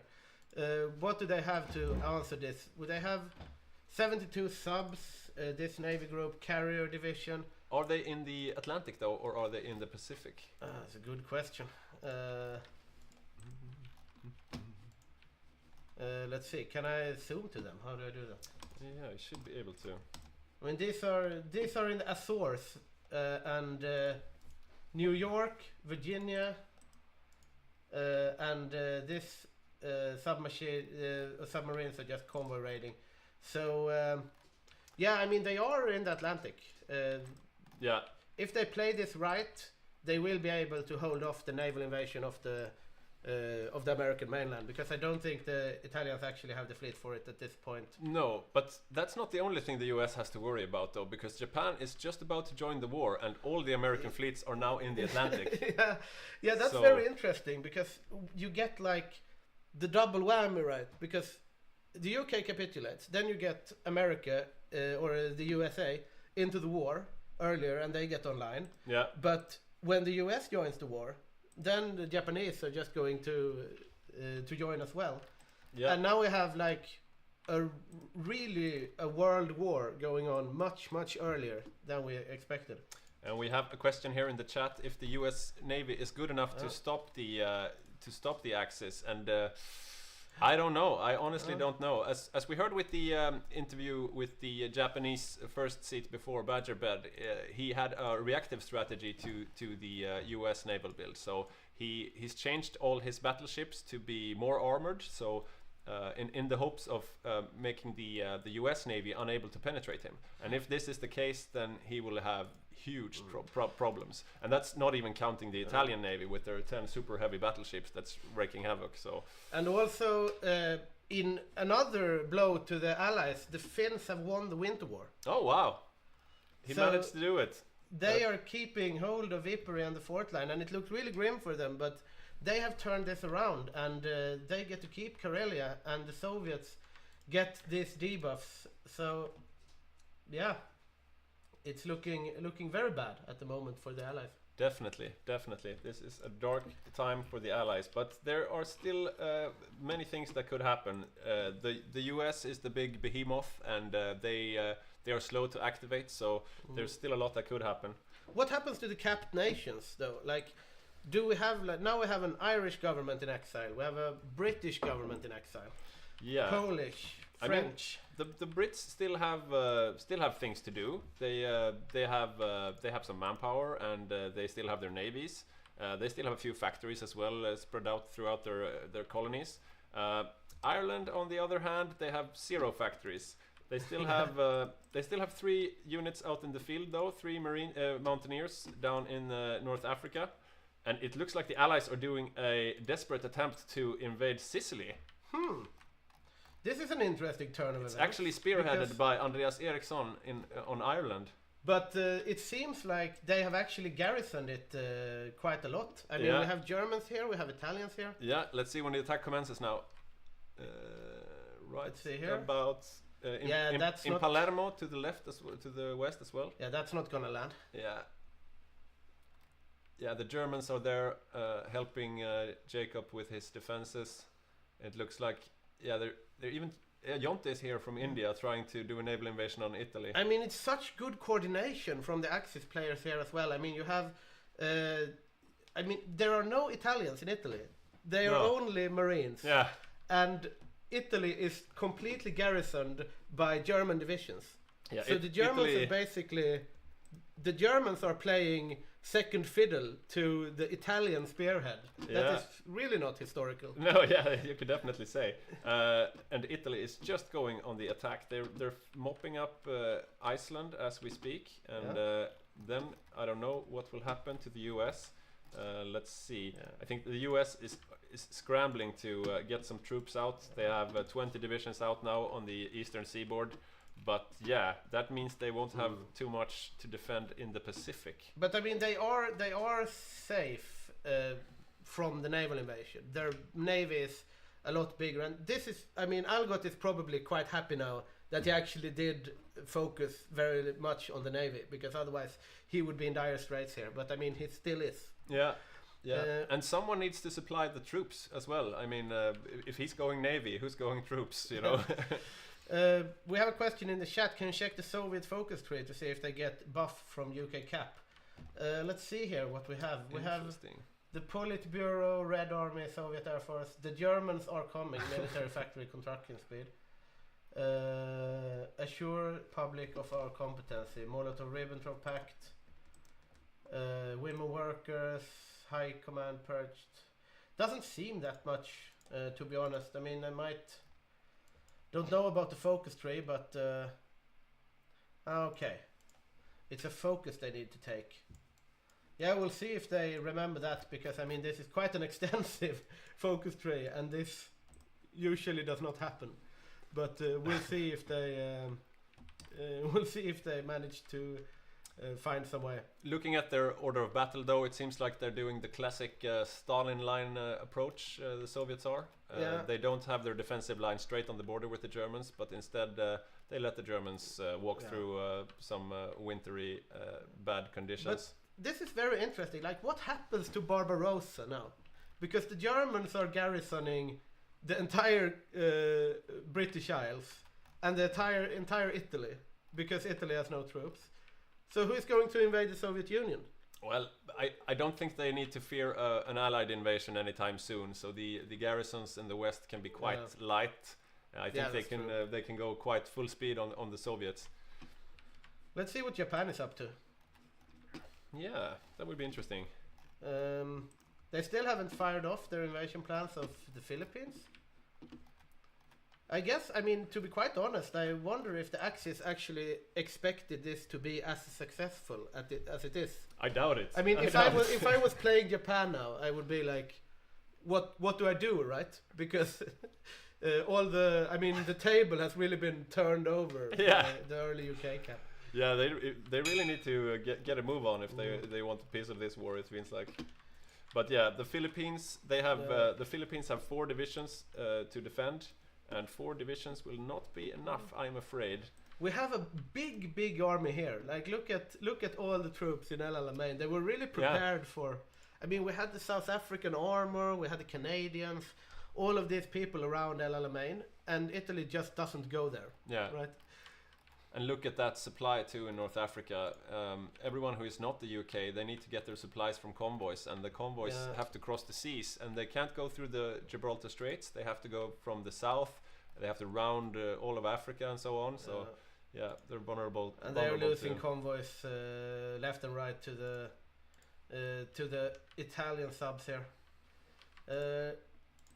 I mean, let's look over at Italy again. I mean, they are lost some submarine here. I mean, they are losing some subs and stuff. The Italian Navy is getting smaller by the minute. They can't really cover all this. And since the Americans are here as well, roaming around, let's check out the American Navy. It looks like there is no invasion of the US coming, at least not now. The Italian Marines are heading down towards Europe to another target. Who knows? Maybe they will try to take back North Africa. Yeah, that might be the play for Italy now. But I mean, there is still. The thing is that since they have a lot of fleet, the Allies still in the Mediterranean. But we'll see. Will you keep the VOD somewhere? Yes, the VODs will be posted on YouTube in its entirety, right? I'm unsure. I think our Patreons get everything, but I think the unedited VOD will be released at least for a week or so before, I think. Yeah, I mean, it will be... it will at least be released on Twitch, so we will get the VOD on Twitch, and it will be on Twitch for as long as it is on Twitch. It's some days or something. It will be available at least a few days, I think. Let's check out the Japanese focus tree. I'm very interesting to see how the Japanese actually handle this turn of events. They can go strike the West, but they can, let's see. They have to wait until July, which is in just a few days. Yeah, and they have not chosen a focus yet. And it's still ticking. So I think that Japan is indeed going to join the war. Yeah. And first to fall will be the Philippines. I hate to call it early, but they have 4 divisions, and yeah, he's doing his best, Joel. It's a hard first game to play ally in the Pacific. At there this are point. 26 divisions on Formosa, Taiwan, ready to invade the Philippines. So this is a rude awakening, a rude welcome to. And the I mean, community. look at this; they are all full veterans as well. Yep, they've been fighting in the China War, all of them. Yeah, and I mean the generals are quite good as well. I mean, look at this guy, infantry expert, organizer. Okay, not that nice, but still better than the Philippines. I think we might be due for a caster change, maybe. Yeah, sure. In a bit. Let's do it. So it's your turn to do the technician. Yeah. Right. Yeah. But let's do that right away. Thank you. Oh no, wait. In a bit. Magnus has to get ready first. We see Japan moving around some troops right now. Where are they going? Interesting. Oh, it's ships. He's positioning his fleets. According to our rules, you're not allowed to pre-place troops before the war starts. So you can't put troops in allied countries and so on. You can, however, place your fleets in a striking position out at sea. So I think that's what Japan is doing right now. You can see the sea zones around Japan are turning green. So we're going to do a caster change. I will exchange myself to Magnus and take the controls, and I will see you later. Thank you so much for the nice words, List Place. We are trying our best here to be active with the commentary, and this is our 3rd game, so we have been learning for some games now, but it is a process of continuous betterment, as they said in Toyota. So thank you very much for that. Canada has declared war on the German Protectorate of Denmark. Interesting to see. And welcome back, Magnus. Cheers. Cheers. From the technician's bench, what do you think of this? I mean, this was totally unexpected. Maybe not totally unexpected. I think we called that this would be the interesting play of the game, but I was surprised that they took Gibraltar as fast as they did. And we saw that the Italian Navy, just as we predicted, would outclass the UK Navy. But yeah, it was the right play. And even though Rosen kind of saw it coming, I don't think the Allies as a team didn't change their plans enough. I think they would have needed to completely abandon Egypt, move everything home, but they saw it coming, but they didn't react enough. And now we're seeing that the Italians are looking towards Egypt. Yeah. And I mean, it's very interesting to see this because, I mean, they probably expected Jacob to do this. I mean, it was obvious that they saw this coming, but they probably didn't expect him to go only Marines and only do this thing, right? No, absolutely. But this is also, I mean, there's a great lesson to be learned in this. A lot of playing multiplayer Hearts of Iron is about prioritizing and really putting all your eggs in one basket, if I may say so. It's hard to do that as a UK. You have so much to cover, but if you've prepared well enough, you can do one of these plays as Italy, and the payoff is huge, as we're seeing right now. Yeah. And I'm thinking it's a really, there must be a very defeatist attitude in the Allied camp right now. I'll try and listen in to what they're saying while you're covering the game. You do that. It will be very interesting to see how they adapt to this, because the adaptability here is the whole thing. This will be incredibly hard for the Allies if they don't pull something out of the hat. And also, I mean, it was a very smart move by Italy to kind of trap the Allies in North Africa, right? Because they are panicking, like, we need to bring everything home. But they can't really, because Italy has taken Gibraltar. They have the Navy out.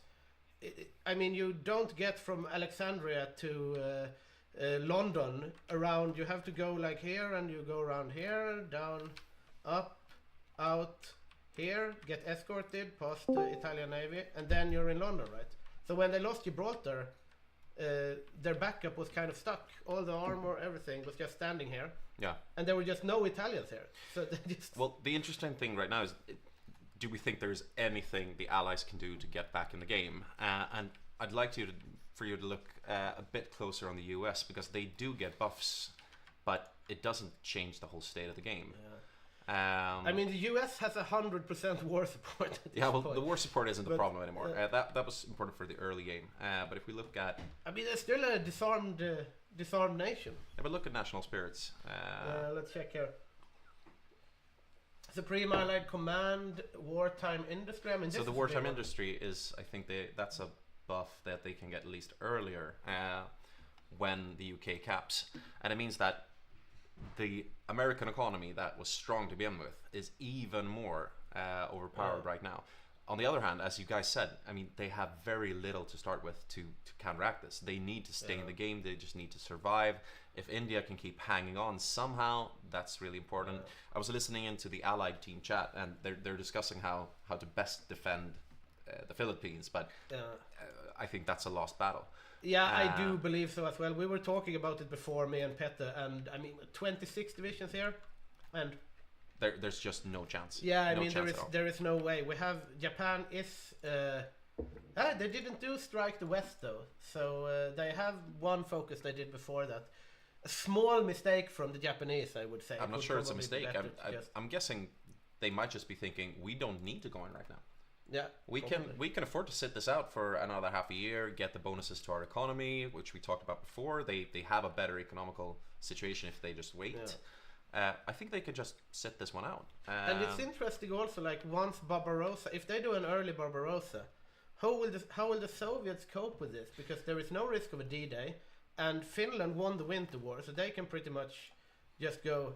Well, that might be a good thing to check next. If you check the German player, because in this mod, there's a window for both when the Japanese can join and when the Germans can invade the Soviet Union. So if you check out the Barbarossa focus. Yeah, let's see here. We have. So I think it's right there. It's there, Operation Barbarossa. It's which means that their next window is between March 1st, 1941, and August 1941, and that's when we'll be seeing Operation Barbarossa. So it's basically a year from now. Oh, half a year. Yeah. A bit more than half a year. So the Soviets can expect them to come storming in less than a year. And I think they will go in at that point.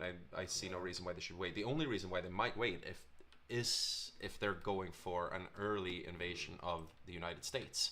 And right now, that's not looking...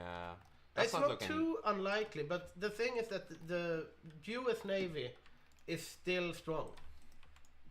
The US Navy is significantly stronger than the Italian, and the Italians also have lost quite a bit of Navy doing this stuff. The Italian Navy is significantly weaker now than it was. They've expended a lot of their steam doing these things. It's obviously a very, very good turnout considering what they've spent, but still it will... I don't think they ever will be able to outbuild the US in regards to Navy at this point. They kind of gave that up when they did all the eggs in the basket, right?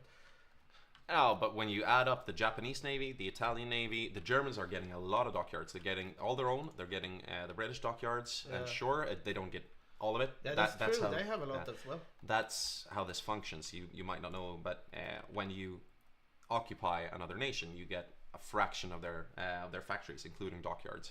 Then, as your collaboration in that country goes up, you get a higher percentage of the dockyards. And when you add up France and Britain, Germany gets really strong. So, I mean, at this point, check how many dockyards the UK has, and we can do a quick comparison. Because I think we're in quite... We have a question in the chat here. Did the Axis get the UK Navy? And no, they did not, because it was not a peace conference, right? No. Since the US got to enter the war, since the UK had surrender limit over the limit, then the US becomes the leader of the Allies. So the UK keeps their Navy. What they do lose are most of their divisions. So they won't be able to take all the divisions the UK had, garrisoning Africa, for example. Most of those divisions gets wiped. They get some as XL divisions. They can keep training divisions. The UK have no dockyards at this point. Yeah, they have one. But check the US, and we'll compare the US to the Axis. Yeah, if we check out here, they have 221, so that's a lot of dockyards. That's a lot of dockyards, but check Japan and Italy. Let's see, Italy here. They have 90. Yeah. Germany has 32. So that's 120. Yeah, and we have Japan with 156. So yeah, I mean, but then again, like the US is getting, I mean, the US still is kind of a giant here, but then again, if all those Axis countries simultaneously produce dockyards. I'll be guessing with the dockyards from the minor allies, and there's not a lot of them left. The Axis has they should have an advantage in dockyards right now. Yeah, I think the counting Axis, counting the Soviet Union, the Allies, and the Comintern might have a bit more, but you know they're also leading the convoys. Soviet Union 13. Yeah. So basically, the US is matched for. We can do the same comparison for military factories. Yeah, let's see. If we check out the United States here, we have 153 military factories, and we have Germany 347. Yeah, so I mean, and that will keep rising when they get the UK military factories. They still have French factories kicking in, Polish factories kicking in, and I mean Italy's Italy at 205. So even though they went really hard in for a navy with 90 dockyards, they still have 200 plus military factories. I mean they have like gotten industry by conquest, so to speak. They have and if you look at occupied territories though, like it's hard for Italy to keep the resistance down, at least. That is a headache for them. But I mean it's a slight headache. yeah, we're really grasping at straws there. Yeah. One of the other things we might check in, because the next big war we'll have is in the Pacific, and at about the same time, the Operation Barbarossa will start kicking off. I'd like to start looking at, well, we see that Japan, could we check what they have for landing forces? Yeah, they have quite a lot of regular infantry divisions. I mean, all of these are check the belt. Very big veteran guys from the Chinese War. But it's a lot of 30 wits. Those will be hard enough to counter. Yeah, and I mean this will. I mean the Philippines. Yeah, the Philippines are gone. They are falling. How do we, if we look at the rest of the allies in Asia? We have, I mean, British Malaya. Yeah, at this point, I'd say just give up on Singapore. Yeah, I mean, this is dead. The Raj, I mean, probably like this line will probably hold, I guess, but he should be able to mount a good defense, but considering the UK Navy is decimated, considering the UK Air Force should be decimated, I'd say he might be looking at pulling back and trying to keep his ports, because he will have Japanese naval invasions if we expect Singapore to fall. Also, I mean, when Singapore falls, they can just naval invade so quickly. Like, if they do, they could even do like the floating harbors and all of those things and just overrun the Raj. And I mean, at that point, there really is not much left. We'll see if they... The other big thing, I mean, if we're looking for things that could start tipping this game back to the Allies, they do have Africa. I expect that to fall. So let's pretty much write off Northern Africa as well. I mean, we have the Marines back here, and these are stacked now, right? They even have military police in them. Yeah. But we'll see how the US Navy trades. If the US Navy can start beating the Japanese Navy, that's one thing that might start turning this game back in the right direction. They seem to be getting a reprieve. We're not seeing an early invasion of the United States, but they need to beat the Japanese to a standstill, and then start looking at where can we come back into the European theater. Can we start liberating any countries? I mean, looking at the Americans here, they are not sinking anything. They've lost 56 light hull this year, but I mean that's nothing to write home about either. But we're not seeing any major engagements now. No. And since we're not seeing any major engagements, we might look at the Axis preparations for Barbarossa. So if we start with Germany, let's look at primarily their armors do. If you can look at their divisions. If we check out, let's check out the regular Panzer division here under Guderian. Assault What's the guns width on that? It is stats. Oh yes, that's there. 30. Yeah, so they're third weight. That's a lot of soft attack. If you keep on stats for a second. So we're seeing a very high soft attack. They've gone for assault guns. This is basically made to disembowel a Soviet infantry line. They have a huge amount of breakthrough, especially for this phase of the game. Actually, I'd like to see. Could you check the production for the build on those tanks? Let's see. Where does it say? So click that down, and then you click into production. Here. Just let me. Sorry, we're trying to get used to how we're doing this bit. So if you look at this, you can see the assault guns they're doing. And this is really nothing too advanced. It's a decent assault gun. But they've gone very heavy into this. I'm interested in the medium assault gun here. I mean this one is quite normal, but a lot of soft attack, and you're seeing that in the divisions. And they also, I mean, they can afford it at this point when they get all these factories. Absolutely. 353 military factories. So right now they're stacking 24 of those, and that's a very good number. Because I think both these armies down here are. If you look at Guderian to the right. Yeah, where is Guderian? There it is. So they have 12 armor divisions. And we have Manstein with the Mountaineers here as well. And those Mountaineers are good as well. They will, all on their own, they'll probably break through a Soviet line. They might not get the fast breakthrough, the big encirclements, but stack them up on the north of the Eastern Front, and I mean, those guys will do some damage. We see Pitt noticed here that American troops rode across the sea, but to where? Yeah, if you go south. We have some standing. There's some island hopping going on, I think. Yeah, but that's in the Pacific. If you go back to Africa, they are going. They are going to the islands. This is pretty much all of the army. So we have here. Canada. They are getting. So the U.S. is re-invading Iceland. Trying to get a presence back in Europe. I'd say that's kind of a smart move. That will do too much damage, but it brings the Italians back further away from the American mainland. It gives them some kind of foothold to start raiding. I mean, they need to be able to really leverage their navy, and I mean and I think they have the Canadians with them as well. Yeah. So and they have no ports around here, so they, in order to get back, they really need to. Could we look at Germany if they're building any submarines? Because at this point, I think that they're not going on the offensive production. Let's see here what we have. Nothing. Still destroyers. Could we look at Italy as well?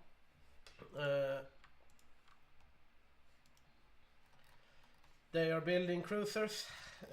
No submarines, and that might be a bad decision, to be honest, because the United States Navy will at some point be able to push back, I think, or maybe not, but I mean, I think they might be so sure of themselves that they're actually looking towards an invasion of later in the game. I think they'll do Barbarossa, but then look towards an invasion of the United States if they have to. They still have problems with the resistance here in the United Kingdom, but I mean, they are getting the compliance here. They're getting the volunteer program, and then they get the required garrisons, and then it's over for the British resistance. Yeah, so I don't think the resistance is something that will tip this game. Definitely not. It's just holding up some German troops at this point. Yeah. Let's check out the minor Axis, the Balkan Bros. How are they stacking up for Operation Barbarossa? We have 4 Romanian tanks. They are looking rather stacked. Tank destroyers. Interesting pick. I think that the German. So what we're seeing here is that Romania. You can go into the stats. Yeah. Much lower soft attack. Actually, lower stats overall on this one. And I'd say that you can see the difference between German tanks and Romanian tanks here. But a lot lower stats overall, but more focused on piercing, more focused on hard attack. This will counter any Soviet tanks, perhaps any Mongol troops. We'll look at the Mongolians in a bit, but let's finish off the Balkan Bros. So maybe Hungary next, which seems to have gone for a light tank. Yeah, it does indeed seem so. Let's check this template first. It's light self-propelled artillery and some 3 medium tanks and motorized and some support. Soft attack, very high. Yeah, but still is good piercing and better armor than the Iranians. So yeah, these are good divisions. Decent, very fast. These will be a real headache for the Soviets. Maybe not the ones to punch through, but when they get through, these will be a pain in the neck.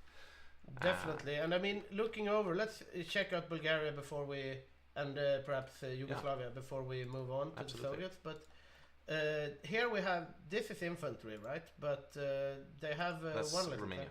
All right, but check the divisions. Am I tagged into the wrong one? What the hell? Where are they? Oh, there. So pretty standard infantry divisions. I'd say those are mainly defensive. Look at the cavalry divisions as well, or the unicorns here. Yeah, let's check them out. I mean, this and is there we see it. There we have the soft attack. Yeah, this is a classic for Bulgaria. They get very good good buffs on this as well. So this is basically a motorized division with a ton of motorized artillery. Could you move your mouse and just change? Yeah, seems. I was just checking that this is actually according to our in-game rules, which says that you can have more artillery divisions than you have for from motorized infantry in this case. So they have managed to fulfill the rules. This is a big division. Yeah, no armor, very low piercing. These guys won't stack up well against any armor divisions. We have stuff going on here. They are para-dropping and naval invading in North Africa. And as we expected, no problems getting ashore. They have a few. Why have the Brits left their armor divisions so far to the west? Yeah, that is. If that they had might some have been armor a huge here, mistake. But these paratroopers are dead, and I mean this armor. Yeah, but that's not going to get out. And don't forget the Italians. I think. Let's check that. But I think the Italians rule the Mediterranean as well. I would imagine so. Yeah, definitely. And I mean they are just rolling over. Look at all these troops. Yeah, which means that some of the few 10 German tanks, really good British divisions left in the game might just be headed out of it. They've taken the rail lines. They will have a hard time redeploying. I mean, these 10 German divisions, these are the meaty ones that we were talking about before. If we look at these guys landing just now, this, yeah, click that down. Let's see the gameplay here. Yeah, because we're finally getting some good micro in this game. Yeah, or some bad micro. Yeah, from, I mean, from the Allies there. The micro from the Brits is kind of, but I mean. To be honest, it is only one player on the UK. It's like we said before. I mean, how do you handle all of this stuff? But why aren't they moving? Are they moving there? Because I would want to cut off that British armor as fast as possible. Yeah, definitely. I think they are going. Now they've linked up the... And now they want to catch as many divisions as possible. I guess this armor is... But I would be moving these Bulgarian divisions as well. I mean, what they want to do here is just... get down, close the pockets, make sure they can't go east towards Egypt. And they are moving, but they'll get the Canadian armor out, at least, it seems like. And at this point, the only thing you can really do is just hightail it out of there, try and find a new defensive line. And the thing is, you can't just get your divisions in a line. You want to have some reprieve so that you can entrench your troops. And we haven't talked about entrenchments, but for those of you that haven't played the game before, that's also a huge part of getting a defensive line in order. When it stands still in a tile, any unit will entrench, and that entrenchment gets your defense up. It makes it harder to move, harder to attack. You'll do more damage. And the problem is when you're on the back foot and when you're really getting attacked and getting attacked fast, is that you don't have the time to entrench. And that's when it gets really dangerous. I once got chased out of Italy, all the way from the west, or from North Africa when I played Italy. I had a naval invasion way to the west in Morocco, and just never got the time to get a new defensive line up. And eventually I got kicked out of North Africa and Egypt. And I lost about 1 million Italian troops. They are escaping with their tanks here, but I mean they will get raided all the way. Where are they going even? Like if you're going to escape with your tanks from here as the UK, where do you go? Well, it's still better to get the divisions out. Yeah, let's see how the United States are doing. The Iceland. They didn't get ashore. Yeah, the Iceland invasion seems to have not worked. That's failed. That's failed. So they're not planning another one even. So, and North Africa is falling. This is. And the Japanese are not entered the war. They are developing. No, they won't be able industry. to for a while. They couldn't. This is, I think they're just past.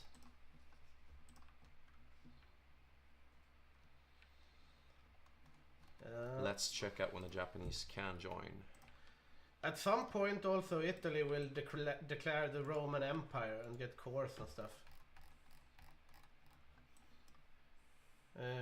Yeah, they are. They have everything. So once they declare Mare Nostrum, all right, it doesn't give anything. It just gives a different color. Yeah, just to update you on Japan. We mentioned before that Japan has 3 options for when they win: early, late, or intermediary. And they picked and that depends on which focuses they pick after the China War. Yeah. They picked long war industry, so they won't be coming in until after July 1941.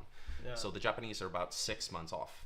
So 6 months until the Japanese come in. That's some breathing room for the Allies, but right now they're still on the back foot. So let's leave the Japanese for the moment. Get back to North Africa. And I mean, this is. I mean, they can. And the Allies have put up a new main line. They are let's give them points for being scrappy. Yeah, I mean, to be honest, Look at they this. had the Allied troop presence in El Alamein was rather big, right? But I think we need to. They are in exile, so I think we need to click some. North Africa. Why can't I select this? All right, this is some other. They are controlled by someone else or something. Well, let's check out their divisions. So this is. What I want to say is that Desert Rats, the tank divisions, and I'm not sure why the UK opted to build armor divisions. I would not have made that choice myself. Delegate that to minor countries, stack up on the garrisons. I don't think it wouldn't have changed the game so far. But we have some anti-tank here, some artillery in these divisions, and I mean they are scrambling to put up a line here. But I mean at this point you have 10 fully stacked German tanks here, and also the Axis rule the seas.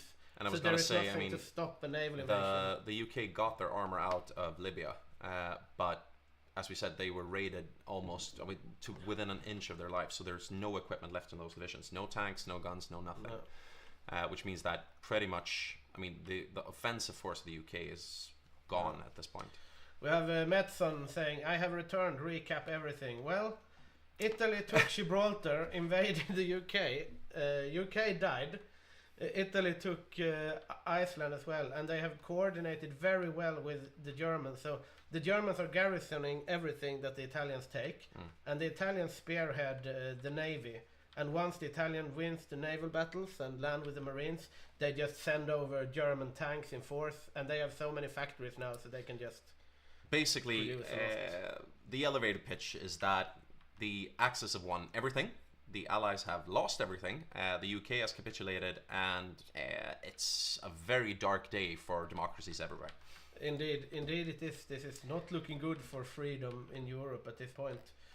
And right now, I mean, the Allies can't even find a place to strike back. Right now, they're trying to put up a new defensive line on El Alamein. And let's look a bit closer on El Alamein, because we're finally getting back into what is usually the battle after the fall of France. We can see that they have put up forts on El Alamein. These forts are strong, but they have no...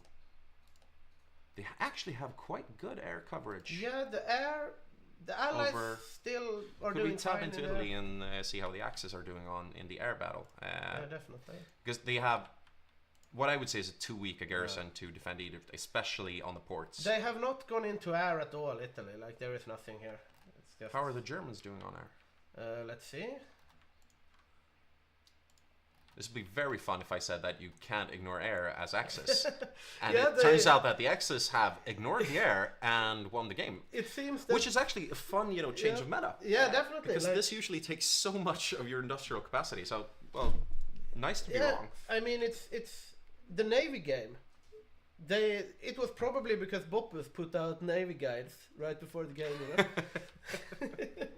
Watch our Navy guides on YouTube, subscribe and like and stuff. Then you can do you will become as good a player as Italy this game if you watch our Navy guides. That was a very fun thing before the last game we played, because there was a huge debate about should we even allow super heavy carriers. And Jakob, who played in Japan, said, yeah, I know how to beat super heavy carriers, but I won't put out the guide until 2 days after the Grand Game. And then he built super heavy carriers and absolutely smashed the US Navy. But this might be the most one-sided game I've seen in years. Yeah, I mean, at this point, I have no idea what the Axis are going to do. This will, however, be quite the Allies. Yeah. This will, however, be a hard line to push through, though. With these troops. Yeah, and without air cover, it might be hard there. What they haven't done, and if you go back to the infantry roster, check out the ports. Yeah. Check out Port Said. Check out Tel Aviv. Yeah, I mean, at this point... I mean, that's a wet cardboard paper defense. Yeah, I mean, they can't cover everything. I mean, looking at these divisions, I mean... Yeah, it's a 30 wet, but you throw some Marines on that and you're out of the game. Yeah, I mean, if the Italian Marines, they can just land like... I mean, if you do the 20 Italian Marines naval invading Port Said, what do you do? Like, I don't think you even need the Italian Marines. I mean, go in with some... anything. I mean... there's 2 divisions of Port Said. Yeah. And if you land there, you land the Germans after the Marines or the infantry you go in with, and then you can just cut off all the rest. So this is, I would say that it's a miracle if this isn't a new debacle for the Allies. Hello. Yeah, very interesting. Let's halt this up a bit. We have Dawn here for an interview. Hey, Dawn. Hello. Nice to have you here. Hello. Nice being here. I'm trying to get my my camera on. Yeah. Well, we know that you're a beautiful man, but we want our audience to see you as well. So let us know when you've got the camera going. Yeah, give me a second. See if I go like that. Oh.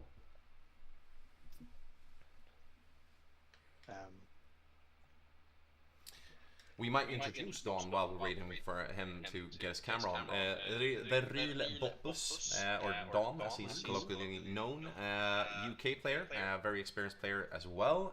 Often though, a player that goes more for the infantry heavy nations, like myself, a connoisseur of the of the USSR, the Soviet Union, and now trying out a new game as co-op on the US. Dawn, I see that you got your camera going. I think so. Now I'm big also. Hello there. Hello there. Hello. How are you feeling about the game so far? You arrived late, right? Yeah, I arrived late. I had to work today, so I gave a huge plan to Algot. He perhaps didn't follow it straight down the line, but good enough, I would say. But we were we weren't really prepared for the... How when you say that he didn't follow the plan straight down the line, how would you say he executed your plan?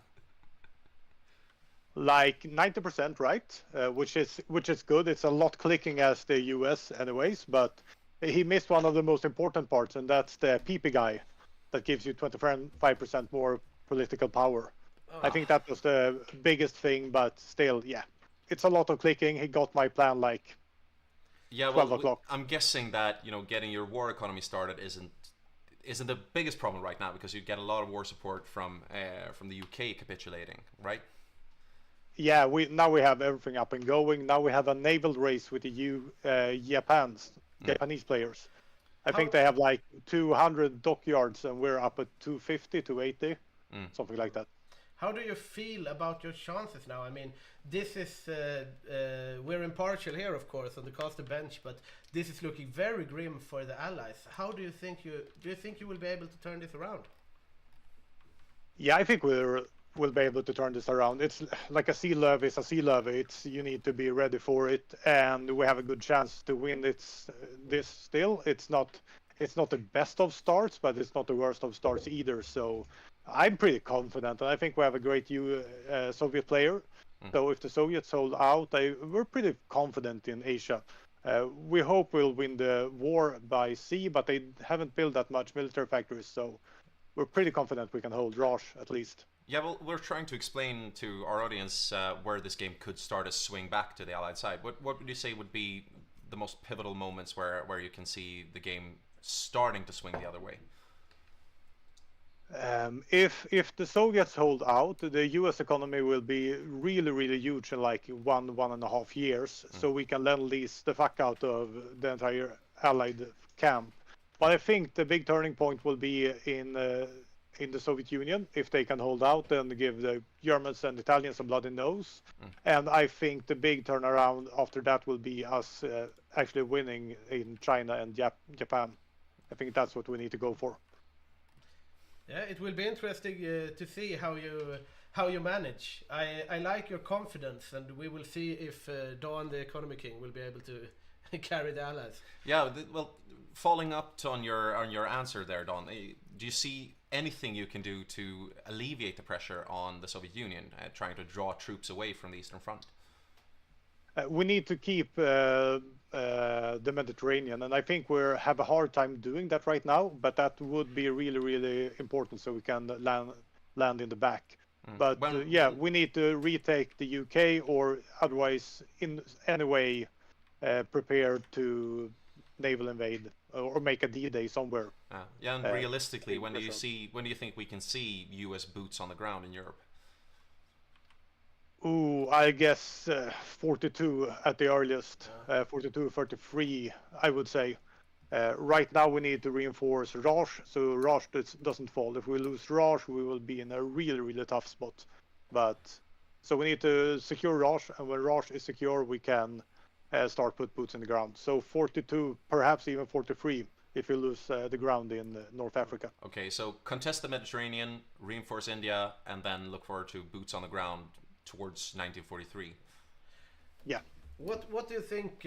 Like the Soviets now, we have a Germany that is significantly beefed up. We have Italy with collaboration on the British Isles with a lot of factories in both countries. Do you think? What do you think of the Soviets' chances? I mean, the Winter War was won by the Finns as well. It's has been looking grim for them so far. I heard something in the chat that was their plan, so they could go for Tukhachevsky or something like that in the dance in the Soviet Union. I'm not sure if that's the case, or if it's just something they thought up afterwards. Yeah, I'm not sure. I think they will hold out, and we need some time. And those factories, yeah, they're good, but they have been on the Axis side for like half a year, 1 year. It won't do that much in the beginning. So hopefully they give the Germans a bloody nose. They need to kill a lot of Germans early on. Something like I did at Bergårdhof, just wipe 1 million persons. And if they do an early wipe, then they will have a good chance. Yeah. We have a disconnect, so I'll treat myself to one last question. How will your Navy fare against the Japanese? I'm not that confident anymore. They went for super heavy battleships. We need more air than naval dockyards. So we need to build a lot of flying boats, tactical bombers now to sink those. But yeah, I'm not that sure. But I'm quite happy that they don't have a lot of military factories, and that's better than losing to the sea. And we have a lot of dockyards, so we will be able to have a lot of encounters. Yeah. One last question from Petter here as well. Are you happy that you didn't have to build civs? We built a lot of civs. I think we built civs for 2.5 years. Okay, well, in that case. I have nothing against civs. I have something against people building stuff they don't need. Economy-wise, for the US, civilians are the best options. Even building some infrastructure in the beginning. So we started building dockyards like late 38 or something like that. Yeah, we almost started a completely different debate there. But Don, thanks so much for having you. Best of luck, and I hope you can at least give us a tight and exciting game from here on. Yeah, definitely. Thanks for the interview, and good Thanks luck. for having me. Out. The real boppers there, co-op on the US, and as we said, it sounds like there's been a slight bit of friction between very controlled planning Dawn and a bit more impetuous, impulsive Algot.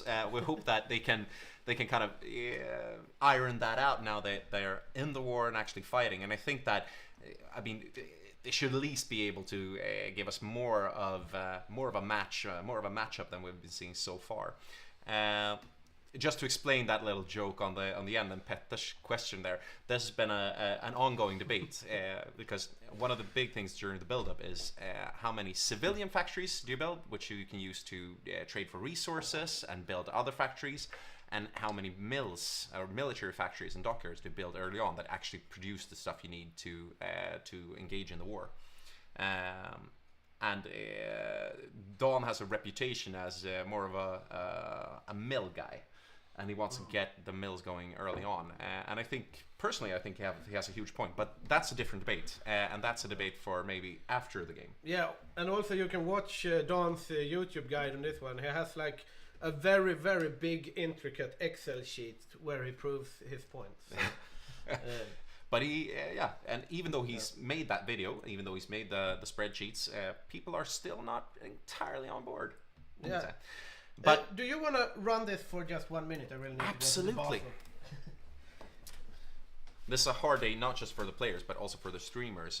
And we are just getting into the Eastern Front, and we see that the Axis forces will be doing quite an early Barbarossa.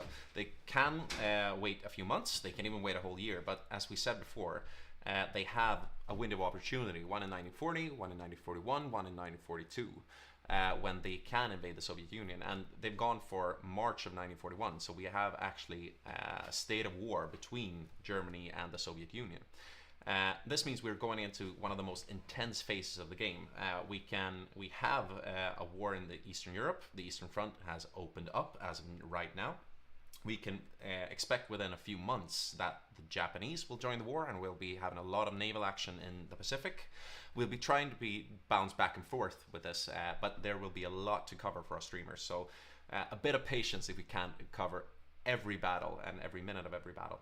But we're seeing that the Germans are readying up. We're seeing that the Soviets are trying to get ready. We'll look closer on the Eastern Front. Actually, we could go into that right now. And as we said, this might be one of the more decisive phases of the war. Pretty much everything hinges on whether the Soviet Union wins or loses. And usually it's impossible for the Soviets to hang on in this game and in this mod indefinitely. They need the Allies to put some pressure on the Axis and on the fronts. They need to have their allies trying to draw forces away from the Eastern Front, or otherwise they will slowly but surely lose the Eastern Front. If we're looking closely right now at the Soviet Union, we have 3 players collaborating on the Soviet Union, Mako, Angelo, and Sticky. Sticky, an experienced player, but it's also a huge challenge to cooperate and coordinate between these 3 players. We also have a bonus player, you might say, on Mongolia, that will be the strike force on the Eastern Front. We can look a bit closer on the Mongolian divisions. We did this earlier in the game, but they are quite interesting. We're seeing here that we still have I think we still have Moscow tag, right? Yeah, but we can see this for this isn't a problem. These should be beefed up. They're still combat with 16. That's quite strange, actually. They should be more than that. Yeah, I think this is bugged somehow. Yeah, this is bugged somehow. But if you look at this, we can see that this is a very... I mean, this is an armor division with a lot of punch in it. like that. We'll see if that helps. Yeah. There we go with the Mongol divisions. So as you can see, a lot of breakthrough, quite balanced between soft attack and hard attack.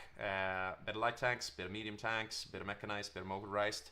He will be wanting to move more mechanized infantry into this, and more medium tanks as we roll along. But that will be the strike force of the Comintern on the Eastern Front. I wouldn't be too confident though. There's one more thing I want to show you, is the front line here. So you can see that from focuses, the Soviet Union gets quite a strong fort line on the Eastern Front.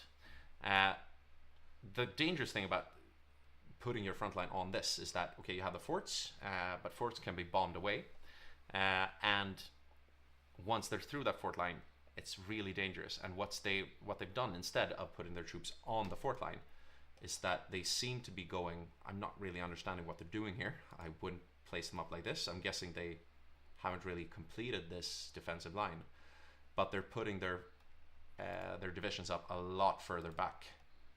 Actually, these aren't on any kind of fort line or a river line or anything. They need to move these troops, get their ducks in a row. They've also done a very strange thing over here, is that they've taken the focuses to fortify the border. And I'd say never do this. In no way, shape or form should you take the focuses, because that actually removes forts further back and puts pillboxes in Poland, which is territory you will be giving up straight away. They have no intention of defending this. So they've taken a focus to build forts that they will never need. They have, though they have started a Great Patriotic War mobilization, this is a good thing. This gives them pretty much more of everything you need. Population, less consumer goods factories, higher military factory construction speed, that's good. But what we will be seeing is the Axis troops moving forward, the Soviets trying to hold a defensive line. Right now, I don't know how they have stacked this up, and I'm getting a bit concerned that they've chosen to put their troops out like this. Yeah, it's a very interesting line of defense here. See if I could move in a bit. You want to be on screen to the frame. Well. Yeah, I mean, just as was said in the chat here, that they really need to hold these river crossings and they need to hold the forts. Yeah. The classic defense line is like through the Dnieper here, and then you hold the river, and it's only like this. You hold the supply hub, you try to, and this is where the fighting happens, right? Yeah. But the troops are spread pretty thin, and I mean, I do appreciate Dawn's confidence, but I wonder if it's not misplaced, to be honest. This is still looking quite hairy for the Allies. We have a question in the chat. How are the supply lines? Well, they are like so. Well, supply is good along the defensive lines that they would need to hold. Even the ones here where the mass of the troops is stacked. Here we have one overstacked supply hub, and yeah, I mean, it's. I mean, they don't. To be quite honest, I'm a bit worried about the Soviets. They have a lot of air, though. I mean, this might be where the Axis decision to forego the air war can really play to the favor of the Allies as well. It might be, but the Soviets have buffs. That means they're not as vulnerable to aerial superiority, to having to losing the air war, and why they prioritized air. There's a lot of strange decisions from the Soviets right now. I don't understand why they built their forts where they have. I don't understand why their troops are not on the fort line. I don't understand why they've built so many fighters. Or wait, could you choose the fighters again? It might just be the fighters they start with. Let's check that out before I slam the first. Yeah, these are just all fighters. It's starting fighters. Okay, I'll take all that back. They haven't made that mistake. Even the starting fighters. I mean, look at the Germans. I mean, you have nothing in there from the Axis. They have given up air. They had some naval bombers. Yeah, well, the channel, they'll still have the aerial superiority on the Eastern Front. Yeah, that's true. They haven't needed it for. I would say that was a smart decision from the Axis. I'll be really interested to see, to watch the playback and see this game afterwards and see what the Axis has prioritized, because I think they've been really smart about this. Yeah, I mean, looking at the research here, let's see what planes they. Yeah, I mean, they have. They have what they should have. Yeah, they are in phase. Could we look at the Soviet divisions? Because we looked at the Axis before. Quite well supplied with heavy armor divisions. This is armor, but these are the Stalin childs. We have bog standard infantry. Yeah, standard infantry. They have anti-tank. They'll want to replace that with heavy anti-tank later on. Yeah, definitely. But the anti-tank is a good thought though, because they will be. They've also gone for 30 with line infantry. This is a bit of a debate we have sometime, but I think that's absolutely the right decision. They don't, however, they are not fully supplied with equipment, and that is just a bad idea when you're fighting the Axis, because that takes down your stats right away. Especially at this point, because I mean, at the point where the Axis is now, they will have no problem with equipment. Not at all. And this is the interesting thing, that they've actually chosen to build tank divisions. And it's not a bad tank division.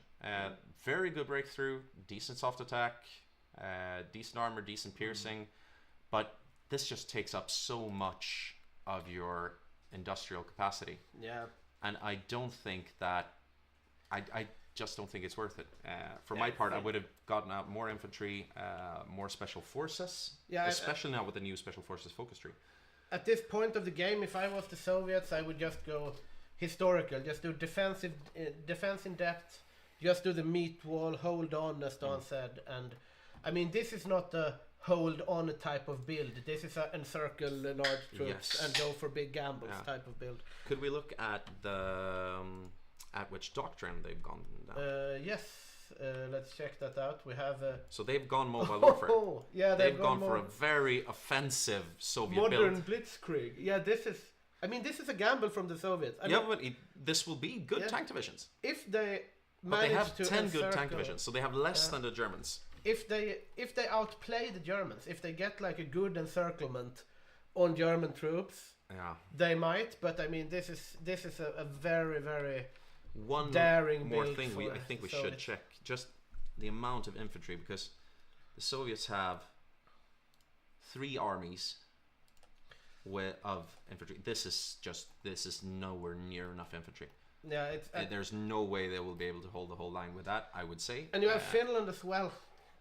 And that means if they get anything encircled, I mean, very soon they're going to be in a position where they just can't man the line. Let's look at the Germans, how much infantry they've gone into this, because this is a dangerous thing. Something you can do as Germans, where you have just a bit too little infantry. I mean, the Germans have more infantry. I mean, this is garrisons, but I mean, if you combine the panzers with the infantry, but the Germans have more on the line. Yeah, on the line, the Germans have more infantry. They have more tanks. They have more special forces, and that's not even counting the minor axis. You have Hungary, Romania, Bulgaria, and Yugoslavia, and the USSR has Mongolia.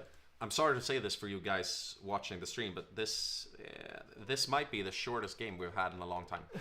Yeah, I mean, this is looking grim. Then again, like, I'm holding out a little hope for the Soviets, because I mean, in the Spanish Civil War, the Soviets managed to encircle the Germans. I mean, it can turn on a dime if they manage to do some insane plays, but if the Axis just plays it safe, what are the Allies really going to do? To be honest, I mean, I would be I'd be very nervous if I was the Allies right now. I mean, if the Soviets get, and they're 5 starting divisions, to move their front lines. If the Soviets get 5 divisions encircled, then it's just a free march to Moscow. Like, because the thing about, I mean, we're talking about encirclements right now, and if you haven't played the game too much, I mean, encirclements is what you want. You don't want to get your divisions encircled because they're off the map, they're destroyed. You want to try and get encirclements because that wipes away enemy divisions. That makes it sure that you have a thinner front line to get through. That's what really breaks down your enemy. But in order, especially on this wider front, I mean, when you're talking about the eastern front, when you're talking about the Burma front, you just need a massive infantry to hold the line. Because otherwise there's no strength in it, there's no depth in it, and you're just going to get encircled. And with this thin a line from the Soviets, they have no margin for errors. They can't make a single mistake. Really no. I mean, there is no margin for error for the Allies anywhere. If the Allies are getting back in this, they need to play a completely perfect game from all angles. We have a comment on YouTube stream saying, "What the hell were the Soviets building?" And I think we've covered that. We are questioning that a bit as well, to be honest. Oh, we have the cat here.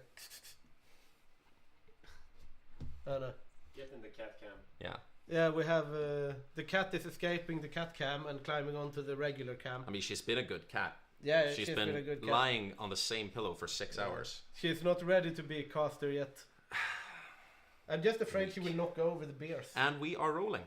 We are rolling, okay. Operation Barbarossa is underway, and what we're seeing right now is just the Axis moving up towards the front line. And my presenter getting sloshed. My colleague, I should say. My colleague. Yes. Nah, I've only had 3 beers. We too. Yeah. And this is the Barbarossa beer. We need to see if the Soviets play a perfect game. Yeah, I think we maybe should send a case to the Allied team. They're gonna need it after today. Yeah, I mean, that's my prediction. That's my official prediction now. I can't see this going. Yeah, I'm not. I've called games too early before. I remember when me and Petter were casting by God Hov, and I called the game for the Allies. That I called the game for the Axis.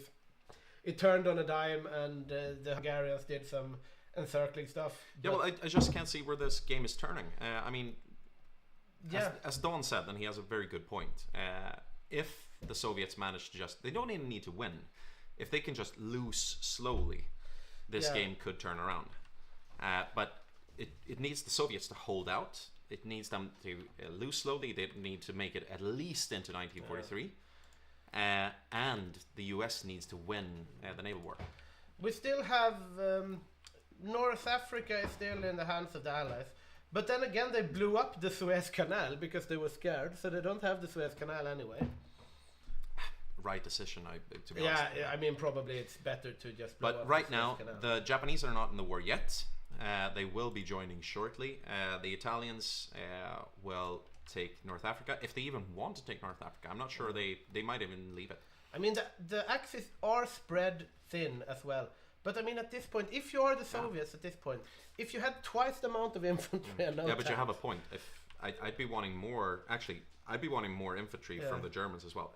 Here you have something interesting. The Spanish volunteer divisions. Let's take a quick look at them. Let's check them out. We have Francoist Spain here coming in. So to recap, for those of you who haven't been with us all day, Spain lost the Civil War, but according to house rules, they get to capitulate, and we still get a nationalist Spain, but they lost a lot of divisions. They lost a lot of everything. Then they have the choice of going down a volunteer path. So instead of joining the war, they can remain neutral and then send volunteers to the Axis, and that's what they've done. Yeah. So let's take a look at those divisions. Yes, let's do that. Motorized, medium tank, mechanized. Quite good. I mean the defense is a bit too high to be an offensive. That will good all-round division, but nothing stellar. Yeah, I mean it's nothing to write home about, and it's only 3 of them. It will break through the Soviet, the Soviet infantry line. Yeah, it should do that. To be honest, that's the one silver lining for the Allies, right? They won the Spanish Civil War and they really crippled the Spanish player, and that's about it for the game. The only high point today. I'm not sure why we're paused. But let's look at the Finns. Yeah, let's see. They are. Because they, as we said, they won the Winter War, but Don argued that might have been planned. that it was some focus or something. But not to be harsh, but I'm being very harsh on the Soviet players right now, and I'm sorry, guys, but that was a stupid plan. Yeah, I mean, because to be honest, they did this to get Tukhachevsky, so they could go down the mobile warfare doctrine and put all their effort into building Soviet tanks. Yeah, and as I've said, I can't see that being the right decision, especially not. They couldn't have known that, but the game overall has been going so far against the whole Allied team. As the game has panned out, I think, I mean, it would have to be a completely different game for the mobile warfare. I mean, lose the Winter War on purpose in order to go tank Soviet. And now they put their tanks where they have no supply, so they're losing the equipment. Yeah, I mean, this is not so good as well. Could you check in on that army? Just click that army. They have at least motorized their equipment. And they're not trained either, so they get -10. So yeah, they need to know it's completely overstacked.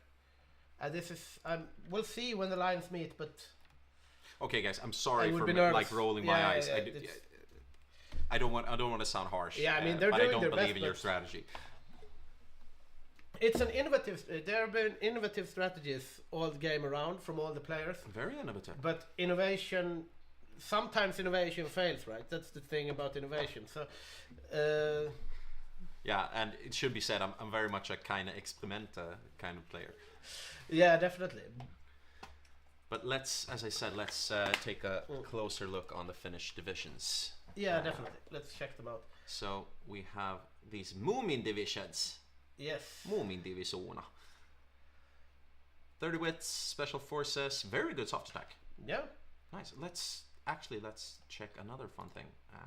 What special? They haven't gone anywhere down the special forces tree. This is interesting. Yeah. So no ski. And for some reason, the Finns have gone mobile warfare. Without any. Now, are we sure this is not a bug? I am quite sure. Why has he? No, he. No, it was a bug. It was a bug. Yeah, mobile warfare for Finnish Rangers. Yeah. Yeah, the Finns are. Could you look at the special forces doctrine? Yeah, let's check it out. Because this is, as we said, this is new to us for this game. This came with Mountaineers, the last defense, DLC. initiative, Rangers, design, cost, ski, cold weather. And I mean, they have the Finnish ski division. Yeah, but for those of you who've been with us all day, we interviewed Rosen, who plays Canada, and he said that he thought the Finns might go for the Rangers. They haven't. They have gone for the cold weather buff, not for the speed buff. And I think they're still able to encircle Soviet infantry divisions. Okay, so we have the first attack up north. We have the first attack on. Okay, we have a Soviet counterattack. Okay. Which is also not the smartest thing because he's giving up his entrenchment. So as I said before, you want your infantry troops to just stay still, dig in, get the entrenchment up. Yeah, I mean at this point I think... I don't think that was... We have now... Okay, the cat has gone crazy. The cat has gone crazy and tried to execute my mobile phone charger. Well, Petter has made no effort to restrain the cat. That's your beer. We're getting a bit more chaotic in the studio right now. We apologize. Yeah, well, we're trying to calm down the cat. We see here they are holding the traditional river line now. They are pushing we're not seeing any serious attacks. Let's zoom out so we can see the whole front. Yeah, they're still moving up toward the Soviet defensive line. They are pushing a tile here. They are pushing across the river with the tanks. I don't know why, to be honest, but they'll get those tanks encircled if they do. Yeah, if they do, but no one the is thing is, no. But zoom in on that. Yeah. Do you know what they've done? What? They put the tanks on a garrison order. Uh-huh. No. They haven't. They probably. Could you check in on that army? Can you see where the garrison order is? I think they're using the speed defense. So if I may. Yeah, sure. They should be, yeah. So this is the other thing, this is actually covered in one of our tutorials. So you put the troops on a frontline order with the army group, with the field marshal. Then you put the troops you want to attack with on a garrison order on a neutral country. And that means that you can get the planning bonus. Okay, yeah. So they are counter-attacking. I'd say that's a bit premature. It's interesting though because you want to see where the good Axis divisions are. So I wouldn't be attacking just yet. But I mean, no one is filling the lines. The Axis are stretched too thin as well. Yeah. I mean, if we look at Germany, if we tag into Germany now, for example, they are still garrisoning. They are scared for different invasions here, like. But they don't have. I mean, where are they? I mean, they could put half of these garrison troops into the front line in the east, but I'm guessing they just don't think they need them. Yeah. Then again, like. And we are paused yet again. We were missing Romania. Yes. Which is the wrong point in time to be missing Romania. Yeah, definitely. We're just invading the Soviet Union. I can go AFK. I mean, the Dnipro line here. I think they. Yeah, I believe in the Soviets. I want an exciting game, but. It's very interesting, this kind of lull here, that the Germans have like, it's like the Eastern Front is like just a balloon, like. Let's say this always happens with the Eastern Front. You need to fill out the front lines. The interesting thing is it looks like the Germans, even though they have had basically no hard fighting. I want to tag them.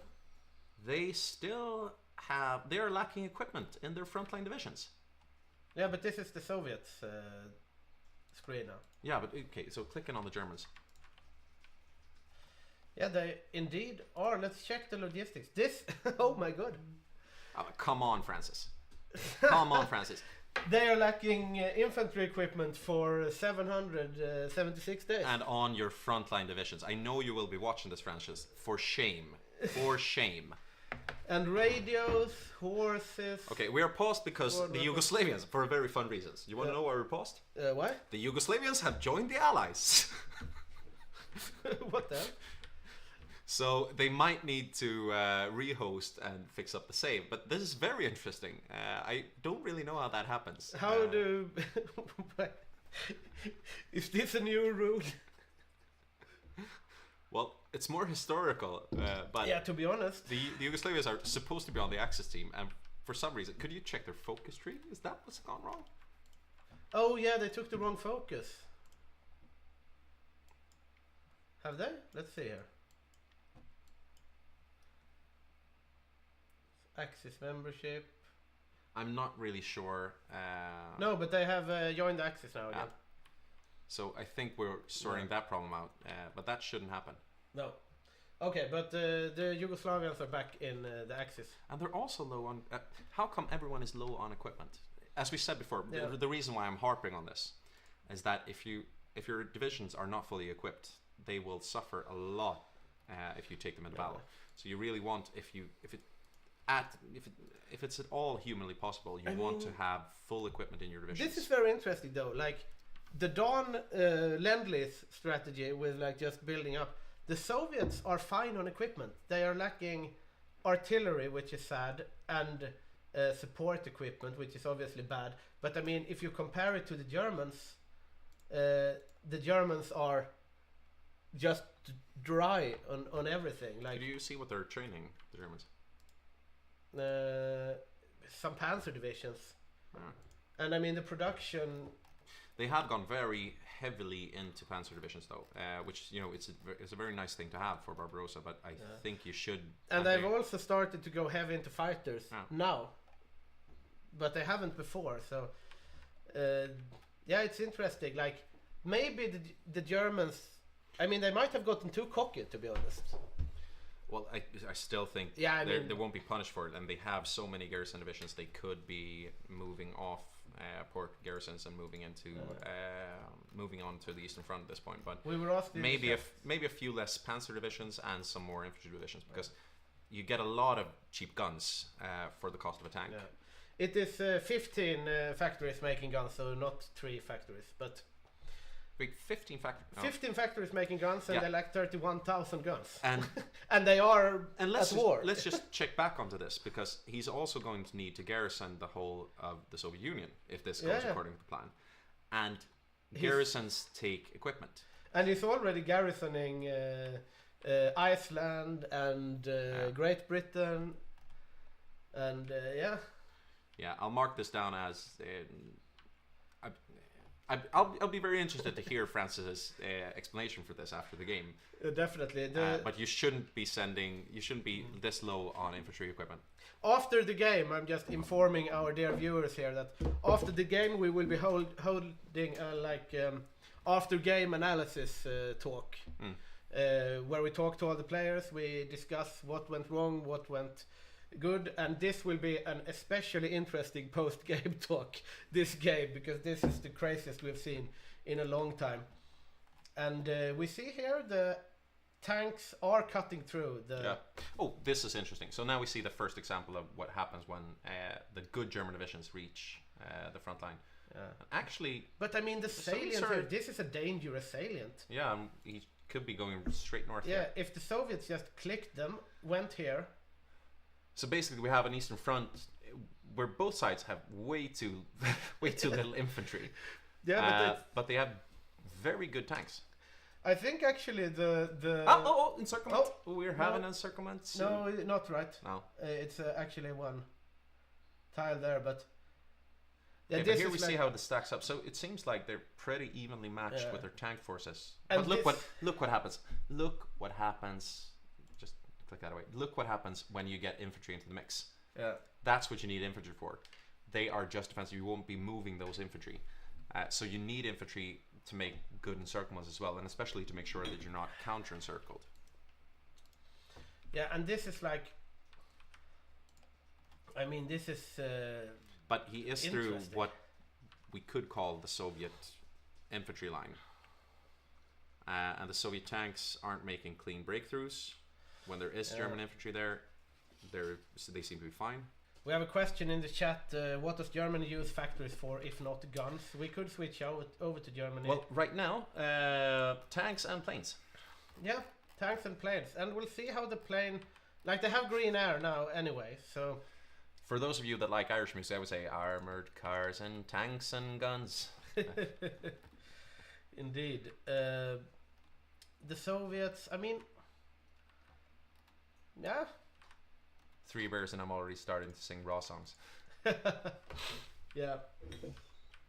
I will join you soon. We have... No, that's not an encirclement. It's just a little territory. But I mean... they're starting to get out. This is the thing that the Soviets do have going for them, that they will spawn... yeah, I mean... They will auto-spawn troops when they lose territory. And usually that's not a huge game changer, but when both sides are so... weak on infantry. I mean, they're overstacking Boris though. Sorry? They're overstacking Boris, but now they made a new one. Okay, yeah. Boris is in this case Boris Shaposhnikov. Yeah. I'm not sure why the Finns haven't joined the war though. Yeah, interesting. And also like I mean, it's to be honest, the Soviets, we were not very confident in the Soviets, but don't say too much. Don't say too much. But I mean, Don might have been onto something, because the Soviets have equipment surplus pretty much, and the Germans' equipment situation is, I mean, it's not getting any better, you know?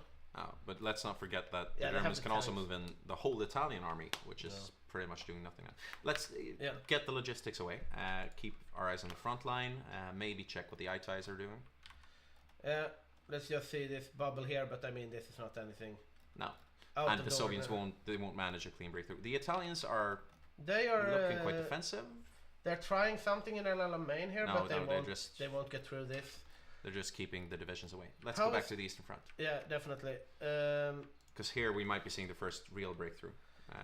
No. Yeah, but I mean, what do they do with these 3 tanks? Let's say they break through, right? It's not like you can drive from Moscow. You're just going to get but this is still a river line, and this shows you the importance of actually placing your troops on the river line, because that means it's quite hard. They got over, but once they're past this river line, it's basically open country.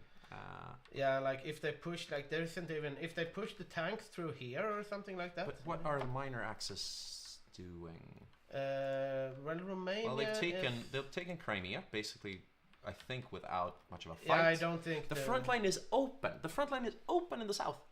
We have the Romanian tanks in Poltava. They are just not moving. They're just standing here.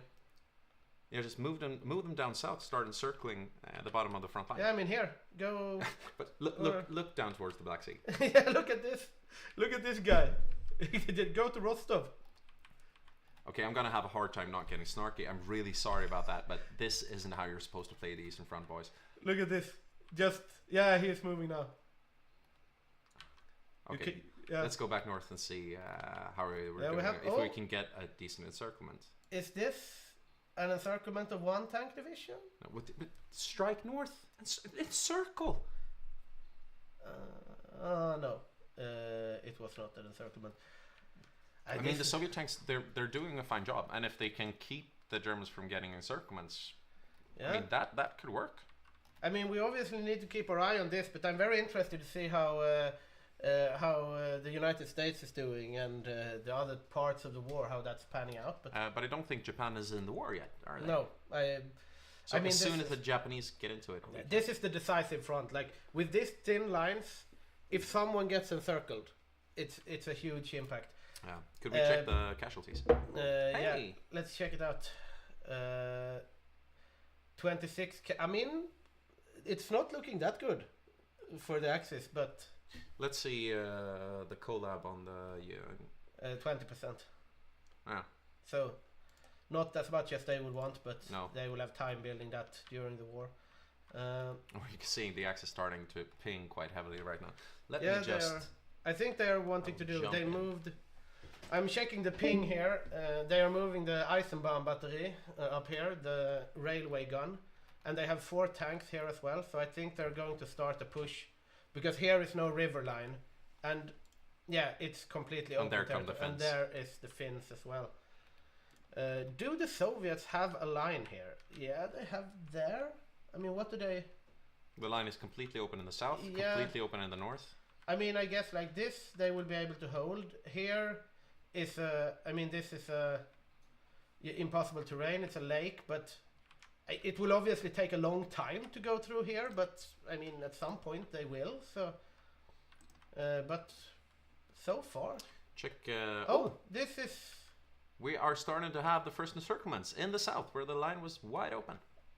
Yeah, let's see here. They might get counter-encircled though. If this tanks manages to get these 2 German panzer divisions, this is big if the Soviets can hold. They're pinning.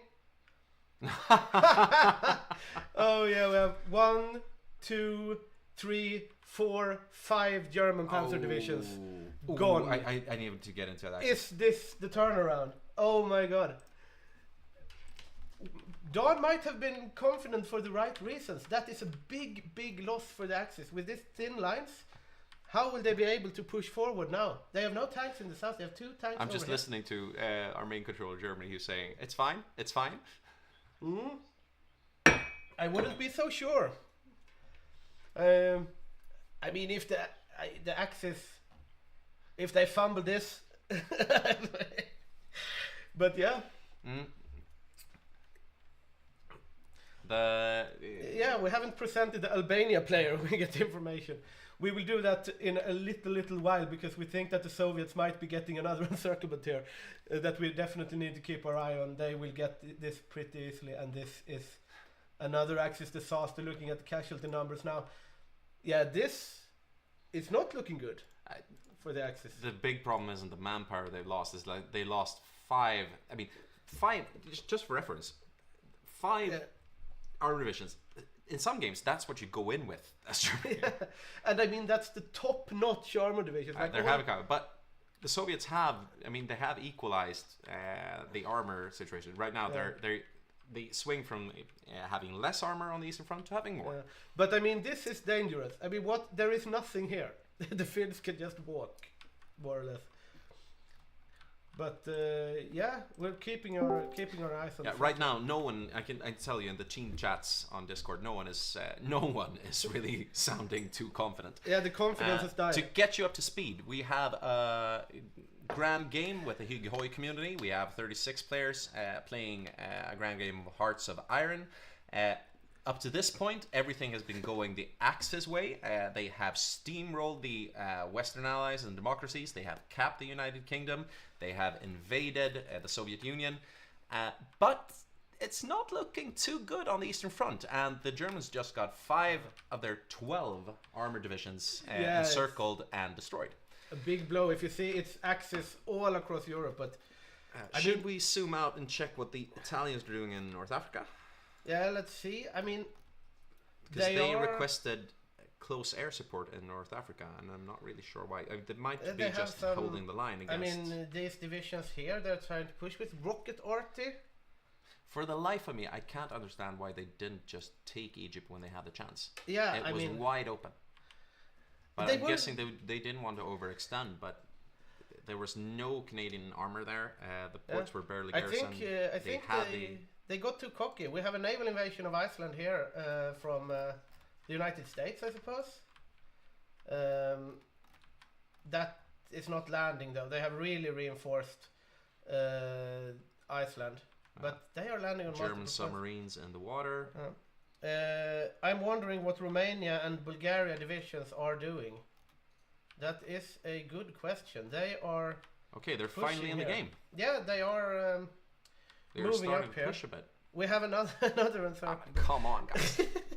But I mean, they don't have the equipment. I mean, look at the logistics of the Germans. It's still 35,000 guns, and the infantry, they can't back up their tanks with that. Now, when they lost their tank divisions, like, what do you do once you break through? Cooperate. I mean, this is they're having one player attacking, and it's the same player. The Romanians are attacking 2 tiles. Yeah, well, that's decent, but they have German armor. Yeah, the coordination is not really there for the Axis on the Eastern Front. No. And it's red bubbles across. I'm tagging over to the Soviets now to see how they are holding on. I'm wondering how much damage the air is doing. We have a question in the chat. I mean, it's red air for the Soviets.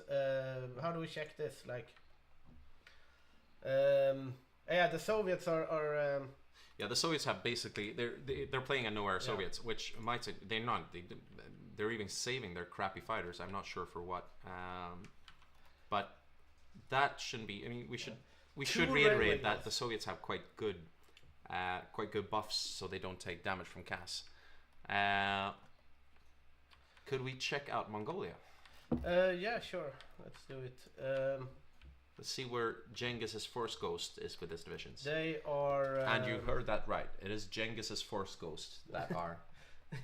Kublai Force Ghost. Kublai Force Ghost. Let's, but keep around those divisions. Let's check out the templates. Yeah, let's do it. We have horses. Nothing too. Pretty much crap. Yeah, but not too interesting. We have. This is not anything to write home about either, and we have. But these should be the good divisions. Yeah, these are the good divisions. These are the ones we looked at before. Mechanized, and they. So very fast. Packs a bit of a punch. They are moving now. They are trying something here. They're trying to encircle Smolensk.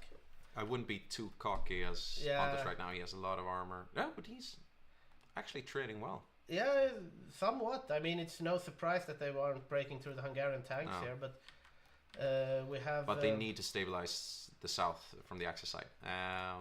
And the Soviets have done it. They've done a good job of stabilizing it. They left it wide open to begin with.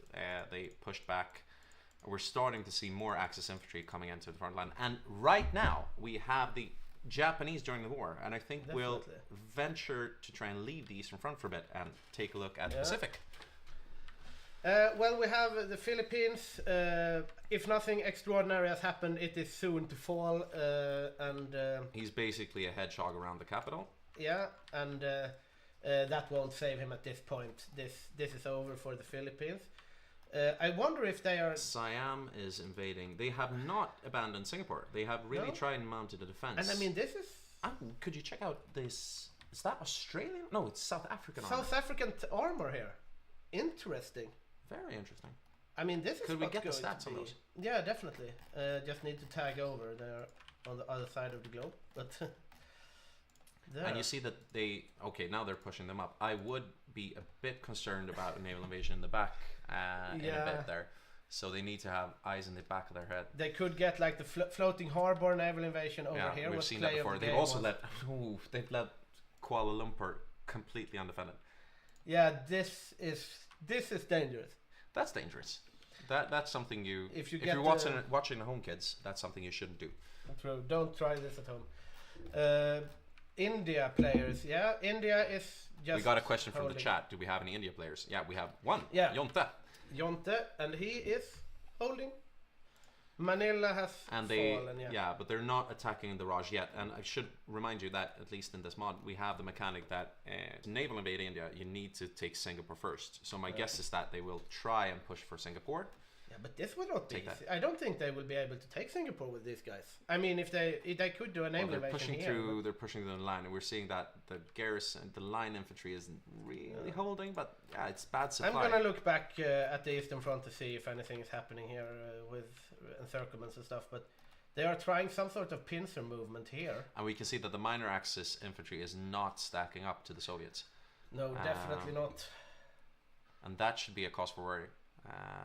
Good pincer movement from the Soviets. Yeah, I mean, this Kharkiv push... Except that they're not really moving right now, which is a weird thing. Yeah. They had a good pincer movement going, then they stopped. Yeah. Okay. Oh, well. Here is some pinging going on.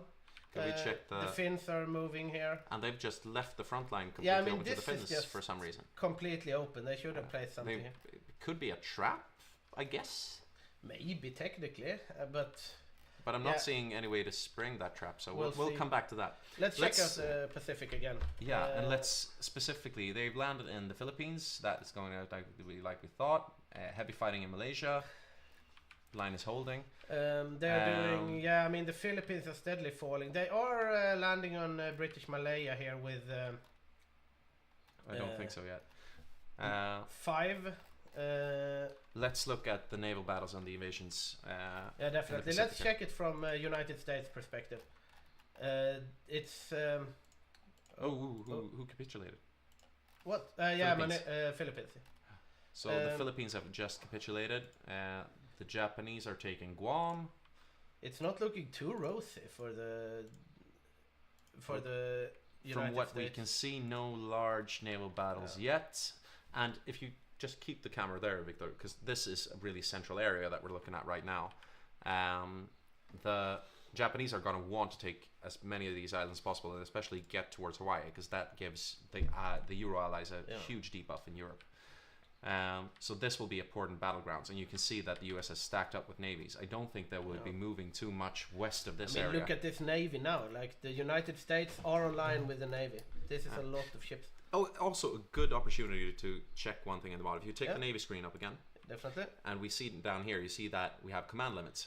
Yeah. And this is a really important thing in the mod, that you don't want to overstack your navies. You're stacked to 150 points, and you get points for every ship you have in it. Capitals, screens. You also get debuff if you don't have enough screens for the capitals in your navy. And we're seeing that the US is overstacking at least some of their navies in it. Yeah, they have 2 overstacked navies here. Overstacked with screens on the biggest one.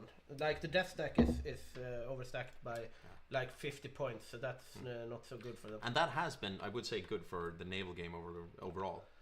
Yeah, I agree. What do we make of this? Not much to say about that. We're not seeing the head navies going toe to toe. We're seeing Dawn's naval air force coming in.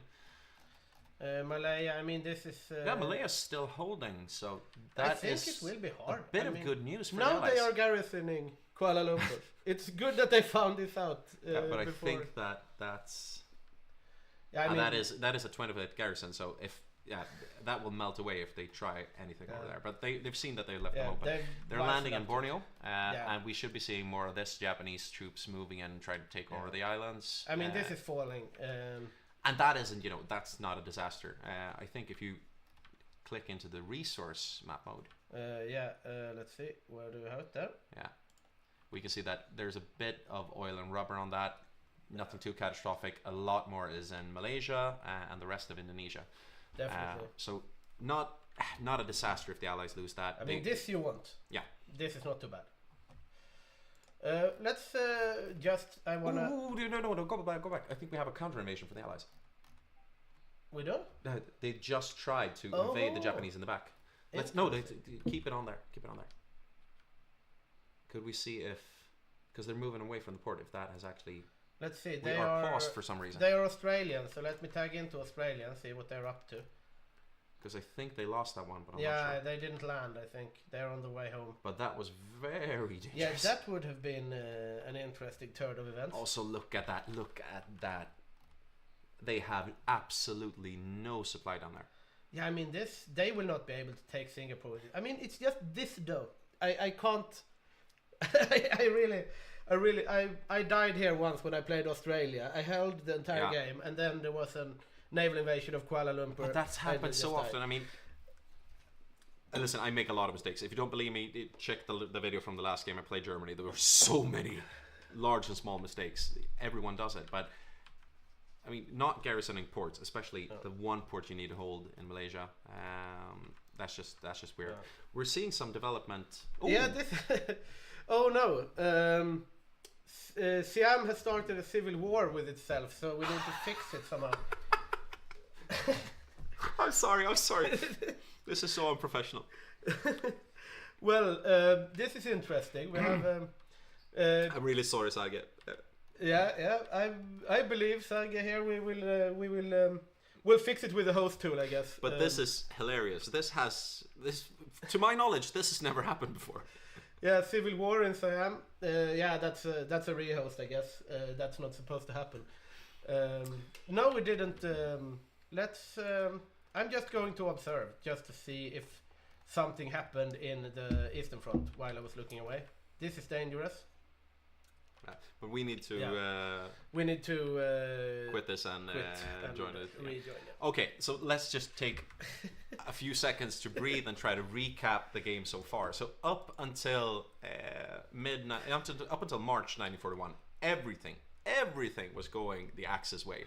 They have completely steamrolled the Allies in Europe and North Africa. The United Kingdom has capitulated, and everything was going the Axis way in this game. Right now, I won't say that this game is turning, far from it. No. But it seems like the Axis can't really get their game together on the Eastern Front. I would say they were quite unprepared, and they have had a number of armor divisions encircled and wiped off the map. The Soviets, which we weren't confident at all. I believe I said that they would get steamrolled. They're actually, I don't know how, but they're actually managing to keep up quite a good fight so far. In the Pacific, it's too early to tell, really. We're seeing the first push on Singapore. The lines seem to be holding. We're seeing the Japanese starting to land on some islands. We haven't seen any big naval battles yet. But just to reiterate, I think the Allies need pretty much a perfect game from here on. Yeah. They need the Soviets to hold out at least for 2 years, preferably win, to get the European allies back in the game. With what they have, they really need every cog in the Allied machinery needs to spin perfectly. So far, they have, to some degree. I would say that it is. The Soviets have not played perfectly, but the Axis have fucked up more. Yeah, that's a brilliant. I mean, the equipment deficit of 50,000 guns when you have won pretty much everything. You've capped the UK. I mean, it's just not an acceptable way to go into Barbarossa with that deficit when you are in the place. And as we said, both sides have. What I would say is way too little infantry. They should have more infantry divisions on that line. But we're having a rehost since Siam declared war on itself. Siam, of course, in this game is a part of the Asia Axis, or the Greater Asian Co-Prosperity Sphere. They should not be having a civil war with themselves, but something has gone a bit wrong there. So they're trying to solve this as we speak, and we should be getting back in the action quite soon. But so far, I hope you're enjoying the stream, but it's not the most well-played game we've ever seen. Yeah, I mean, it has been both the most well-played game we've seen in a long time and the least well-played game we've seen in a long time. Like, the execution from the Axis, like the blitz from Gibraltar, the naval battles in the Channel, the invasion of the UK, everything there was executed absolutely perfectly. Jakob's game is Italy. I mean, we might have an explanation for the lack of infantry equipment from the German side, is that they have been covering a lot for the Italians. So I'm not saying that's an excuse, but I'm guessing that's where some of the infantry equipment went. Like we garrisons, Lend-Lease, churning out port guard divisions. Yeah, I remember we talked before that we were grasping at straws when we said that the resistance in the UK might sink the Axis, but I think that it might have contributed significantly to the equipment deficit, because we are rolling. Yeah, indeed we are. Let's. I am checking a bit here. And we have another Soviet encirclement on the Eastern Front. I mean, these tanks are just doing work. Yeah. No armor here, but I mean the Germans. It takes time to train divisions, right? But this is where we're seeing that you can really get punished for not having enough infantry on your front line, and that's precisely what I would say is happening for the Germans here. And also the equipment. Look, I mean, all of these that are dying. This shouldn't pay off as well as it's doing for the Soviets, but good on you, you're winning this.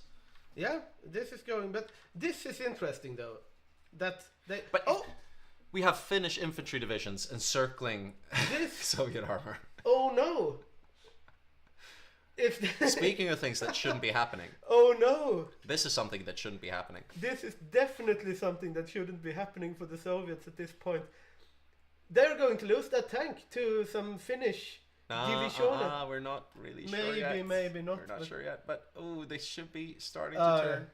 They just got. They managed to get in there. I mean, this is what?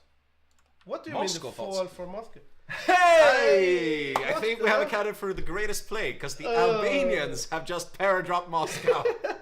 The Albanians have paradropped Moscow 6 paratroops. I'm not sure what they're going to do with it, but they have paradropped Moscow. Yeah, and they encircled. Oh, they got out. But they distract the Soviets. They almost get encircled here. Because they're not out yet. Yeah. They're not out yet. What if the Albanians distract the Soviets so they lose their armor? We might have another turning point on the Eastern Front. I think they are fine. Oh, they are counter-encircling. No. Yeah.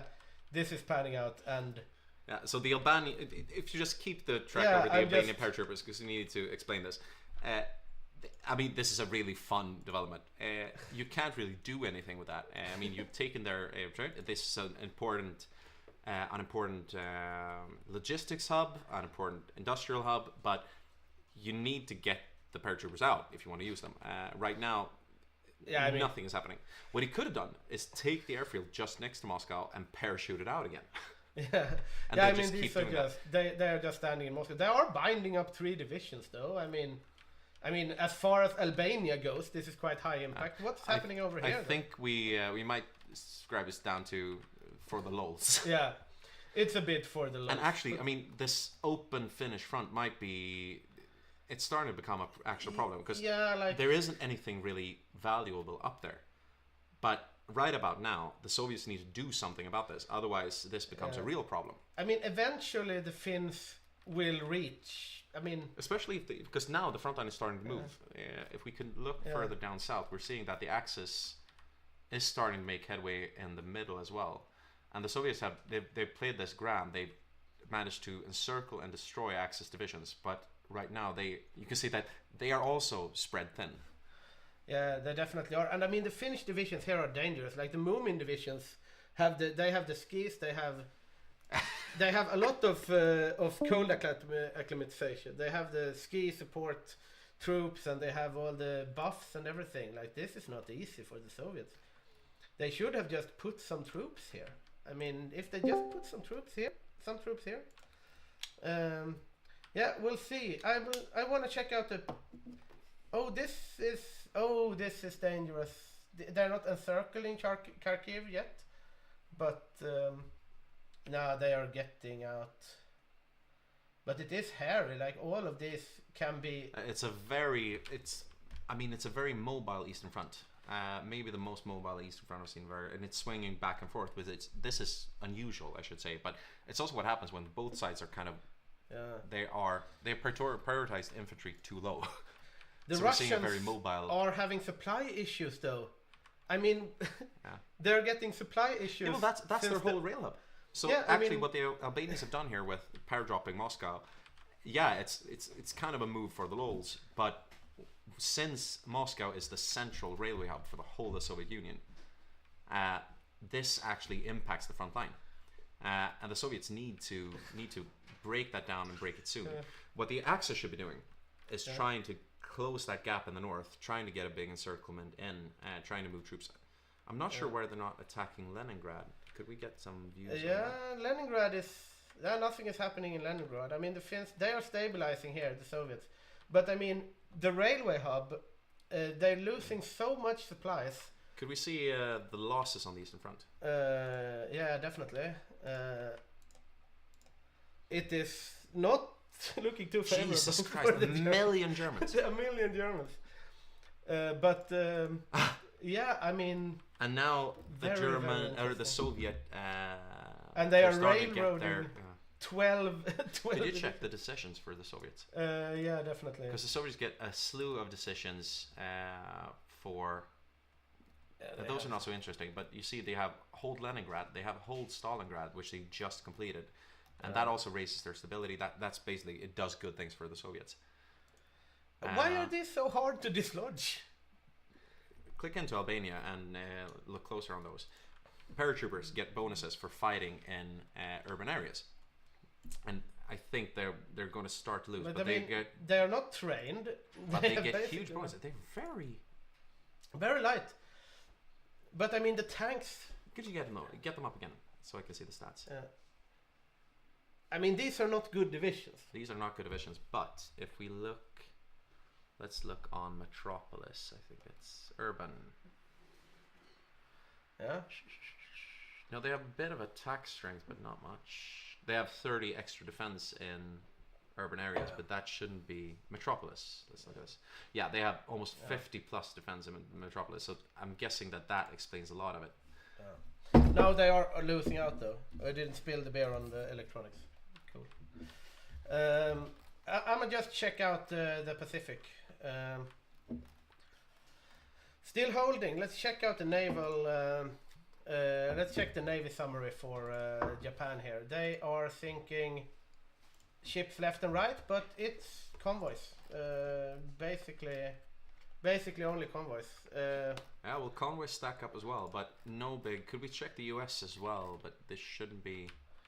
Yeah, let's see what they have got in the ways of Navy. They are losing, but it's convoys. I mean, the US at this point, like convoys. And subs. Fall of Leningrad. The Finns took Leningrad. I mean, the Finnish. Yeah, I think the Finnish players is really the only ones we can't. Yeah, I have nothing bad to say about the Finns. Yeah, they have. I mean, most impactful minor. Maybe Albania helped, but.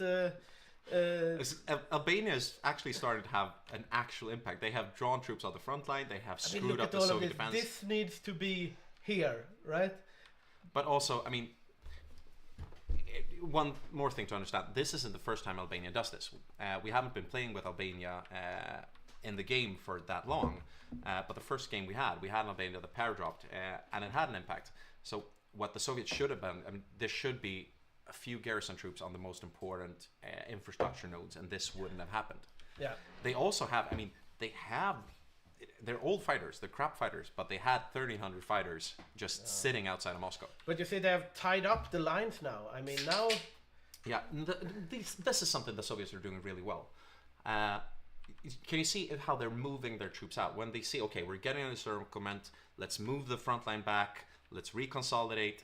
I can't understand why they left the front completely open to the Finns, because now they're going to have a real hard time consolidating their front line. Yeah. But the paratroopers are gone, though, so all of this will be going back to the front rather soon, and they still haven't got any armor encircled. No.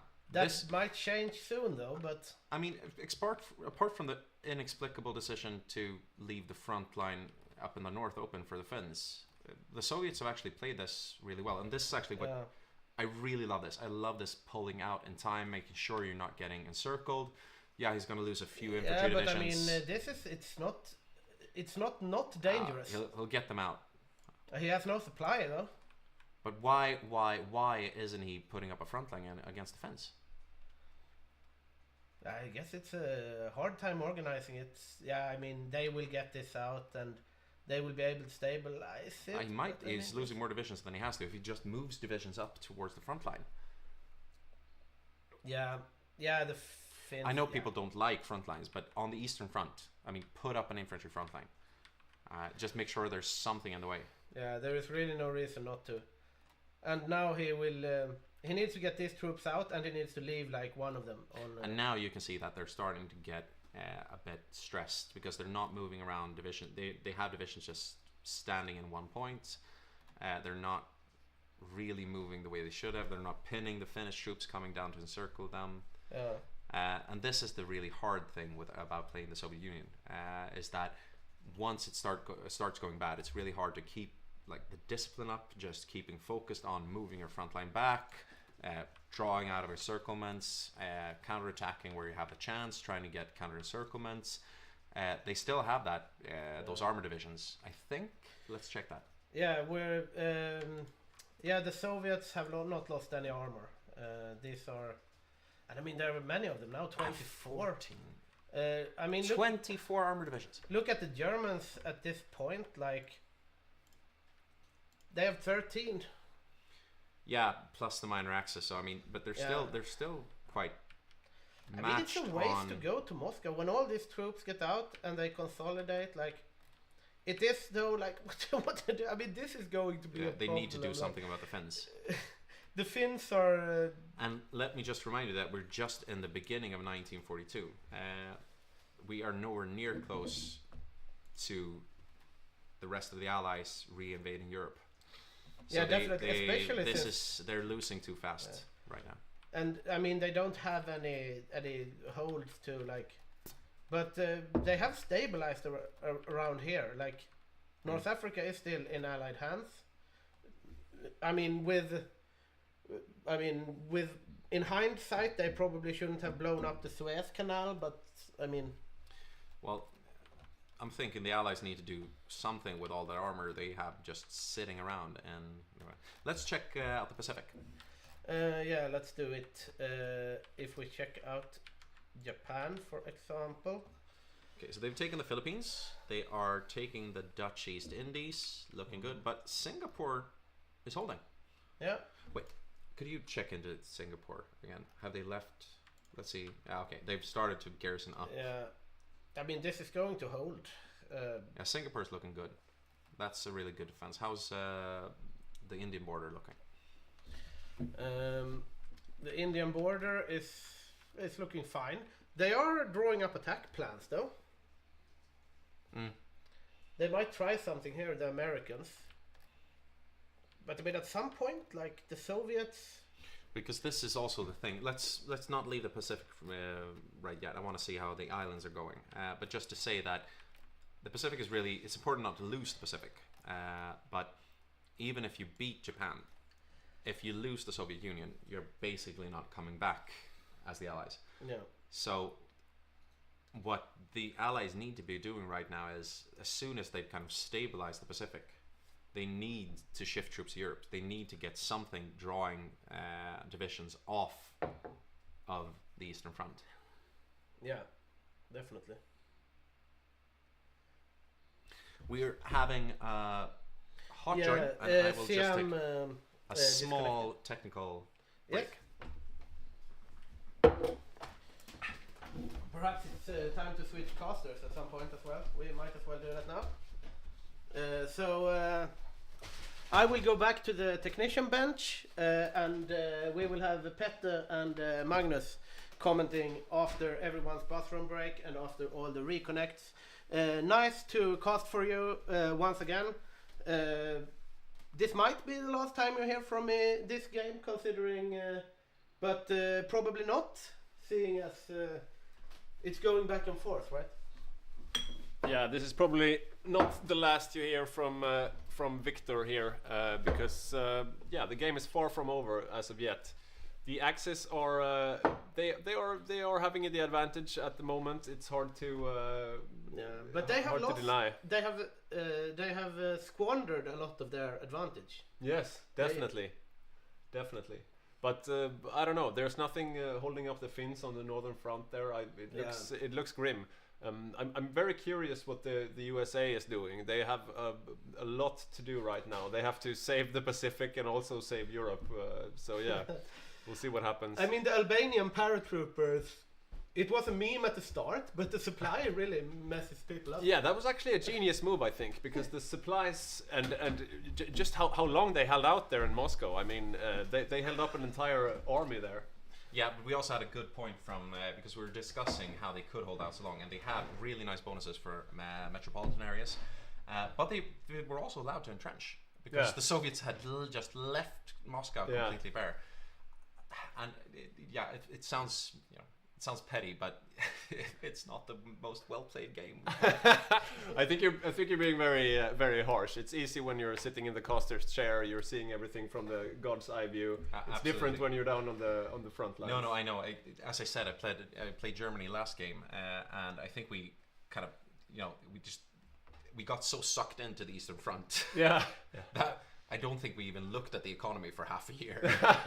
So you're fighting a global war, and it's like, well, the economy could wait. Yeah, exactly. Very historical, though. Yeah. It is. We have a question in the chat here: if the Allies can paradrop Rome from Egypt, and in theory they can, but if there is any type of defense, the paradrop invasion won't succeed. So I would say no. The reason the Albanians had such a good time of it was because the Moscow was undefended. Could I get beer on my phone? You can get beer and phone. And I will say that the limit for paradox is basically, if I remembering correctly, it's you have to have it in range of your transport planes, because paradox build on that. You have paratrooper divisions, and you have transport planes, and you have aerial superiority, and all those three things were true for the Albanian drop on Moscow. If you're going to drop on Rome, I think you're going to need to get a lot closer than Egypt, and you need aerial superiority the whole way. Neither which I think the Allies can get at this point. Yeah. And then it's not just taking the capital; it's also holding it, because you won't cap Italy by just taking Rome. No. Definitely. You need to take basically all the country except for Sardinia. But as always, if you manage to get a port, that's a good opening to bring in the rest of the boys, so to speak. But we'll see if the Allies can get there in time to help the Soviets, because the Soviets are hard pressed right now. They've been really doing a valiant defense against the Axis forces, but it comes down to if the Allies are quick enough to help them out, basically. We were talking before about the island situation in the Pacific. As you mentioned briefly before, Magnus, the amount of islands you control, it decides how the war goes even in Europe, because if the Axis, for example, holds most of the islands, the allies in Europe get a debuff. So this is definitely something to keep an eye on. And here we see a Japanese invasion. Is it on Midway? This? That's a good question. We are paused, but that shouldn't be a problem, I think. So Midway, he does have some defenders there. I wonder if it's enough, though. This could be dicey for the US. He has 330 width. The Japanese are coming with 13. 13 Marines. Yeah, that's a lot. Yeah, we will see. We are still paused, but the game is about to begin. I think we have all the players here. How are we looking on? And there we have the game running again. I'm keeping an eye a bit on the Eastern Front. Right now there's a bit of a potential pocket up in the north in the Eastern Front between the Finnish front and the main German front. And that's what the Axis forces are trying to close. You can see that salient there. The Soviets are out of supply. They are out of supply on the entire line, actually. I think they're still hampered a bit. No, it's this pocket, but you can see that if we look at the supply situation, you have too few. When they're starting to get these encirclements, they just push them to get too much. They haven't built up the infrastructure this far back from the front line. No, yeah. It's nice to see. Yeah, they're trying to build that up now. That'll take some time. Yeah. But they really need to do something about this Finnish front line. It seems like they finally trying to do something. Those are probably the Moscow defenders finally going north after killing the Albanian paratroopers there. But I would say that that's the big... Yeah, that is the big mistake the Soviets have done. They're going to get another pocket down here in the south, though. So I think we have a continue... Ooh, these are a lot of Bulgarian divisions, and that's pretty much... Oh, and they managed to close it. Ouch! Ouch! Ouch! We have an interesting dynamic on the Eastern Front, which is a Soviet crisis in the north and an Axis crisis in the south. Definitely, definitely. And the Axis and there you are see still... the tanks, the Soviet tanks are breaking through the line there in the south next to Poltava. And notice that the Germans have finally brought in these garrison divisions. If they just kept them on the front line from the start, I'd say they'd have a much better situation. But they had just too little infantry on the front line. Yeah. They were not good at countering the Soviets. You can see the Soviets pinging furiously here. Just go south, go south. Yeah. And they could have a massive pocket if they close that. It might be they could. one bridge but too far. Those 3 tank divisions won't do it on their own, though. They would need some help coming in from behind. They're moving things south. And how is that northern pocket going? That northern pocket is closed. I think the Soviets managed to get most of the troops out, though, before. And as I said, good defensive work in that pocket. That's precisely how you want to do it when you're starting to see that you're getting encircled. Just move your infantry divisions out, get a new front line up. They could spread this out more. That you have a horrible... they've also moved in the armor after that, which is a good thing. You want to move your mobile divisions around like kind of a fire brigade. Yeah, yeah. And I'd say the Soviets are doing that. They're doing the micro a lot better than the Axis, but they are giving up too much ground. And all of this in the north could have been saved with just a few infantry divisions just holding the Finns up. Yeah, yeah. The micro being worse on the Axis front. Maybe Finland is the exception there. He seems to be doing all right. The Soviets are starting to rack up a bit more casualties. They're still, I mean, they have dealt so much more damage to the Axis, though. Yeah, but the wars are merged here since quite a while, though. So you still have all the losses that they incurred from the Allies. Ooh, look at this! And we are going to have another Soviet pocket in the south. Look at this, but it's dangerous, though. It's quite thin. They might be starting a bit too cocky. Move this infantry in. Yes, they're coming. The other thing, I mean, frontlines. You need the infantry moving with the armor. And look at that. Quite amazed that they haven't been more punished about this. Tanks may be cut off there. Okay, so they've closed most of the pocket. I think they can get the rest as well. Ouch! Yeah, this is a hard blow. I wonder how much the Romanians have left after this. The Romanians haven't lost that many. Actually, not that many divisions at all.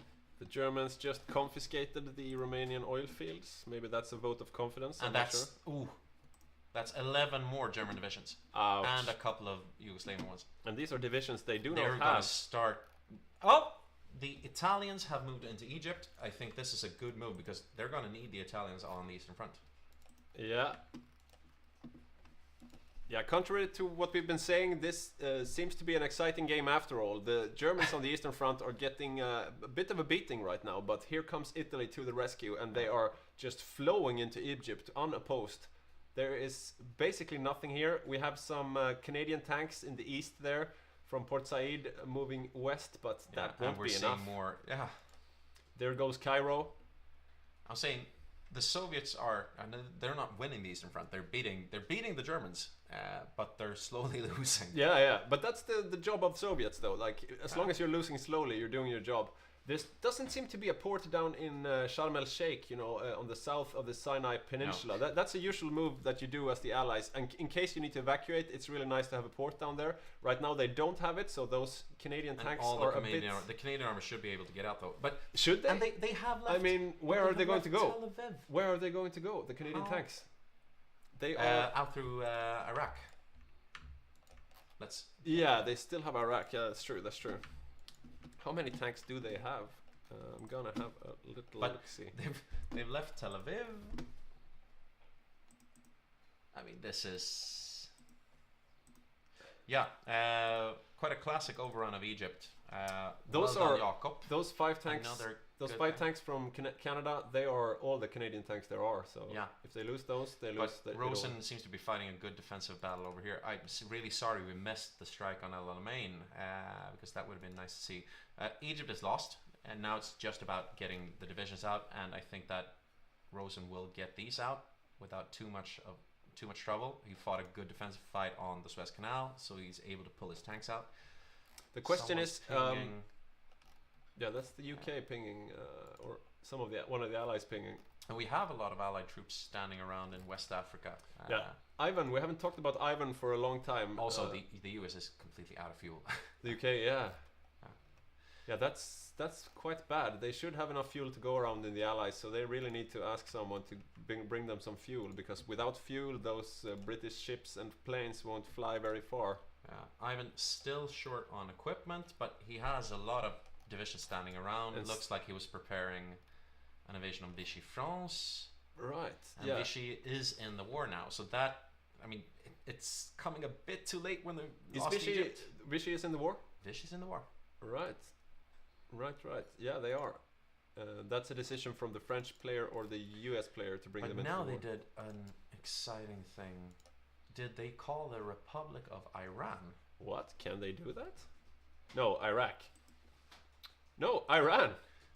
Yeah, that's not something we've seen before. No, and I would say that's a bit of a mistake when they're moving, because it opens them up for invasion. Because according to the house rules, the Italians can't invade Iran.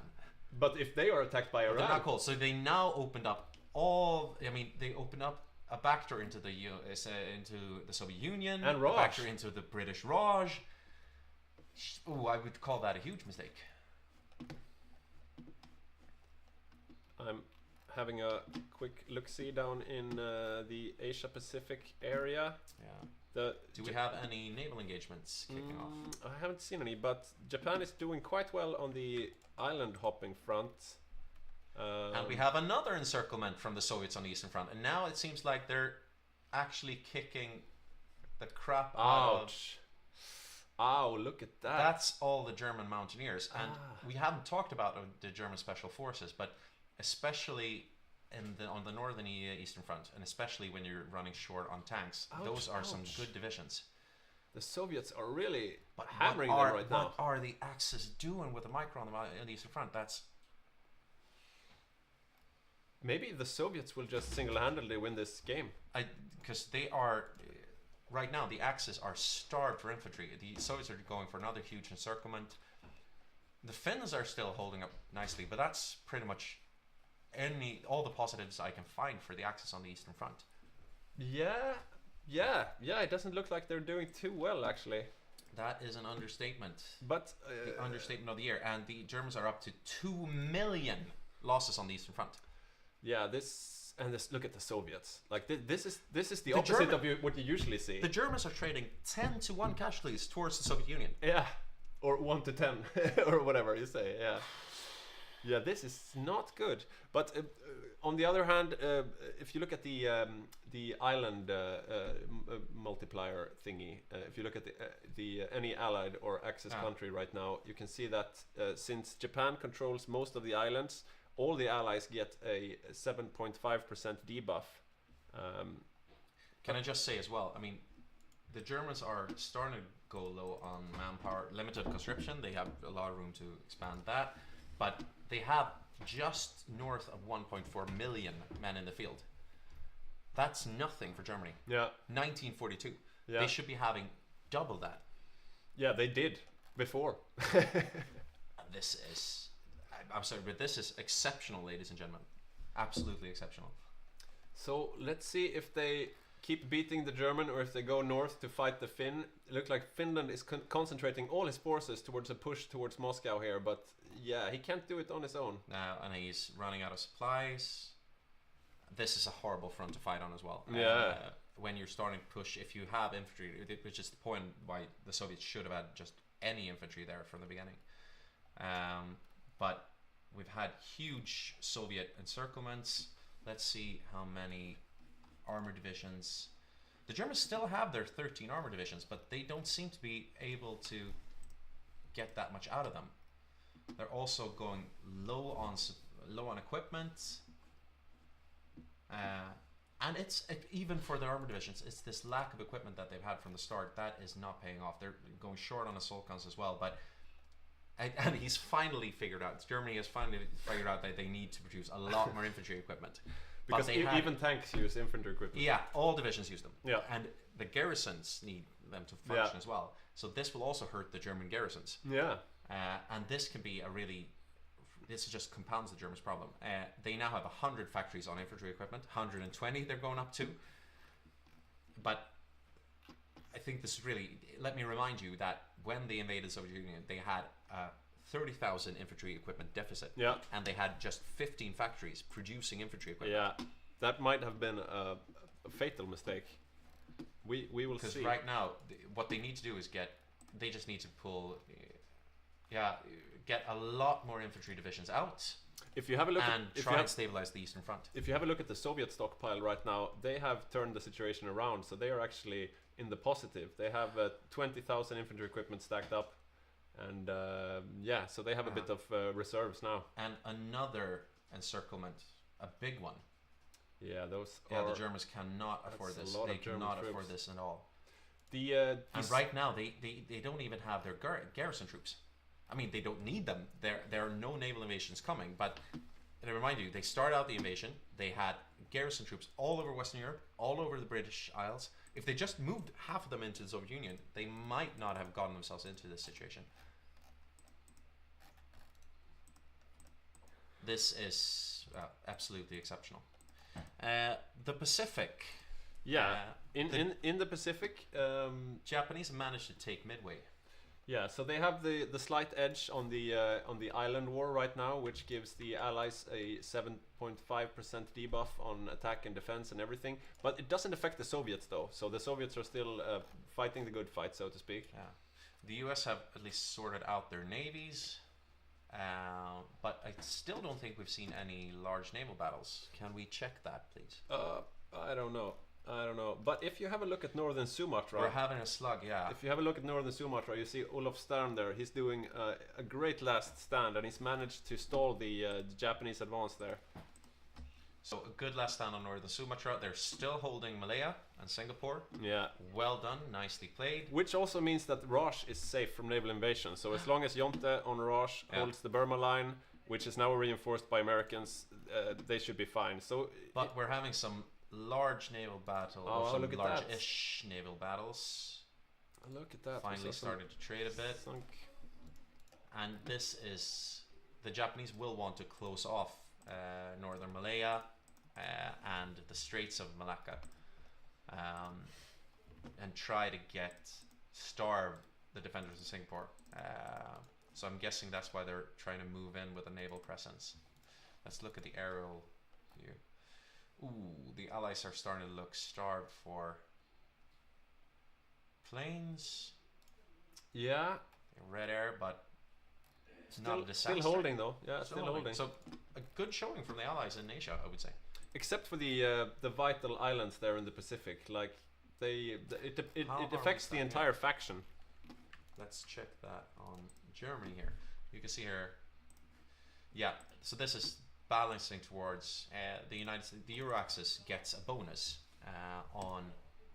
in land battles in Europe if the Allies lose too many islands in the Pacific, and we're seeing this that right now they are stacking up a bit of a debuff from the Allied side towards the Euro axis. Right now that doesn't matter because they don't have a large battle yet going. Another encirclement on the Eastern Front. The Germans are losing troops that they do not have. This is the same one we were discussing. It's just not closed. Before. We are paused for some reason. I'm not sure why we are paused, but that's how it is. Yeah, the players aren't even sure themselves why we are paused. It seems like we have a player coming. Not sure who exactly, but someone may be joining, and that's why we are paused. But that gives us an opportunity to take stock of things and take a breath, because the action is pretty much non-stop when you're into it, and there are many fronts to cover. So I hope you bear with us as we try to cover everything. I can tell you that the Germans they're looking at, when they've lost this pocket, they might be slumping under 1 million men. Yeah. As I said, that's not a lot. Exceptional. Let's look at the Soviet Union. Yeah, how many men do they have in the field? 3.3 million, which isn't a lot for the Soviet Union. No. If you go an infantry build, you're looking at starting out the Eastern Front with about 5 million men. Yeah, but they're going for armored quality over quantity. Yeah, and it seems to have paid off. I'm actually, yeah, you heard me before. I'm shocked that it has paid off this well. But it was really the right choice, since the Germans were so low on infantry. And I can't say that they've handled the micro on the Eastern Front well either. And right now the Soviets are going for encirclement. The Axis have fewer and fewer troops to put in their way. What they really should be doing now is trying to do just a real pullback. So pull the Finns back to Finland, try and get a second Winter War going, try and pull and shorten the front, maybe go back as far as Eastern Prussia, trying to find a defensive line over here, maybe on the old Soviet forts that they built for some strange reason. Let me show you that. I talked about this before we started the Eastern Front. The fort line that they shouldn't have moved. They should never have built this fort line, but right now, if I was a German, I would pull back on this fort line, try to concentrate as much infantry as possible. I wouldn't even take the large front line here because it's just too long. What about Romania? What would you do with Romania? You would just let them die? No, but I'd try to get something up on this river line and try and hold them there. They will get a bit more of a buff on their own soil as well. I think the Soviets might have some buffs for fighting on home turf as well. Let's check. I think so, probably, yeah. So we see the Soviets here pinging now. Yeah. We need to attack all across the front. The Soviets have, right now, plus 25 division defense on core territory. That's also, I mean, they can go into an Operation Bagration. This doesn't give us much. But if I was German now, I would pull out of Russia. Just pull everything back, place it on the Polish border, try to defend that, try to make sure that you don't lose, you don't have a break into the Balkans, get the Italians back from Northern Africa, and we can show that as well, because the only ones who are having divisions right now in Europe is really the Italians here. Yeah, you can see them heading towards the east, which is what we were talking about before. Since the Allies brought Iran into the war, Iran is an eligible target. So the Italians could go all the way up into the Soviets, or even further east into the Raj if they wanted to.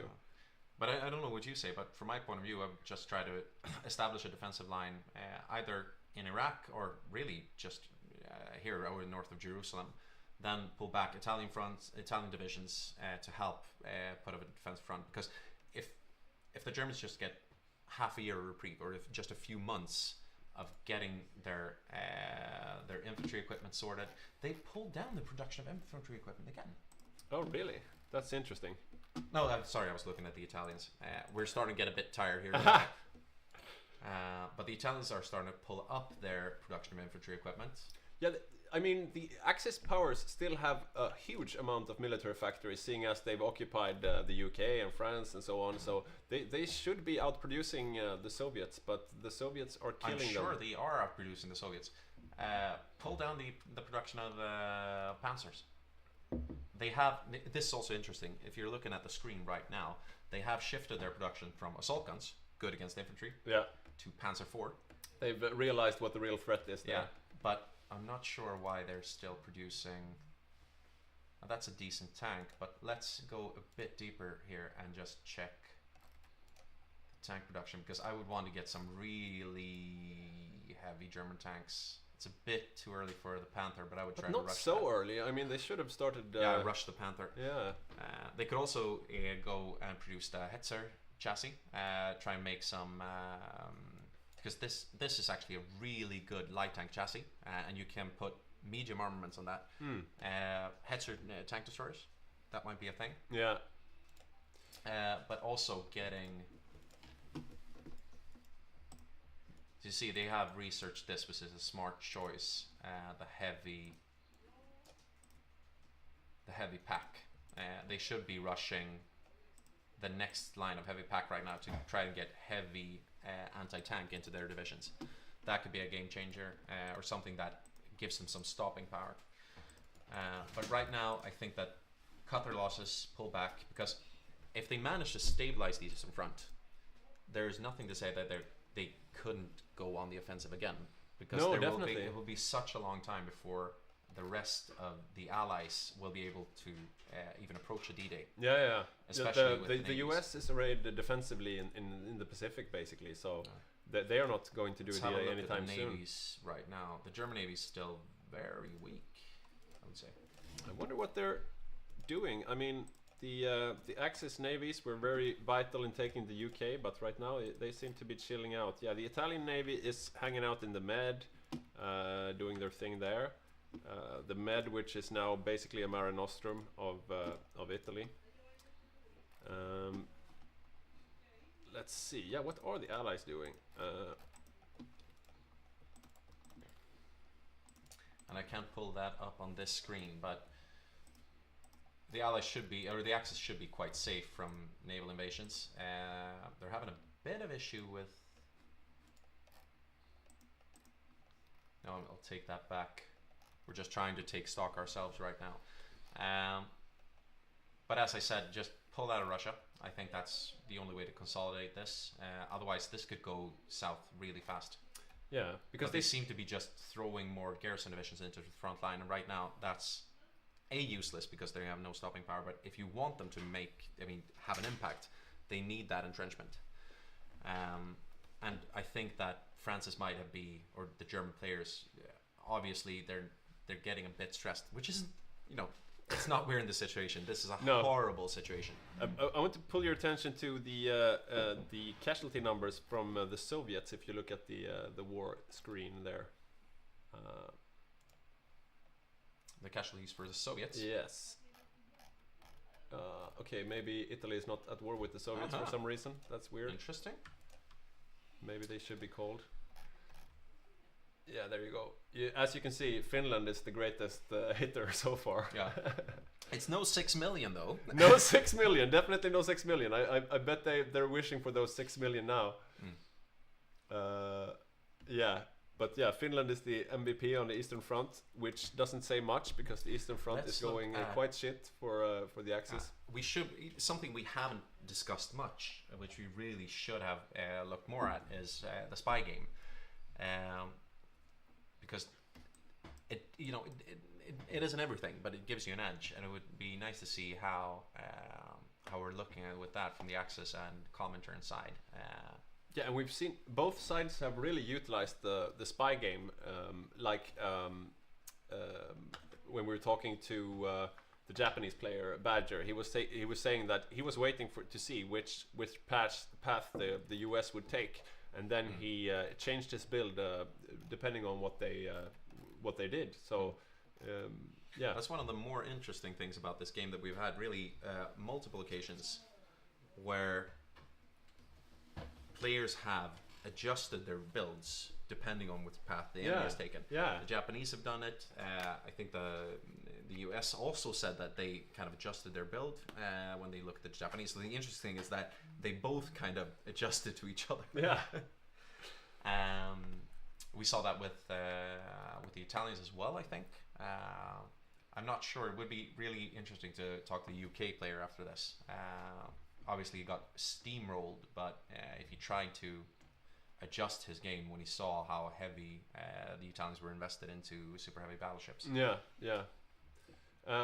Yeah, we have a rejoin here, Alexander, who is now playing Mexico.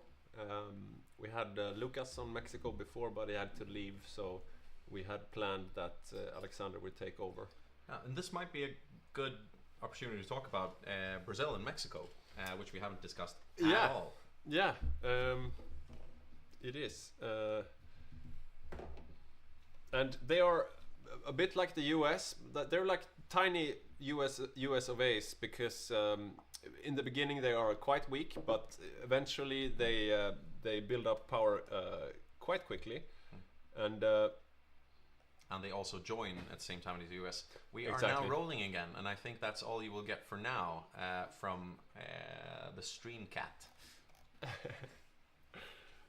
The Stream Cat is still with us though. She has calmed down severely now, so she's ready to produce content again. Stop putting trash on the cat.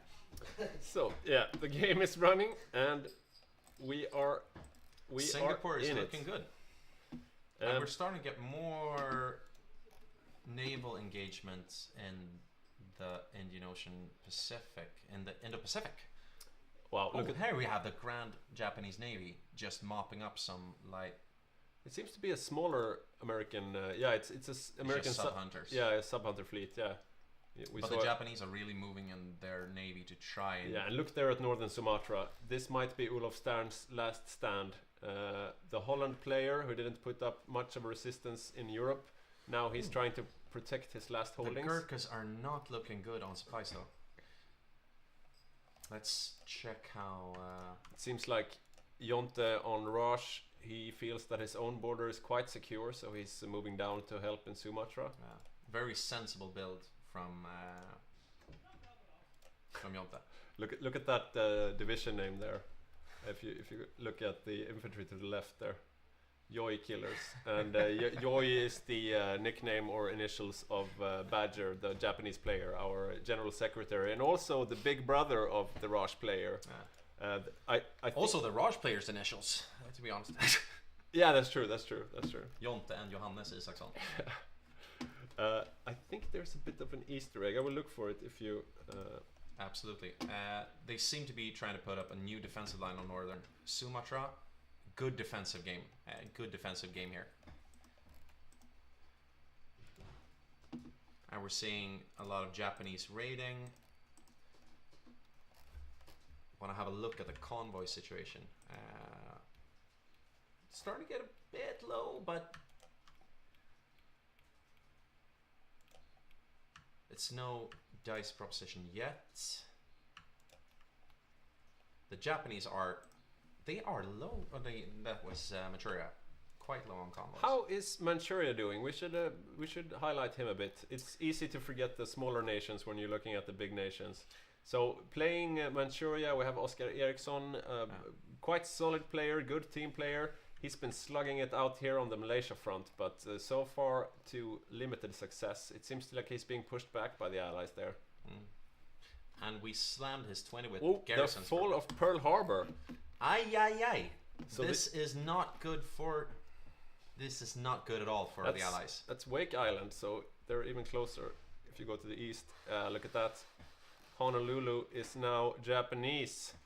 This is a significant development.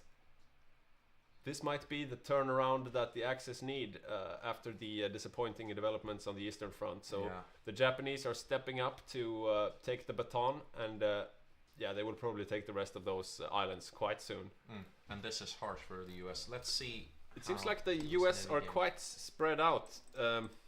The main task of the US player is usually to focus on these islands because, as we talked about, the owner of the islands gets a buff to the entire team. So that's usually what the US player focuses on. Right now, though, we see that the US are deployed in a lot of different places. They're deployed in Burma and in Sumatra, and I think they had some guys. Yeah, they have guys in Australia, but they are not adequately protecting the islands like Pearl Harbor.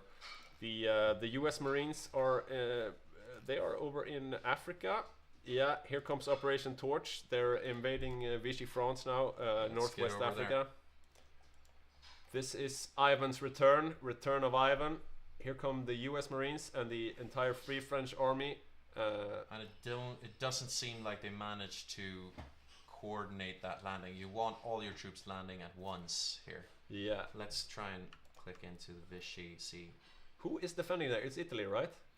Yes. Yeah, because Vichy Italian France garrison divisions. I'm not sure why Vichy France has put up a defensive line on on Francoist Spain. Vichy France is AI. We usually have a player on Vichy France, but right now it's an AI, so that's why Italy is helping defend there, I think. But so far they seem to be holding. And if they don't manage to get a foothold in North Africa, since the UK has fallen, there's no place to do a D-Day invasion. So we have something quite the North African front, or the Northwest African front, you should say, is even more important than usual, because usually you have the UK where you can use as a stepping stone for an invasion, but you don't have that now. And we can see here that the Italians are continuing to consolidate the Middle East. let's get back to the Eastern Front. Yeah, where look at the Soviets Eastern Front. are moving into Romania. Yeah, the Eastern Front is not as east as it used to be. And it looks like they've tried to put up a defensive line. I don't know why they've haven't gone for the fort line.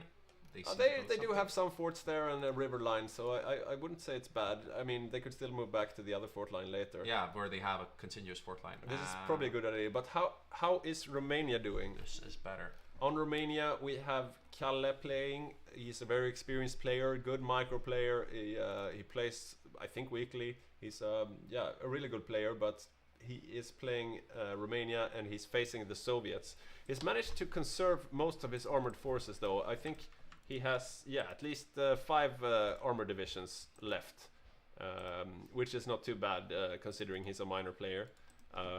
But yeah, the Soviets are... That's decent. He's a bit low on equipment, not catastrophically low. Yeah, he's defending as good as he can, but the Soviets are pushing in, it looks like. Or are they? It's interesting to see. He's gone very heavily into... Ooh, he's lacking a lot of tanks, though. Looking at Crimea there, I'm not sure if that was a recent development or if they just retreated down there. We will never know, I guess. But this is hard for the Soviets because they don't have the attack bombers to bomb this down. I don't think. What are the... Oh wow, look at that. Yeah, they're pushing straight for the capital. They have no supply there on the main. This could be very dicey for the Romanian player. There needs to be... They're continuing to get encirclements. Yeah, well, if you're out of supply, your troops move really slowly, so it can be hard to stop sometimes. But we saw that they at least tried to move back and consolidate a new front line and a shorter front line, and kudos. I think that was precisely the right decision. But the Soviets have broken down the door down in Romania.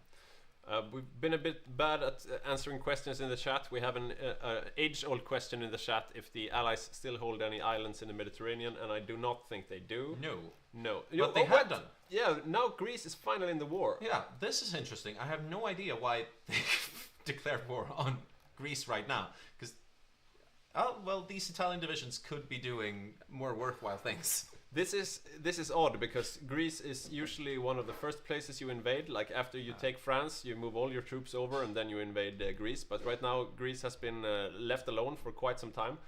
We have another question in the chat if Japan will be making any moves into the Soviet territory. And according to our rules, I think the British Raj must be capitulated first. And the British Raj is not anywhere near to being capitulated. So yeah, the Euro Axis will need to hold out on their own for quite some time before they get any help from the east. The Germans are now down under 1 million troops in the field. Ouch. Less than 1 million German troops in the field. How is their stockpile looking? Their stockpile is not looking great. Right. They are. Yeah, I will check that. They are, they're starting to come up decent on artillery. They are lacking quite significantly in squad weapons. No deficit on infantry equipment anymore, though. No, they finally, for the first time in years. Yeah. Maybe it's because all their understrength divisions were killed.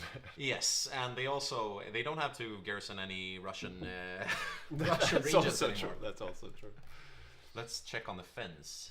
The Finns are being pushed back. Yeah, but they pulled into a very sensible front line. They are holding Leningrad. I think that's a good thing that there are quite some, at least some Soviet factories there. Yeah, they barely lost any troops. They're just moving back to a more defensible line. Yeah, So they're moving back to their national borders. But look at that. The retreat there in the east is a bit dicey. Will they be able to... They might get some troops. They cannot afford to get Finnish divisions encircled. The Finns have been playing the only Axis nation that has played a good game on the Eastern Front, I would say. And still, even though they've played an almost flawless game, look at their manpower. They are down to 85k, and now they're losing a bit of troops there on the east.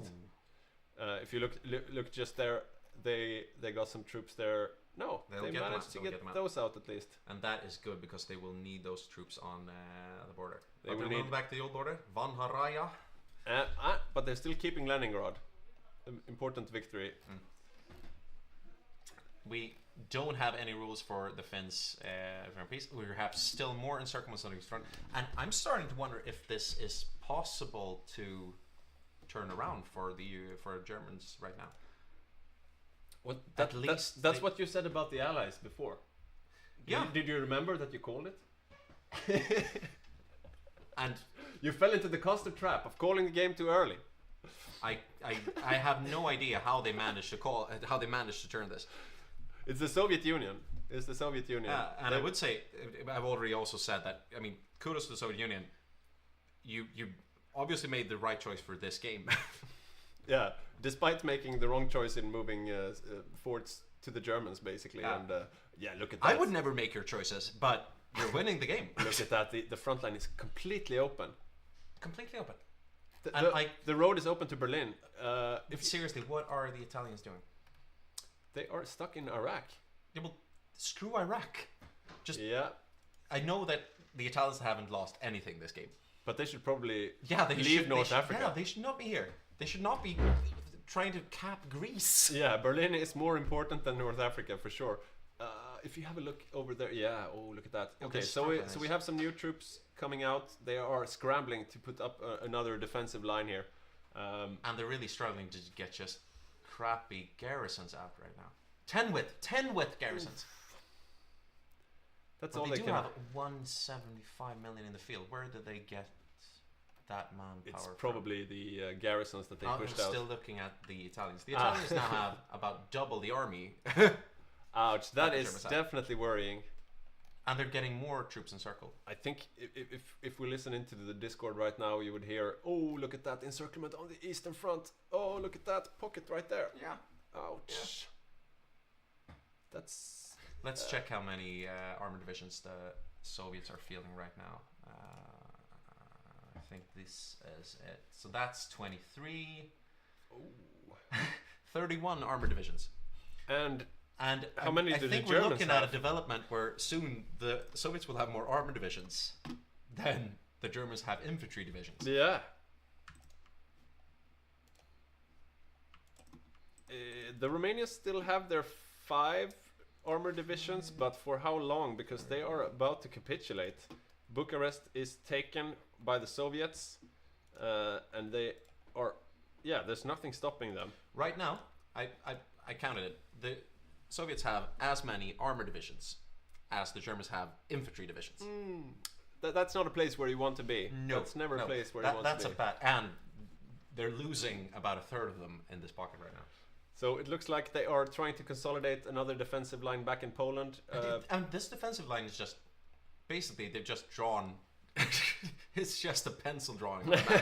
It's not anchored on anything. Oh, you do have some rivers. No, you have a fort line ahead of it. You have a fort line behind it. Yeah, this is a panic move. Definitely a panic move. And those garrisons won't hold for anything. This is looking... Jesus Christ. This is looking really grim for the Euro axis. Is Jacob on Italy coming to help? No, he's still fighting in Iraq. Because Baghdad is apparently more important than Berlin. And he's moving more troops. And in Iraq, he's being faced by some Australians, Canadians, and Brazilians. Well, at least he's almost capped Greece, and then he can move some divisions out of there. Yeah, Greece put up a good fight, but in the meantime, Romania's capped. Bulgaria's soon to be capped. There is nothing holding them back for Romania. Nothing. Yeah, there's literally the Yugoslavians nothing. Have put up what we could call a defensive line, which is 1 division deep. Yeah, it seems like Adam on Yugoslavia is feeling the fear right now because, yeah, very much so. Balkans are falling. Hungary is almost gone. And they also, I mean, they have no... That's Romania gone. Romania completely gone. Yes, let's check the Italians because I'm not sure that they have anti-tank in there. And since the Romanians capitulated, all their units are gone. So those 5 Romanian tank divisions are gone as well. They may take Greece, but at what cost? Let's check this because even if the Italians move back, I mean, they have about 20 divisions. Yeah, they have 20 divisions with heavy anti-tank. If you have a look at Albania down in Syria, they are planning a special move. right there with their 5 paratroopers. Maybe this could be a move to cut off the Allied forces in Iraq and then free up the Italian forces, but there's a lot of ifs in that equation. And the Soviets and are I'm still questioning moving. why. Okay, the Italians are finally moving some troops out of Iraq. And that's Bulgaria gone as well. So all the Bulgarian troops are taken out of the equation. And I can tell you that right now there is basically nothing standing between them and Berlin. And just so you know, to you viewers, that as soon as the game is done, when one side capitulates, we will have a bit of an after-action report discussion where we will bring in different players into the Discord and have a talk with them. And you will get the opportunity to ask questions as well, like why did you do that and why did you do that, and then you can get to see them sweat and answer your questions. And I can tell you that the line in Malaya is finally moving, so it looks like the Asia axis must be they must be fuming right now. yeah. But yeah, on the other hand, they haven't been moving super quickly as well. I mean, the Allies have been putting up a fierce resistance in Asia. But they've done the they've done the fleet. I mean, the fleet battle in the Pacific, they've done that well. Yeah, they're winning that. They are slowly but surely moving on, and it's still only August 1942. This is early game. Yeah, they've been in the war for a year. Yeah, they haven't lost anything. They basically, it's not a clean win, but they've done okay. And Hungary just capitulated, so all of the Balkan bros except for Yugoslavia and Albania have now fallen. And let me remind you that we are less than a year and a half since Barbarossa. Yeah. Oh wow, what a game, what a game, what a game. Okay, so finally Jacob managed to kill British Iraq. This is nice of him. Yeah, and Aldi Toastbrot, I think that's, come on, keep the questions light. I've been harsh this game, just listen to what we're saying, but let's keep it friendly, guys. Why are the players so shit, he asks. Well, we in our community, it's not an elite community. We have quite a variation of different skill levels. We have some players who would be considered to be the absolute elite. I mean, some of the best Hearts of Iron players in the world, but you also have some players who are playing for maybe the first multiplayer game of all time, and also maybe like their second, third hour of Hearts of Iron. So that's why some players are shit, you could say. Yeah, I think that's a bad explanation, because it isn't the new players that have fallen through on this. No, that's true. So why would you say the players are shit then? I say we've been seeing some very bad decisions. I mean, we've seen a range of. I mean, I don't think that the UK had a bad build, for example. No. I think the UK had a very decent build. Yeah. I think he made quite decent decisions based on how he knew the game. He was, in that case, Jakob on Italy was very innovative. I would say on the Eastern Front, as I've said, it's just such a bad choice of priorities from the German side. Way too little infantry, and I mean the execution not so good. But yeah, that's just bad handling, to be honest. Yeah. And I don't want to use the S word here, but I'm just surprised that we're seeing this much of an Axis collapse. This shouldn't be happening. We have a comment in the chat here. Italy is playing some odd 3D chess. Yes, indeed they are. There are usually some players who are like, yeah, well, my team lost, but at least I won. I had a good game. And maybe Jacob is taking a page I'm out sorry, of that. I'm sorry, Jakob. I know you won everything, but you're not getting the MVP access for this. Oh, maybe he will though. I mean, what's the competition? No, but he has a lot of factories. I mean, he has the whole United Kingdom, and I think when it goes this bad on the Eastern Front, you should be stepping in as Italy. Yeah, for sure. But I mean, he is fighting allied troops somewhere. So okay, is he maybe going to use these? Let's see. 11, 20 decent infantry divisions to do something else than stand around in Greece. That would be nice, though. That's a would be really weird nice. 3D chess right there. Yeah, it is. And they are not occupying Greece, even. I mean, Greece is open for taking, right? Look at it. He's not moving. No, it is because when Yugoslavia capitulated, this all went back to Greece. So he's actually just standing around. So yeah, we lost. Yeah, I'm thinking that they haven't formally given up yet. But looking at the state of play right now, I'd say that Euroaxis is, if not de jure, then de facto giving up. We will see. No one's giving up until they're giving up. But yeah, it looks certainly very, very grim. Vienna has fallen. We are heading up towards Prague. And they are now there. They went into Italian territory. Yeah, maybe now there are no Italian troops on this very defensible line. Maybe now Jacob will think, maybe I should head home to Europe. Guys, what are you doing? So what are you doing? Adam Sherman on Yugoslavia, who works for Paradox. We're very glad to have him in our community. Could we not mention that he works for Paradox right now? That's just mean. Yeah, he probably doesn't work in the esports division, but he played a good game. He's a great guy and a good player. He is a good player and a great guy. But yeah, right now he's capitulated, and next in line seems to be Albania. I'm starting to get the fear that I won't be asked to come back as a commentator. We'll see when the players watch this clip afterwards, if they think Magnus is too mean. But I think you've been doing a stellar job so far. And for the guys, for you who have just joined us, let me remind you that it's October 1942. We are looking at a map of Berlin, which the Red Army is storming. The UK is capped. Japan is winning in the Pacific.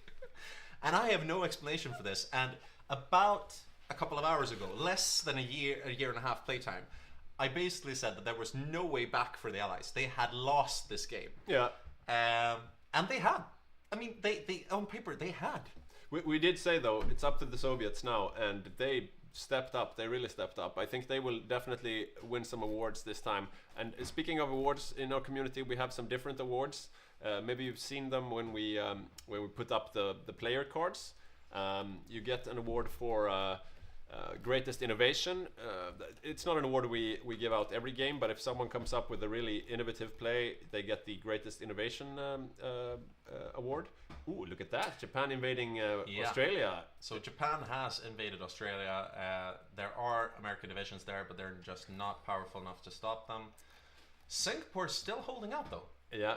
But they are being pushed back a bit. I mean, if the Asia axis had a few more years, maybe they could do it, but Berlin might fall before then. Yeah, and let's just remind all of you watching that, according to the house rules and the game mechanics, they can't naval invade the British Raj, India, in layman's terms, until they've taken Singapore.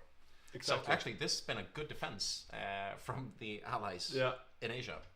They have been steadily pushed back, but they have held Singapore.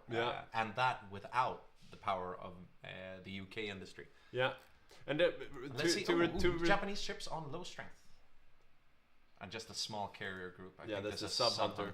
Yeah, but we have been very bad at. Returning to the awards, we have another award for greatest grit. Like if you manage to keep on fighting against all odds, you might win the greatest grit award. And then we also have MVP Axis award and an MVP Allies award, which is voted on by the respective teams. Here we see Finland holding on to their greater Finland. Talking about greatest grit, I think that Finland is a hot contender because they're still holding the Swede line. Yeah. And Martin is a classic player who will always say, yeah, well, my team lost, but look at Finland. Finland looks good. And right Finland, now he has a point. Finland does look good. They have Leningrad. And he's played as well. He was on the verge of making the Soviets' position untenable. Yeah. He was close to Moscow. Yeah. If only the rest of the Axis had held up their front. Sorry. But yeah, the Soviets have just taken Munich. Ouch.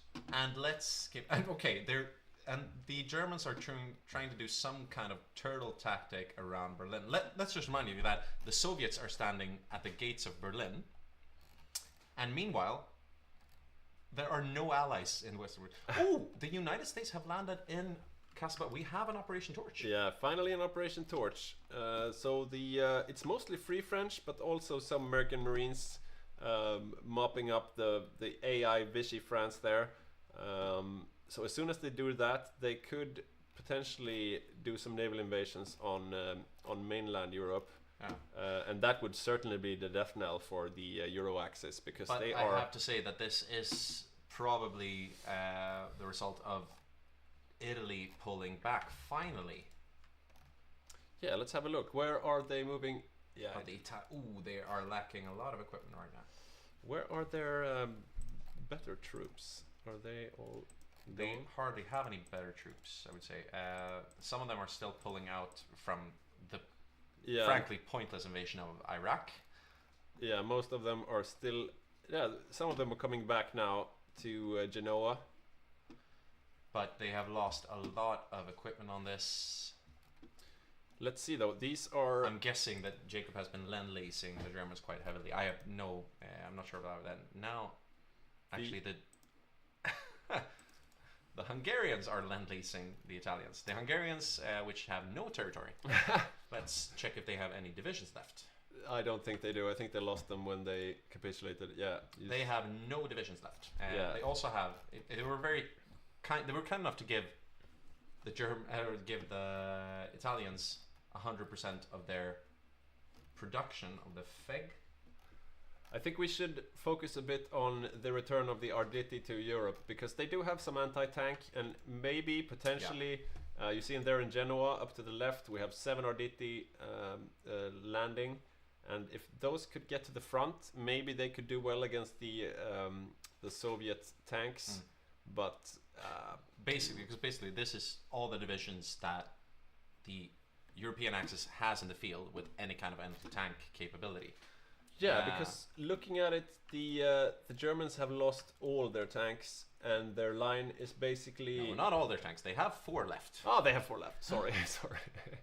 But their line is mostly garrisons as of now. Yeah, and most of their troops are Volkssturm battalions, which actually has anti-tank capability, but it's bad. Yeah. But you know, it's always something. It's more than their frontline divisions had. Slight oversight, maybe. Front seems to be stabilizing slightly as the Italians move back. Yeah, and the Germans also have... Well, let's check this, because I think that... Oh, they can request Danish troops. Exert... How is Denmark... How is Denmark doing? One thing that the Germans now... They're starting to get defensive buffs right now. Look at Denmark. We do have a Danish player, but he is making sure that Denmark is safe. So he's got all his troops up there, but they are greenhorns. Yeah, they haven't practiced. He probably lost his more. And he has a huge for Denmark, a huge equipment deficit. These divisions are also quite illegal. Yeah. By illegal we mean they break our rules. There is way too much artillery in these divisions. I don't think anyone will make a fuss about that. But yeah, the Danes won't be the saving grace for the Axis. Nope. Let's see. Oh, so the Italians are up on the line now, I think.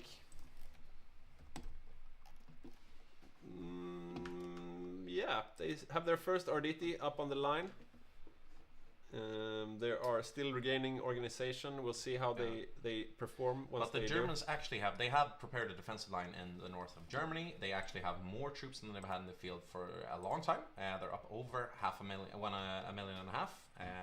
This front line seems to be holding. Basically, they've just put a lot of divisions on the front line. They have more defensive buffs. If the Italians manage to stabilize their front, this is something that you could come back from, because they will get no help from the European allies. I'm guessing they're hoping that the Soviets kind of overstretch and that they can start to counterattack. Let's check out what the Soviets have in the field right now, though. 18, 29 armor divisions, if I'm not seeing this. So they have managed to lose a couple of armor divisions somewhere. Yeah. But 29 armor divisions. So that's a tall order for Yeah, you the can see them Germans. here. They are encircling Berlin slowly. The middle of Germany seems to be lightly defended, so the Soviet troops just keep on pushing west. And the Italians are down in the south. They're holding, but they won't be able to help up in the north. The Italians, they need to start encircling something. Yeah, and as you can see there, That's the the Soviets are even breaking their line. The Soviets now on 3 million in the field. As I said, this is very low for being the Soviet Union.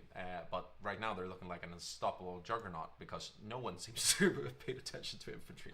Exactly. Yeah, we have some comments here in the chat from List Place.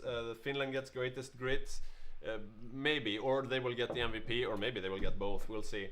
MVP toss-up between Italy and Japan. That's fair. On the Allied side, everybody except the Soviet Union player are almost invisible, and yeah, I would almost agree. Yeah, no, I would want to disagree a bit there because, I mean, yes, they have, but the Allied miners shouldn't have. They shouldn't get too much. No, because basically it's, and not even. I mean, the UK. The problem with the UK was that Jakob did a really good build. He couldn't manage it. It's not that he did a bad build, but he was steamrolled. And if I'd been playing the UK, I'd been precisely as steamrolled. I don't think I could have done anything different. Yeah. In theory, though, the UK should beat Italy on the seas. In theory, they should. In theory, they should. So, but very well played with the Italian Navy. I'm not as impressed by his handling of his infantry. The Soviets have reached the Low Countries. But my point was also, I mean, the minor allies, they did a great job of trying to defend Egypt. They've done a great job of trying to defend Singapore. Yeah. The Raj has been holding up swell. Yeah. So if you see Sumatra, though, finally the Japan managed to kill the last of Olof Stern. But Olof Stern's homeland is being liberated, but they are under Soviet occupation. I wonder if the Soviets think we should keep this. No, but the Soviets can't. They're not in the same faction, so yeah, they can't give it back even if they wanted to. I know. Let's take a look at this because I think the German kernel of homeland is still holding. So we have Festung Berlin. Yeah. They're pushing slowly over. And if they get over this river line, I think. And if you this is just before you saw the Soviets declaring war on Denmark, they weren't at war with Denmark for some reason, so that means they plan to go north up into Denmark. They will leave Berlin for last, maybe. And here you see them liberating France. They've liberated. They're reoccupying, sort of. They're just having. There aren't any Axis troops in the Western Europe. Yeah. Yeah, this. But to the point, yeah, I mean, the Soviet Union is the one they're winning this game. Yeah. Japan is slowly winning the game in the Pacific. Yeah. But if the Soviets win this, even if Japan decides, no, we'll keep playing, sooner or later they'll just be steamrolled by the Soviets. I'm expecting a good defensive speech from Francis, who is the main controller of Germany. Because his teammates, they are good players, but I think they have taken the lead from Francis, so he bears most of the blame or the burden. We will see what he has to say. Italy seems to be holding. That won't matter much though if Germany surrenders. No, the interesting thing is, no, there's really nothing. I mean, if the Germans can't hold out in some way, there's just no way that the Italians can make a comeback. Yeah. The thing is, they finally managed to put up a decent defense from the Axis side. So for the first time in a year, the Soviets are facing some kind of pushback, but they have nothing. I mean, so little offensive divisions left. Yeah, you have the Soviets have so much armor. It's just. You have Italy holding in the south and Germany holding a bit in the north, but in the middle there's a hole where the Balkan countries used to be. And look at this, they are moving in from the north now. Berlin is being completely surrounded. As you see, France is being liberated, and soon the Soviet troops will even invade Italy from the back. And Italy does not have enough to hold out to try and establish a defensive line in the Alps. The thing is, I mean, the Soviets can't really get at him in the UK. They'll break down the defensive line into Italy, but he should be able to hold them for a while. Let's see if he has any troops coming in. Nope. Yeah, nothing being built. He's using all his equipment to reinforce his existing divisions. So he has 1 million men in the field. The Germans are about to lose their last port. Could this be the biggest Soviet Union we've ever had in a game? Yeah, it's the biggest one I've ever seen. Because usually at this point, if the Axis are losing, the Allies have already landed in the West. But right now, it's all Soviet all the time, and there it comes, the fall of Berlin. I'm sorry, we lost it for you. And this should I be... thought they should be able to hold out for a bit more. This should be the capitulation of Germany. Yeah, and they're breaking into Italy. Let's take one final look on the Pacific. They are making some headway in Australia, if only that was more important. They are starting to, if you have a look in the really south, raid in the... yeah, they landed in Western Australia, which is a good move if Berlin hadn't fallen. Speaking of, you know, my team lost, but we had a good game. I think we'll be hearing a lot of that from Banter on Japan. Yeah, probably. Right, so that's the Vichy France surrendering. I haven't seen the surrender notice from Germany. Why not, I wonder? Ah, it's because they still hold the UK. No, that's Italy. Yeah. Why hasn't Germany surrendered?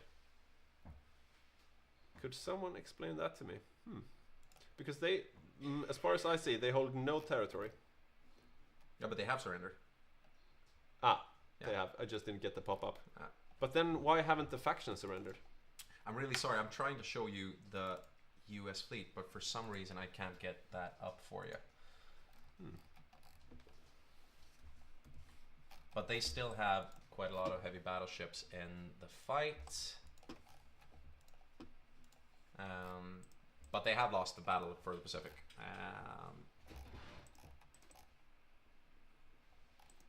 You could say, though, to their defense, that they were a bit distracted. I mean, when the UK fell, it was like all hands on deck. First, they felt like they had to defend the Eastern Front, and they moved all their navies into the Atlantic from the Pacific. So Japan had a bit of a free reign there in the beginning. Yeah. I mean, no shame on the US. They've been keeping the fight up. And no shame on the minor allies in the Pacific. Yeah. So who would you shame? You've heard me shame people repeatedly.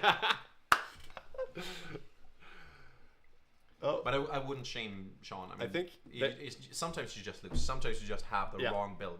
Yeah. And I think it's not a bad build, but it was the wrong build. He used pretty much the same build that he used last time when he played the UK. And that time it worked pretty well. I think the Allies are trying to retake Gibraltar now. Yeah, and Jacob is evacuating. Hey! So the Rock is finally free after years of Italian but they've also ground to halt in Northern Africa because so the Soviets got a part of Algeria when Vichy France capitulated. That is this weird. This is, I would say, apart from Finland. And Finland is still holding out. Yeah, come on, guys. You have to kill Finland. You don't want be happening. You don't want Morten Folk's smug face. Come on, please. Maybe a naval invasion? Oh, look at that. Finnish Navy is still reigning supreme in the Baltics.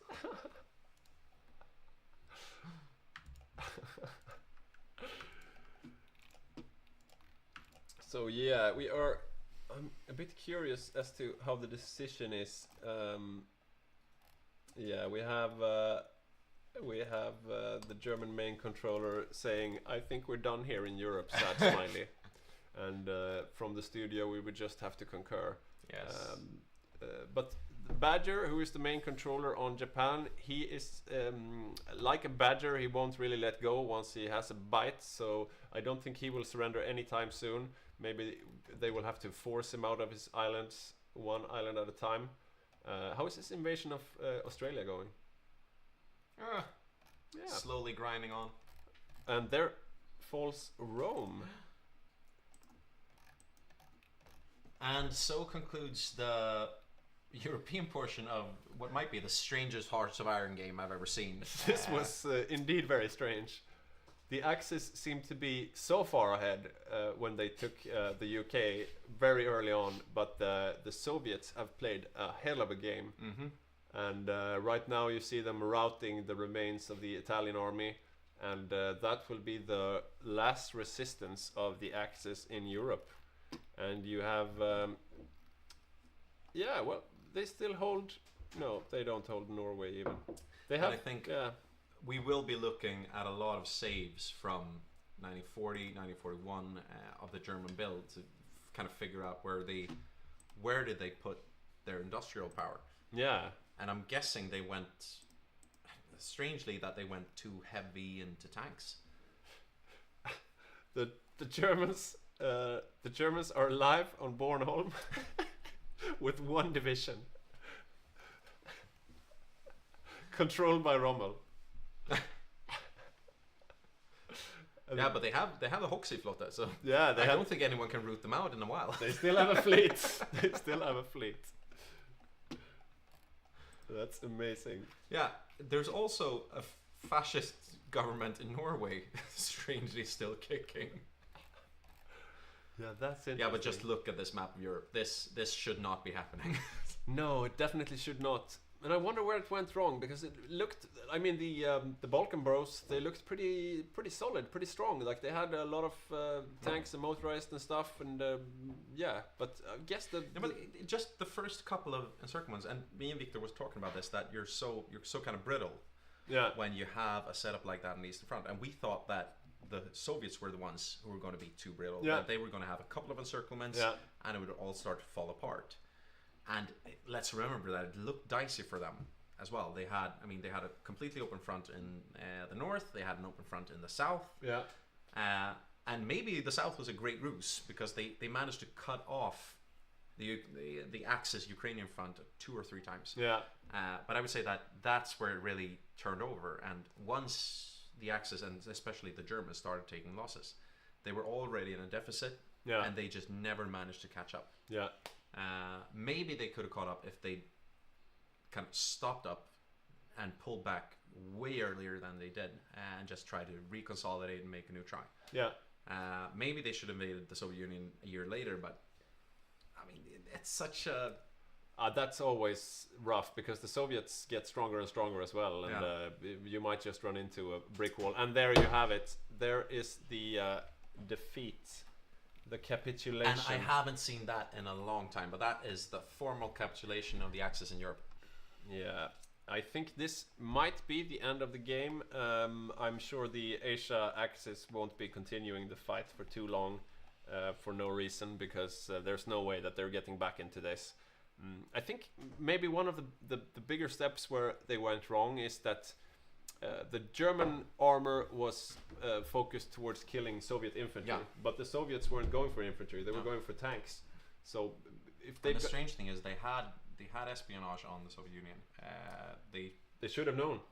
Yeah. But it is just unbelievable to me that that Soviet gamble worked. I mean, caps off, you won, and you basically carried the whole Allied team. When we're looking at it right now, that's the only clean win. Yeah. But it is unconventional, very unconventional, because I cannot believe that it worked. You're a very experienced Soviet player, and you were really criticizing their choices early on, but yeah, they managed. I mean, when you have tanks versus tanks, it becomes a really volatile situation. Like, if your tanks go too far, then you might get encircled, and you only have a few of them, and then it's game over. Like, it really can shift very quickly from one side to the next. Right now we're in the peace screen, and the Allies are divvying up the lands in Europe. We will have a bit of a discussion afterwards. We'll try to get in some of the players. If you guys in the chat want to hear from any particular players, let us know, and we'll try to get them into the discussion. Yeah, I think they might still do the peace treaty. It looks like the Badger on Japan wants to fight for a bit longer. We'll see how that goes. I would say that this is basically just stubbornness. There is no way of coming back from this. No, there just wants to draw it out so that he can say, it's kind of a stalemate. Yeah. Let me tell you, it's not a stalemate. It is not a stalemate. But it's well played. Let's just round up our train of thought on the Soviet Union, because you also have to handle them that one thing they did well was that they were a lot better at consolidating their armor. I mean, the Germans kind of spread their push divisions out. Yeah. They spread their armor out. They spread their mountaineers. I didn't really see anything offensive and good from their mountaineers. No. They were. We said during the game that they were bad at coordinating between the minor axis and that. Then they had an advantage in armor. Yeah. They had an advantage in infantry. They had an advantage in infantry and armor from the Axis side. Perhaps though, if you have that, I mean, you should win the Eastern Front. Their armor was focused towards killing infantry, and they faced armor, so that might be the deciding factor. But just in numbers, they had the advantage, definitely. Yeah. And just in factories too. Like if they would have just waited, I mean, their advantage would have just grown, I guess, because they had the UK and France and everything occupied. So yeah, I'm sorry, but really a fumble from the Euro-Axis. Yeah, I've never seen a cleaner win during the first half of the game for the Euro-Axis. Yeah, I've never seen that in a game. Yeah, they just basically steamroll everything. Yeah. And they've taken about 30,000 casualties when they yeah. went Barbarossa. Yeah, almost nothing. And I've never seen a cleaner win for the Soviets. No, that's very true. That's very true. We have a weird thing that when both of those things happen in one game. Crazy game. We have a comment here in the chat from Baymac187 that I think the map paints the picture of more balancing needed to be done for future games. The thing is, though, the Axis have been very favored in past games. Like the last few games, the Axis have beaten the Allies several times. So I don't think it's a balance issue, to be honest. I think, yeah, this was a build issue between the German player and the Soviet player, and something just didn't go their way. But yeah, as we said, still they had the advantage in infantry and armor divisions when Operation Barbarossa started. Yeah. And that's not something you can count on. You can count on having an advantage in armor divisions and special forces divisions. But the Soviets always have so much more troops and so much more infantry. Yeah. And when you have an advantage in that, it's weird. Yeah. I mean, you can't blame. You can't really blame. You can't blame the tools. Yeah. You can't blame what they went into the Soviet Union with. It's a skill issue. Other than that, just they had too few divisions. Yeah. And it's an easy thing to get. We were in a very hairy situation last game when I played Germany, where we started to have a bit rough and we kind of went too fast with the front line, and we really felt that we had too few infantry divisions. Don was very, very angry with me. Just get garrison divisions or anything out there. So it is an easy mistake to make. Yeah. And it's a very easy trap to fall into. Definitely. But this is an even more clear-cut case. And yeah, I just can't see anything else. This was a clear loss for Germany against the Soviet Union. Yeah. Yeah, that's basically the summary. We will see what our players have to say about it. I'm also curious to hear what Victor has to say, so I think I will switch out with Victor and prepare a bit for the after discussion, sort of. If you don't want to sit here, I mean. No, that's fine. I can. Sure. Yeah, I might. Maybe all three of us will join in on the discussion later. Oh, let me bring my beer. Of course. Yeah, so if you have just joined and we're hoping for a night of entertainment, I'm sorry to say that the entertainment might be slim here because we're heading into the final stages of the game. This is one of the fastest games we've ever had in the Hygge HOI community.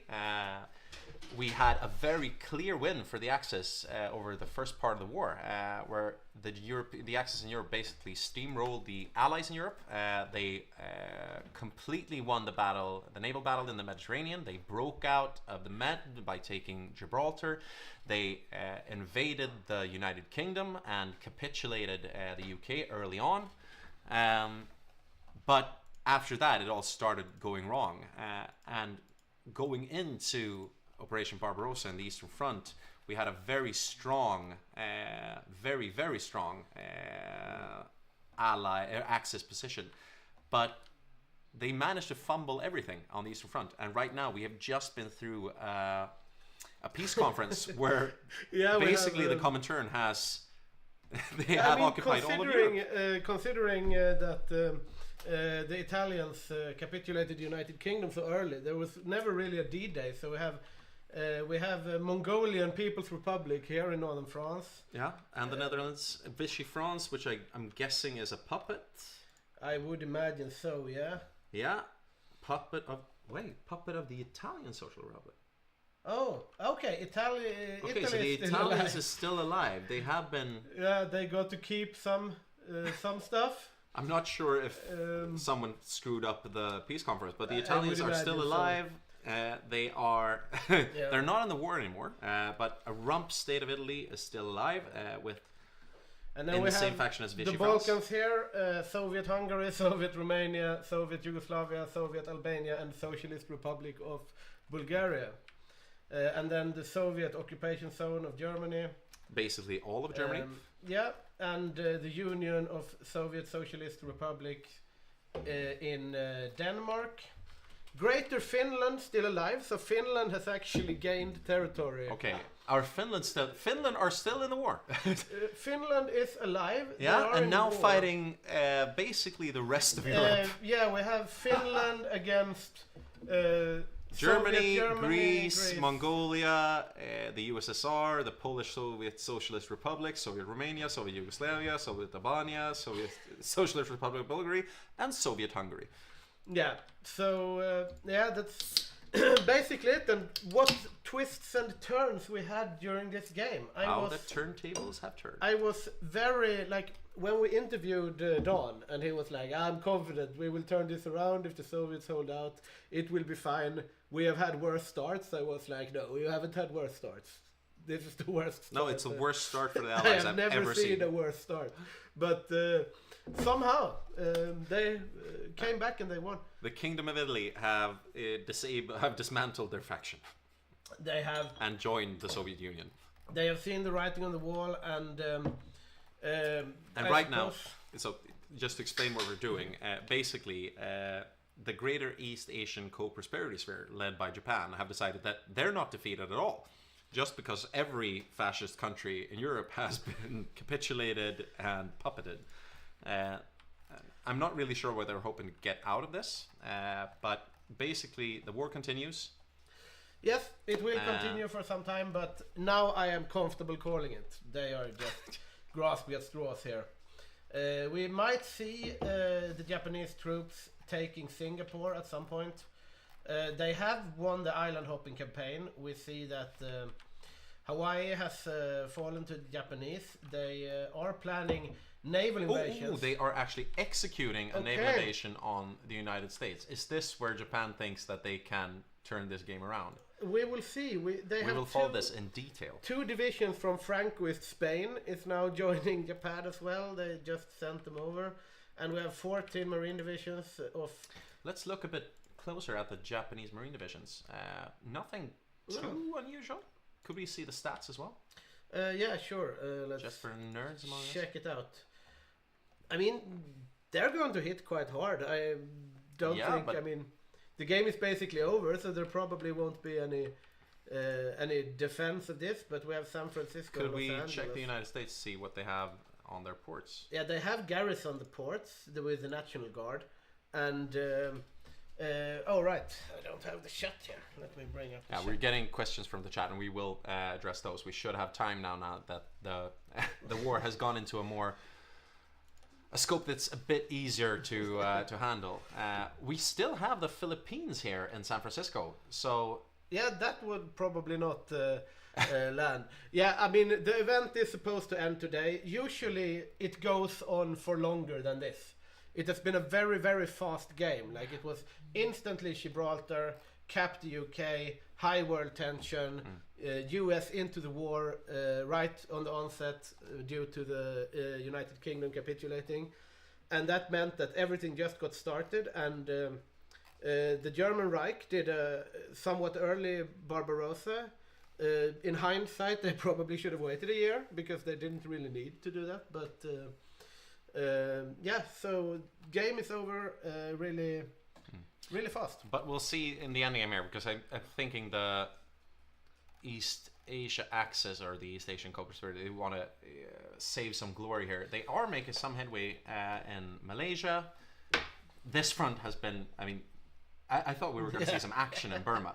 I have never seen less action in Burma than this game. Yeah, it has been quite lull for... kudos to Jonte for bringing it. We're now seeing the Japanese Marines starting to... Yeah, we see they seem to be landing in San Francisco, even though it's defended by... Okay, where did the other... Because they had 2 invasion prongs, right? Yeah, they were invading Los Angeles, I think. And we will soon see a counter-invasion of Honolulu, it seems. Let's see here. I'll tag over to... what are these American divisions doing? Yeah, let's... North. North? We had American divisions north of Japan. Yeah, this is very interesting. Yeah, they are in the same faction as... No, they are not in the same faction. They are not allowed to. Could you click on them, see where they're headed? Okay, they're headed back. They're headed home. And we have... yeah. Let's tag back to the Japanese and see what they are up to here. It's... oh, they managed to land in Los Angeles. Yeah, we have Japanese troops on American soil. Japanese troops in Los now Angeles. Just to invade the whole of the mainland United States with 7 Marine divisions. So a good thing. And I think that what happened was that they started landing in San Francisco. The US started moving troops, and they managed to come ashore. So we have 7 Marine divisions from Japan landed in the US. We have Happy New Year's in the chat here. Happy New Year to you as well. But now they're taking it back, so that will be... this is going to be a hard-fought landing. Happy New Year to you as well. We will be thinking about this game long into the new year, I think. Let's see here. Yeah, they managed to create somewhat of a foothold. We they see more are Marines moving more Marines in. Could we see what how the US are responding? So let's switch over to the US. Definitely. I mean, 26 divisions coming in. I do think that these are not the best divisions that the US have, but they're going to have a clear advantage, and they seem to be quite stalemate. They also have some like core defense and stuff like that. So. Yeah. But wait, click this one. This one? We have lost the Pacific War. This is a clear... Oh, no, yeah. They do not have much core defense. No, a clear... Yeah. Debuff for the US there. They have indeed lost the Pacific War in one of the few Axis wins during the second half of the game, I would say. But they still have a lot of divisions coming in. They should be able to push these Japanese divisions out.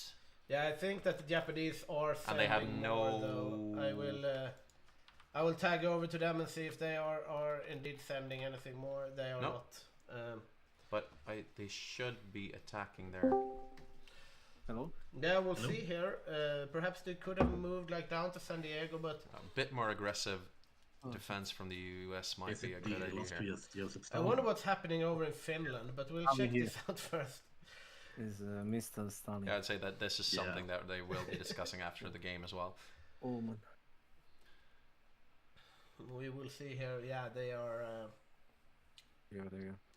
Not really getting out of here now. We see they're starting to lack equipment as well. Italian Ethiopian war that never conclude. Stacks of American troops here. That's true. Yeah, that's true. Well, I claim moral victory because I have the once they get them down to one single all my goals. region, they will be Italian Social Republic is fascist. Yeah. Oh man, great victory. Yeah. Keep circle attacking US. Good. Yeah. And this is because you want to pin the divisions, you want to keep putting the pressure on them, so they don't have the ability to reorg. That's really funny. And I mean, the US at this point, they have the manpower, they have the troops, so they're just cycling in attacks that they know they're going to lose. But are the Japanese moving in? What kind of building do you have? I have really not seen anything else until the very last game. I just gonna go like Timoshenko. Well, you know. Kudos for Japan for getting an invasion ashore. I'm sure like the same really proud of that. But with mass mob. I see. You need more than that. The problem is, I saw the UK invasion. It's like, okay, we lose Finland on purpose, so we can get Tukashevsky back. Yeah. And do you remember back in 1940 where we said that? Yeah, because Italy we grind could Popov basically invade the United States if they want. In Spain, but in case you don't grind it. We were like, we were really Tukashevsky is very good because since it's like 6 the attackers Danes or are something like fascist. that. And we had the Italian fleet and that captain. So yeah, basically, perhaps they should have gone harder for that. To be honest, like in hindsight. In hindsight, like, absolutely. Yeah, but I mean, I make a mistake. The Japanese managed to pull all of their Marines out. UK Cup. Oh, they're getting ready now. But still, the Germans are coming. It's a good move.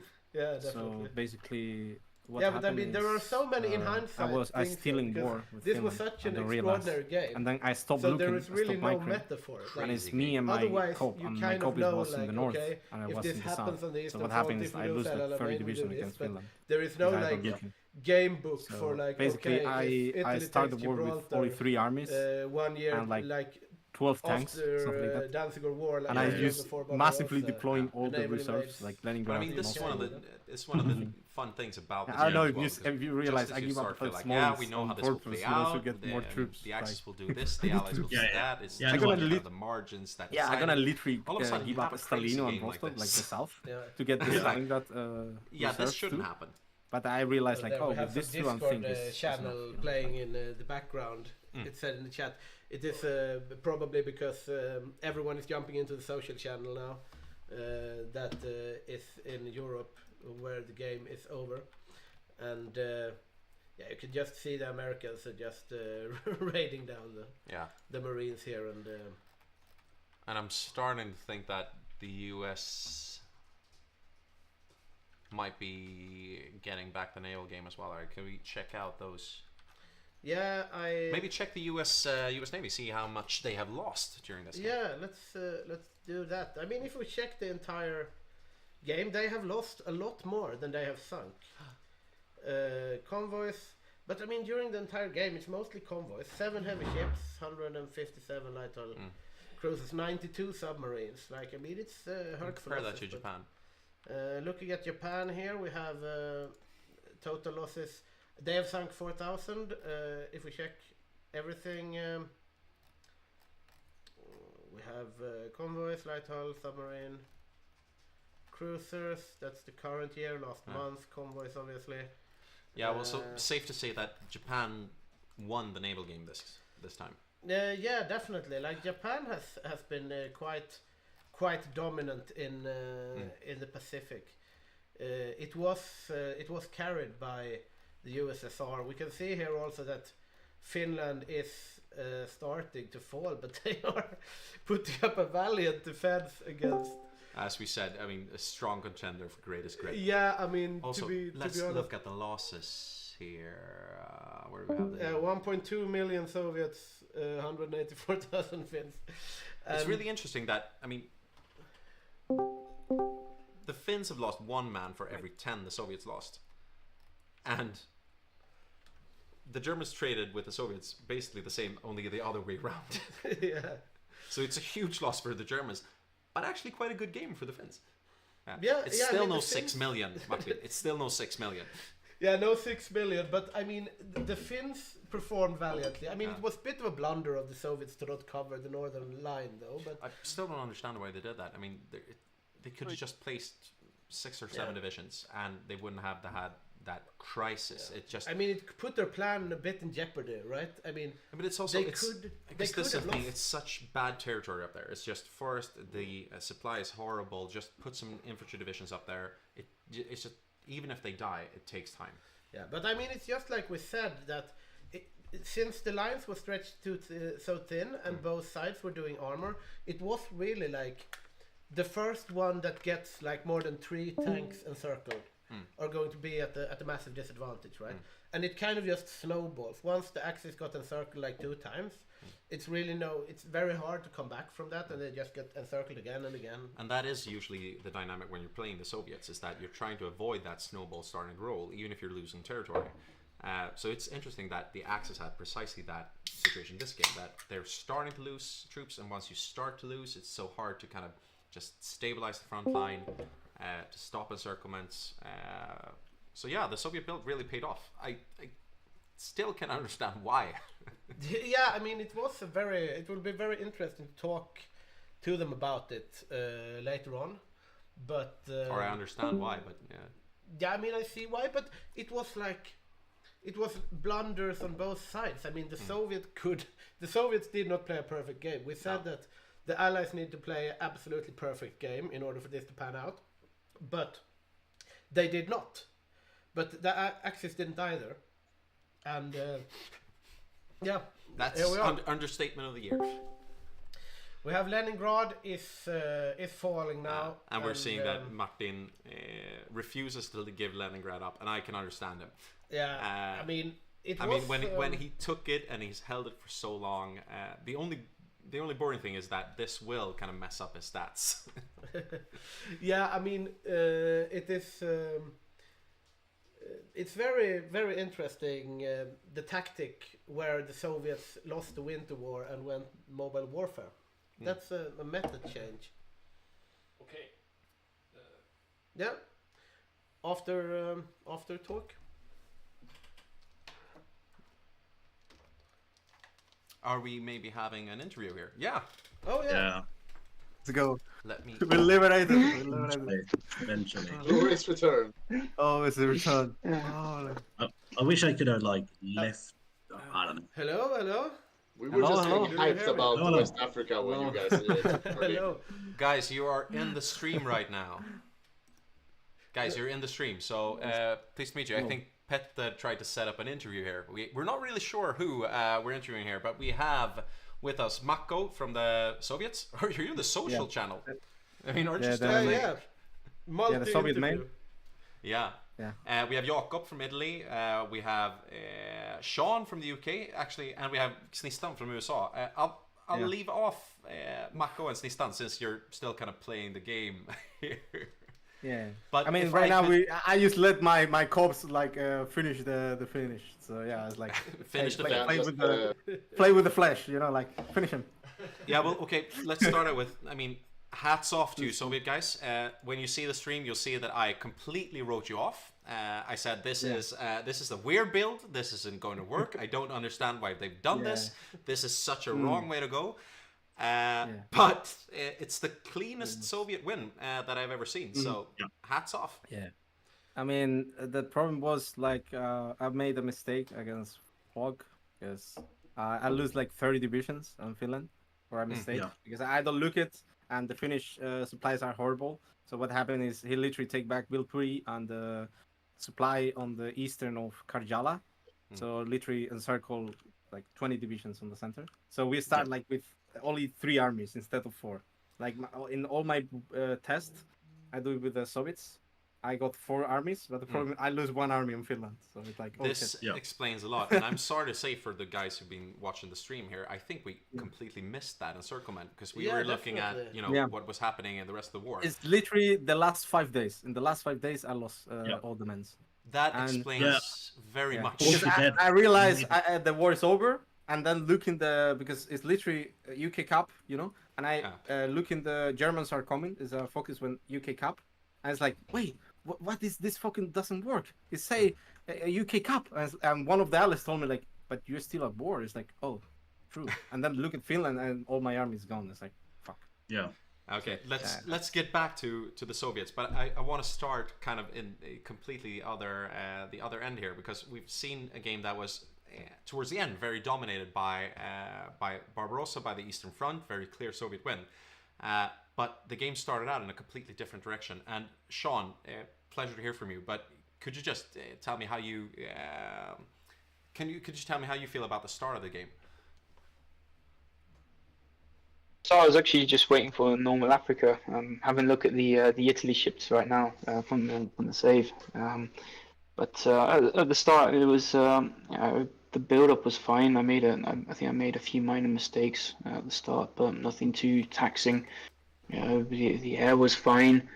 As soon as they took Gibraltar, I had to send my med fleet all the way back around, which was a pain. Yeah, that was the one that was a pain. So by the time my med fleet arrived, it was pretty much over in the UK because it took that long. But overall, it is an interesting game. Yeah, because we basically said here, we have a Jakob, wait for it, Jakob. Sorry. No, we're still on the stream. So we've been saying here over the day, Sean, that you had a really solid build. I mean, there was a solid UK build. It was completely understandable, but it just ran into a brick wall with Jakob's Italy build. And Jakob, we interviewed you before the war started. And basically it panned out precisely like you wanted to during the start of the game. Yeah. Any comments? Yeah. I mean, not really. that was nice. I achieved all my strategic goals for the game. Yeah, I mean, I had a fun game. I kept the UK. That's kind of what I set out to do.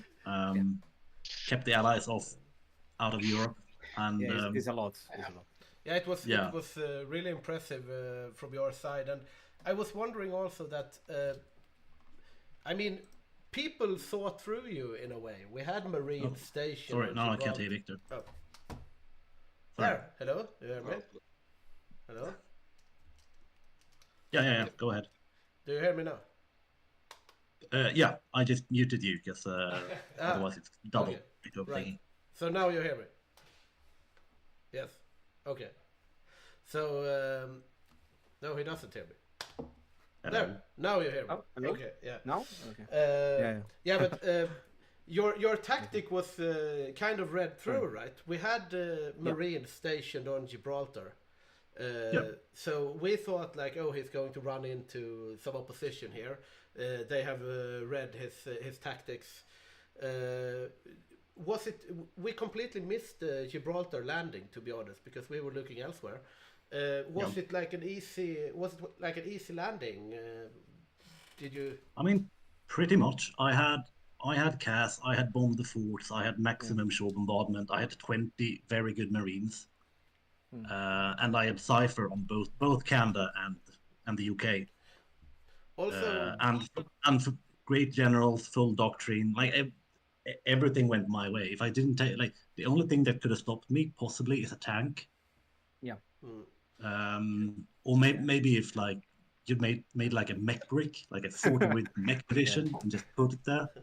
The only problem it was a lot of action everywhere. So I think that is the only problem. You know, there's a lot of action everywhere. Literally, Gibraltar falling, UK Cap, Finland doing me an encirclement. Later, like there's a lot of things. So, but I was confident in like my fleet, so I didn't really. I don't know. I just did it quite methodically, and as soon as we got Gibraltar, like just put everything up against the UK. Yeah, I was wondering. You had we had some questions in the chat about your priorities later in the game, where you spent a lot of time in the Middle East, and a lot of troops were bound up around. I was about to ask as well. You know, couldn't you explain for us, because we tried to analyze this? Why is Baghdad so much more important than Berlin? It's like the idea was to open up a second front against the Soviets through Iran and Baku. Yeah. But I misjudged just how slow it is to move through the desert, especially with like an angry Rosen with badass tanks. Yeah, we've all been on the the worst end of an angry Rosen. It's not a position you want to be in. Apart from that, pretty much a flawless game. It's very, very well done, I must say. Yeah. If we could hear from Mako, because as we said, I mean, the first part of the game, pretty much a flawless Axis game. We were almost ready to call it at that point. We really thought, okay, there's no way that the Soviet Union can turn, the undivided attention of the whole Euro axis. When did you start to feel like the game actually turned? I think when we stopped on the 41, like I think most of them like on Finland, because I feel like, oh, I can kill him, but if I kill him, I don't get the other buffs I can get for losing, because technically is not the usual way losing against Finland on purpose. But the problem is, allies are done, so I need doing by myself, or I gonna get the best bonuses I can get. So I decide to pull back, and in the moment I was pulling back, because I do like a retreat decision, I got encircled. I think from that moment I feel like maybe not winning, but at least beat the Germans well. And I think it was on the 41 when we deploy all the reserves from Moscow, Leningrad, and we hold it for a few months. It's like, okay, I think if the Allies lend-lease all the stuff we needed, maybe we can push it back, because the Allies have the debuff for the Japanese, but the Soviet doesn't. So if they lend-lease us the equipment we needed, we can at least push him back. Like we can do the work for 2 teams at the same time. You know, like the Allies lend-lease like I think like 600 trains for cover all the supplies and all the industrial recollocation on the Urals. I think we finished with 2K trains or something like that, and 30K of trucks. So I think on the Finnish border, is rough, but I feel like we deploy. I prepare tanks against tanks, and their tanks as against infantry. It's soft attack tanks. So I think, and the 42 was the key moment. Was the key moment of the fighting. I think your Soviet build was very sobering for our community because we've had a very soft attack oriented play lately. Yeah, I remember I reviewed the games and see like, oh, they usually do soft attack tanks. So if I do hardener tanks, they don't gonna be able to beat my tanks, and that's what I do. Like I go full hardness. Very innovative plays from both Jacob and you. I was wondering, Algot, how did you feel? Like you had a tough time in the Pacific. How? Now we have people joining left and right. Yeah, I think the game's finally wrapped up here. Yeah, now it's wrapped up. I wanted to hear a bit about the Pacific here. Like, how do you feel about that? Any comments on the Pacific Theater? Shit be whack. Who are you asking? Algot. Huh. Algot, is he here? No, he dropped out when we started talking to him. He's been sitting here looking at us. I've been here for like 5 minutes. But, yeah, hard knock life. I guess he's asking you then, Johannes. Okay, I can answer about the Pacific Theater. I have. I'm muted. Yeah, how do you feel about it? Do you have any comments on the Pacific Theater? Yeah, I mean the Pacific Theater was. I mean the Allies, they did a really good defense of Singapore, which was a nut we never really cracked. They were just slowly retreating and stopping us. However, at sea we had no real challenge at all. We took all the important islands from the US right away. We sank one of the US main fleets, and we were killing Australia and Holland without any real fight or like struggle. So in that regard, it was going okay, and we also started to lend-lease the Germans a bit. But we never cracked Singapore, which was annoying. And then, of course, the Indian army was still there, and South African tanks were super annoying. So, I mean, upside us, I guess, because we did our achievement. Our goal was to help out the Euro axis by getting all the debuffs for allies, but allies wasn't the threat as it turned out. So didn't really matter what we did at the end, I guess. Apart from a very sad lend-lease to Germany, that was our contribution to the war, I suppose. Yeah, we kind of we've said that a lot, that we had a very clean Axis win in Europe to start out with. We had a very clean Axis loss in Europe to start with, and then kind of a slow Axis win in Asia. I'd be really interested to hear from any of the German players, and please guys, just put your cameras on so the beautiful people out there can see you. But the Germans here, because you've been center of this game. We have one Joy here. What happened on the Eastern Front? Francis, you can answer. Oh, me? Hello. Yeah. I'm playing World of Warcraft. Camera, Francis. The Camera, Eastern Francis. Front went to shit. We didn't have either the right templates of the tanks to be able to confront the Soviet tanks, but we went into it quite positive because we defeated. Italy defeated the Great Britain and stuff like that. But I don't know really what happened. Something we were lacking something. Maybe prioritize soft attack over being able to confront his tanks. I think that was the deal. We needed more piercing and armor from the get-go. Yeah. And after that, it was just slowly and painful, and yeah. Do you think you should have delayed the Barbarossa?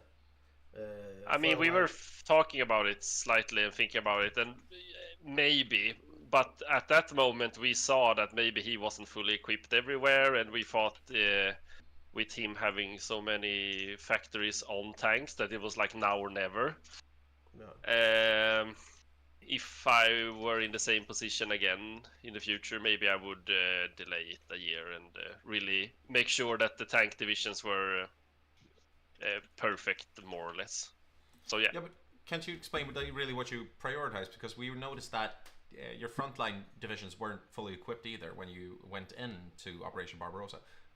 Yeah, we were like we were not 100%, but close to it. So we thought that if we go into it now, by the time they arrive, it will be fine.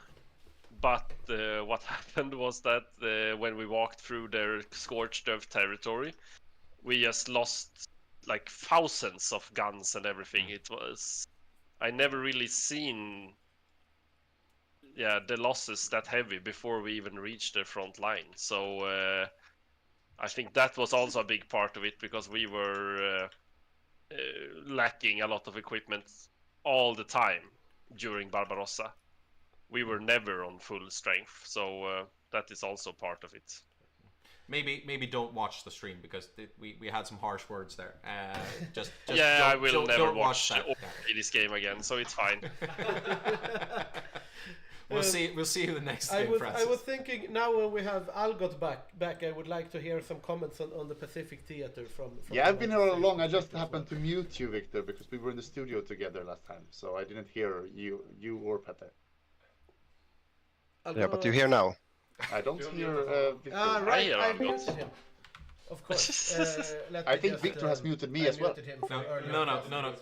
Algot, because we were in the studio we're together. Just trying to get you to explain what happened in the Pacific. What have you been doing during this game? Let's see. I have muted him. Let's see. There. Yes. So the issue with the US was that we went to war like a year before we planned to, and so all our ships was in one stack, exercising, and we had to okay, send all the troops to England to save them. But they didn't get there in time, so it was a big clusterfuck. And then when the war with Japan broke out, we decided with the two ocean doctrine. So Don would control the Pacific, I would control the Atlantic. But we were looking for this pop-up window that said we lost our fleet, but we couldn't find it. So we probably lost it like months before we noticed. Which is not outside good. of Wake, Midway. Exactly, I think it was. that was what Midway. we were looking for. Like, what did we lose against, and stuff like that. But we couldn't get the intel. Luckily, we had like 300 dockyards, so we could replenish our losses. We lost a big fleet against the Japanese early, and we lost a big fleet against the Italians early. But yeah, so we had a rough year, I would say, where we didn't have anything to send against, but then we replenished, and even though Asia was a tough grind, we at least got back on our feet navally, and when we finally managed to make landfall in like West Africa, the Soviets were already in Berlin, so it was an anticlimax. Like when we thought we had our strength back, it was a moot point at that point, but it was fun. Not so fun getting sunk, but and very, very stressful beginning with the sea level, which shattered our plans very much, because we thought we had like 16 more months. It's like, oh, the Japanese going long war. Okay, nice. But yeah, sea level was rough. What was the plan? Well, the plan was to be at peace for 15 more months. Appeasement.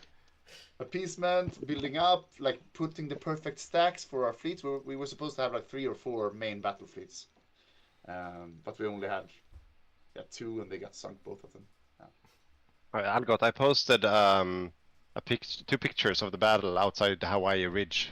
Where your I wasn't really in charge of the okay, but that's the picture of the fleet gone. The first one? Yeah. Or the Pacific one, yeah. Yeah, but the early one. Don't know. Oh, you didn't post it in social. Yes, Yeah, social guys, text channel. We're not gonna stream this when you try to figure out precisely where you lost the fleet. Well played overall, I think. I mean, a very stiff defense from the UK, from the US after all, and you kept, and especially a very stiff defense from the Commonwealth miners after losing, after UK capping, keeping a hold of Singapore. It would be great to hear from some Commonwealth miners if anyone wants to chime in on how the game went, and especially. I would just like to make a shout out, as you said, we kept our composure, and the Lend-Lease game was on point from all the Commonwealth. So we had the resources and the equipment got sent around, and everyone got a piece. So good coordination, even though we were down bad early. Any Commonwealth want to step up? Jonte. Rosen? I mean, Jonte is here. The Indian wall. Yeah, man. Yeah, we need camera and mic on, Jonte. Yeah, his headphones off, so maybe he doesn't hear. Yeah, he's here now. I'm back. The Soviet back. Hello. Yeah. Now I'm. I was talking with the tell us finish. about Like the it Indian was game. so insane. The finish war. Jonte is here now. Oh. 1 second. Hello. Hello. I'm listening. I was listening to the stream, so it was a bit delayed. So how do you feel?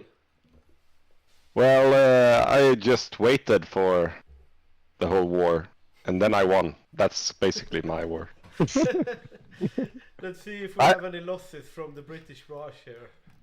I think I had 150k just like before Germany capitulated. So basically nothing. But I felt like together with the other Commonwealth guys in Asia, we did a good job, like Johannes said, in around Burma and Singapore. Sorry, not Burma, but Singapore and Sumatra. And even if I didn't have much troops there, I feel that I helped out coordinating that. So yeah, just I want to feel say, like I part mean, of the win. Dankus, take note. This is how you play the Raj. You don't let people into your country twice. You keep them out of your country. So full marks for this India game. South Africa or any of the other Commonwealth nations who are with us. I mean, you must have quite an intense game. I mean, defending Egypt, doing pretty much everything you could do, even though you had such an uphill game. Padde on South Africa, do you want to comment? He's here, but he's muted. I think he's also listening to the stream. Yeah, so give him a few seconds to react. Yeah. Better. No, here it comes. Here it comes. Patrick? Camera on, Patrick. This is good content. Yeah. Maybe wait. Take someone have, else. Someone in the chat saying here that South Africa did great on Singapore, which is very true. I mean, that's the adaptability, right? You get it's a strange game, very new meta in a sense, and you end up with South African tanks in Malaya. So that was a good thinking. Yeah. Yeah, we're still waiting on Padde if you want to chime in with the South African tanks, because you've been pretty much all over. Patrick, can you hear me now? Now we hear you. Yeah. Put on your camera. Don't mute. Do you have a camera, Patrick? No, I don't have a camera. Okay, we'll just have to listen to the camera. Sorry. Yes, I mostly held out in Malaya with the tanks, really. And didn't lose a single division this game, so. Impressive. Yeah, thank you. Let's check out here. Yeah, 76k casualties for South Africa. We can't see that now because it's behind the cameras. Yeah. As has been pointed out in the chat. But it's 76k. Meanwhile, we have South Africa killing 62k. Great King and 96k Ratakanos in Empire. So, Kinda even, and I took a lot of equipment losses, but there were some, I think, crucial points that we managed to hold in Malaya, and I think the tanks benefited a bit there. we were scared for you for a while there because we were looking at the front and we saw that you had not garrisoned Kuala Lumpur. And I remembered when I got overrun one game when I was playing Australia, and exactly that thing happened. So did you realize at some point like, oh, we haven't garrisoned properly? Or I mean, you got there later probably, Paddy, but yeah, sure. I think there were a bit of panic with Sumatra, and we had to reinforce back down there. So, and that created some gaps in the defense, but we filled them in. I also think. Yeah, and just to add on that, I think it was a slowly fall of the Asian islands, but I really think that the tanks was a good move to have on Singapore, because they really did the extra edge there, and then great job also in Sumatra and Java by Holland to keep up for so long, I guess. Yeah, I think we still maintain from the studio that if you send your tanks to Singapore, something else has gone wrong. But you're not wrong there. It was a stellar defense of both Singapore, of the islands. Yeah, and we've given you a lot of credit for that. I just want to check in with Hygge on Siam. The civil war in the middle of everything. Yeah. What happened there? I have no idea what happened there. I sat for so long and I was like, oh, we're like 50% fascist, but still not fascist. Oh, we're 55% fascist, but still not fascist. Oh, 60% fascist. Turn on your camera. I don't have any camera, sorry. But no, on the dry runs I've done, you usually get an event pop up to turn fascist, but this time it never happened until the civil war happened. So, yeah. Yeah, we thought it was some elaborate plan, maybe. I wish I was able to make that into a plan, but that really messed things up. It was great entertainment though. That was good content. So we're happy from the studio, and you managed to put in a solid effort, even though we had a civil war in the midst of the war. Just an open question for anyone. We've been trying to spot, both the great plays and kind of the exciting moments, but open to anyone. What do you think was the most exciting part of the game? Great Britain, Sealöver was for me. Yeah. The fall of London was exciting. But also, I think I can just add that I think that actually since London fell, but the Soviets held out really well in the beginning, and it turned out all the way through. That also gave a feeling of this is an open game, because until that point we felt like it's a steamroll for the Axis until your Axis ran into all the Soviet tanks, right? Yeah. So we're happy Soviet didn't just collapse, but maybe it was a bit too it was an exciting game due to the Sealöver, because for the Allies, it, like Algot said earlier, it threw everything up in the air, and we thought we had lost, and then, like Johannes said, the tanks of Soviet did the job, and it was exciting the whole way to not knowing what would happen on the Eastern Front. So I think the game was refreshing as a whole. Yeah. What do you say, Sean? How exciting was the fall of London? Wait, I went to a naval battle. That's why I was excited. I didn't get one until a bit later. But no, it was a fun game. I really enjoyed it. It's not the first time I've been Sea Line, but no, overall it's been pleasant game experiences so far, which was really cool. But yeah, it was good fun. Did you engage in the channel, the UK fleet and the Italian fleet, or what happened?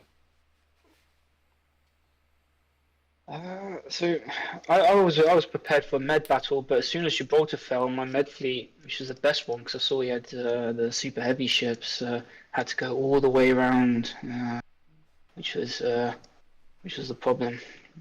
So by the time I got there, I did have a fight, but I don't think it was with the super heavies. And then when London fell, I spent the entire game on one dockyard repairing my navy, which was a very long time. Yeah.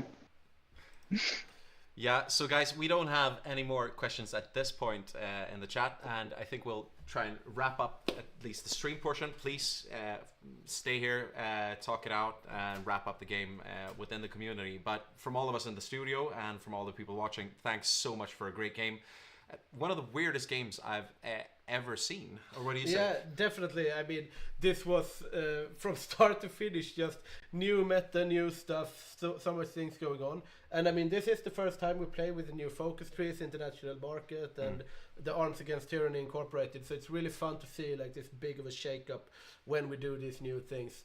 So before we say goodbye from the studio, I would like to say subscribe, follow, like, click on our YouTube channel. If you become a Patreon, you can wish for different guides and you get different perks and so on. We were talking about doing a calendar. No. but something. And you can name generals and we have guides there as well. If you want to learn more about the game, and you can request topics and everything. Yeah, very nice. And after hearing what I've said about them, I'm sure I won't be asked to come back as a commentator, but it was a pure joy. We would love to have you back, Magnus. I think you did a very good job. I wasn't fishing for it, but thank you. But from all of us here in the studio, to all of you watching, thanks so much for a great day. Have a great time, and we'll see you again from the Hygge Gaming community. Yeah, definitely. Also, Petter, come here. Yeah, maybe can you just announce as well that we will I will take over the stream to do like a post game after action, looking at the countries and builds and everything. Okay, so yes, that will happen. Yeah, so the stream will be up right away again. Yeah, okay. Okay, so apparently you can continue to follow the stream because our own Badger, our Japanese player, will be taking over this to do an even more thorough after action report. But from all of us here in the studio, including the fantastic Stream Cat. Yes, Stream Cheers. Cat. Cheers. We will be giving the Stream Cat some treats. Yes, we definitely will. Thank you so much for us, and if you want something just for the nerds, stick around on the channel and you will see another deep analysis. But like Victor said, like, subscribe, follow, and if you want to become a Patreon, you will get many different nice perks as well. So yeah, thank you from us in Hygge Studios. I hope you will be watching our next Grand Game. Looking forward to it. Looking forward to it. Cheers and Happy New Year's. Happy New Year! Year! Just run over and close the stream. Happy New Year. Should old acquaintance be forgot and never brought to mind? Should old acquaintance be forgot and days of old lang syne? Have you killed the stream yet?